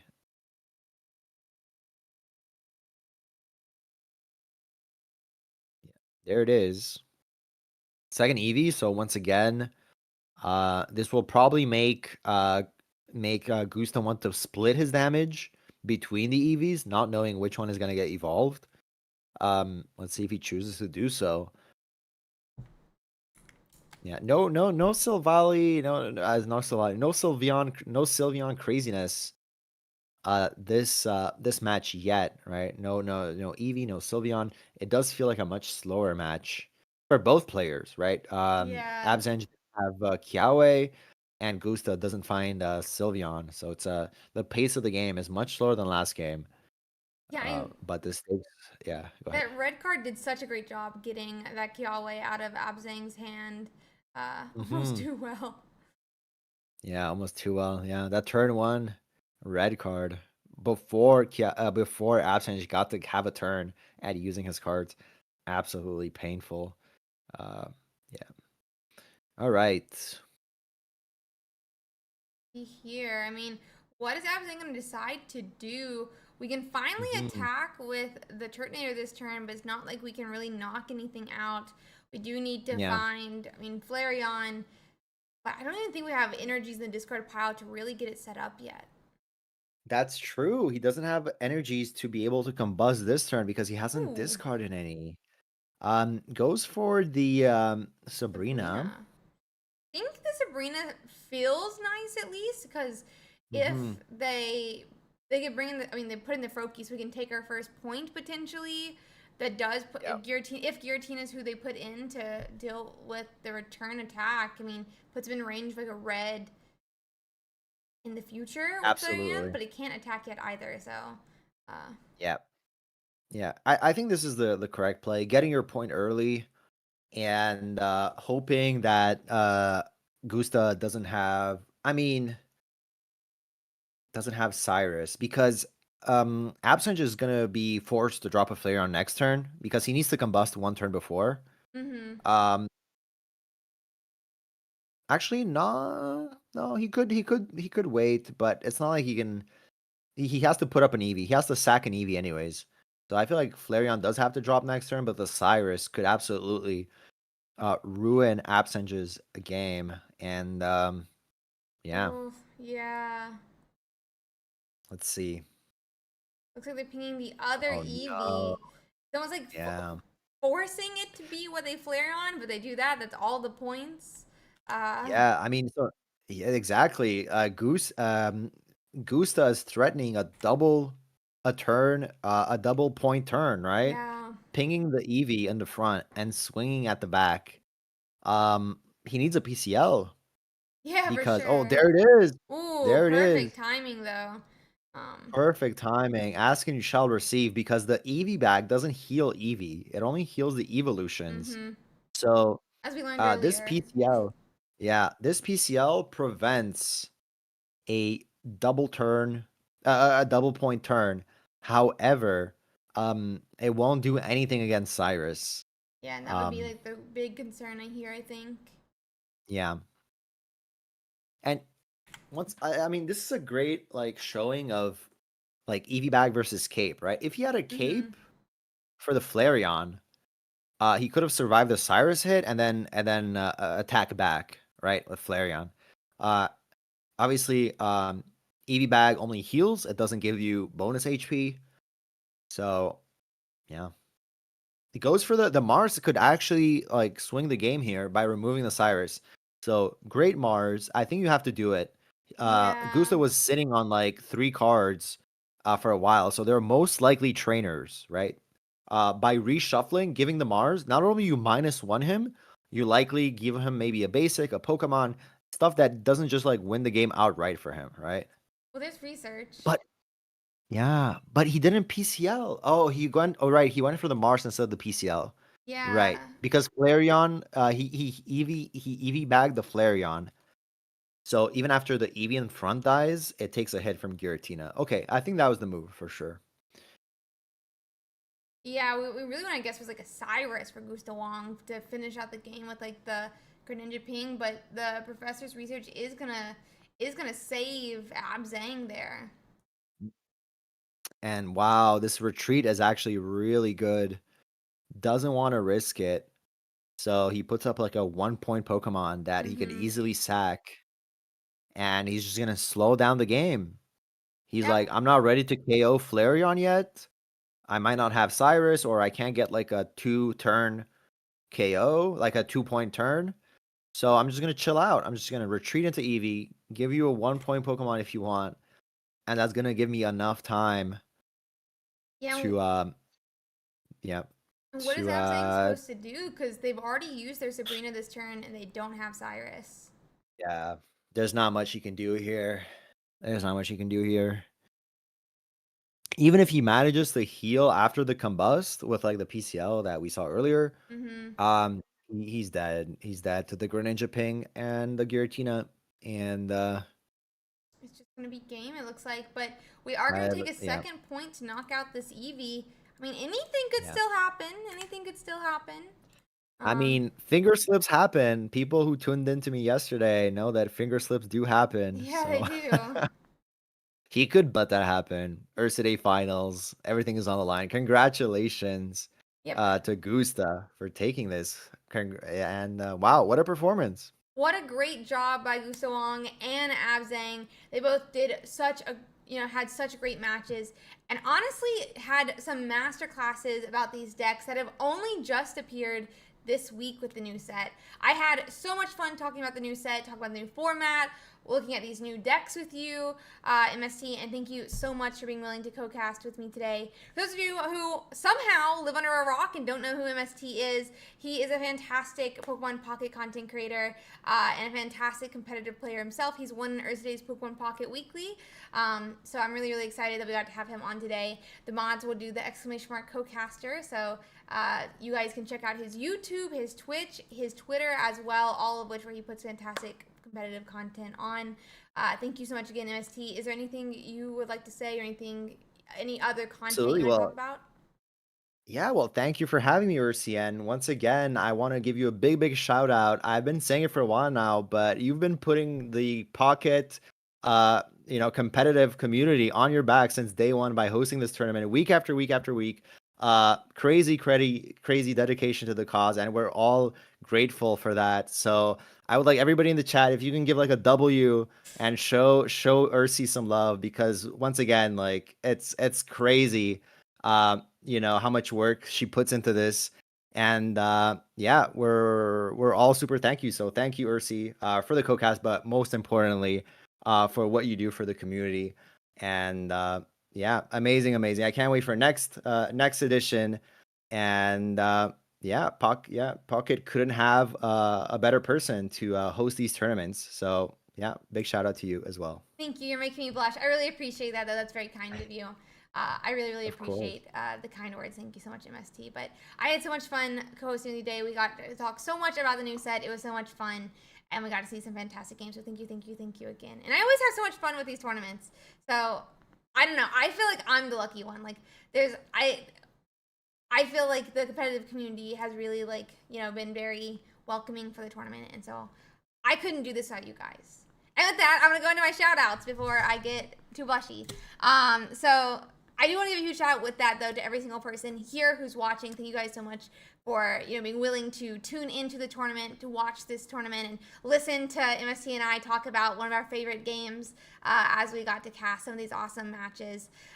We obviously could not do this without you guys. We wouldn't have anybody to co-cast to, and we wouldn't have such awesome sponsors like XP Collect, who puts up that 400 USD prize pool every single weekend. Huge shout out to XP Collect for really going out on a limb. Thank you guys for all the W's. I'm seeing them now because we're on delay and I don't know how I feel about it. Anyway, but thank you guys so much for being a part of this community, and thank you so much to XP Collect for really being willing to go out on a limb and sponsoring us for 32 weeks now, even before we really knew what size this competitive scene would be like. So huge shout out to XP Collect. I also do want to give a huge shout out to all of our players. We wouldn't have the size of a tournament for people to watch if it wasn't for our players who are willing to play in the tournament. Like the fact that we've had, in the last month or two, the largest online Pokemon tournament of any of the Pokemon games that wasn't obviously like an official tournament is absolutely gigantic, and I'm so appreciative of you guys that y'all are willing to put in the time, put in the effort. I know I saw someone in the channel say it, but it is such a time commitment, not only from us as the co-casters and stuff, but from all the players. Was it 600 or 700 players were willing to play so many rounds yesterday? Then 64 people were willing to come back today. That is so much dedication, and I'm so appreciative of you guys being willing to do that. And we would not have a competitive scene without the players. We wouldn't have the competitive scene without the viewers. And we wouldn't have the competitive scene without the whole community. So I do want to give a huge shout out to our entire community. It has really been such a fantastic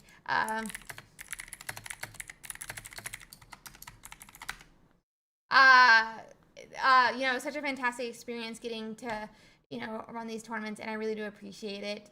I am also going to give a huge shout out to our judges here.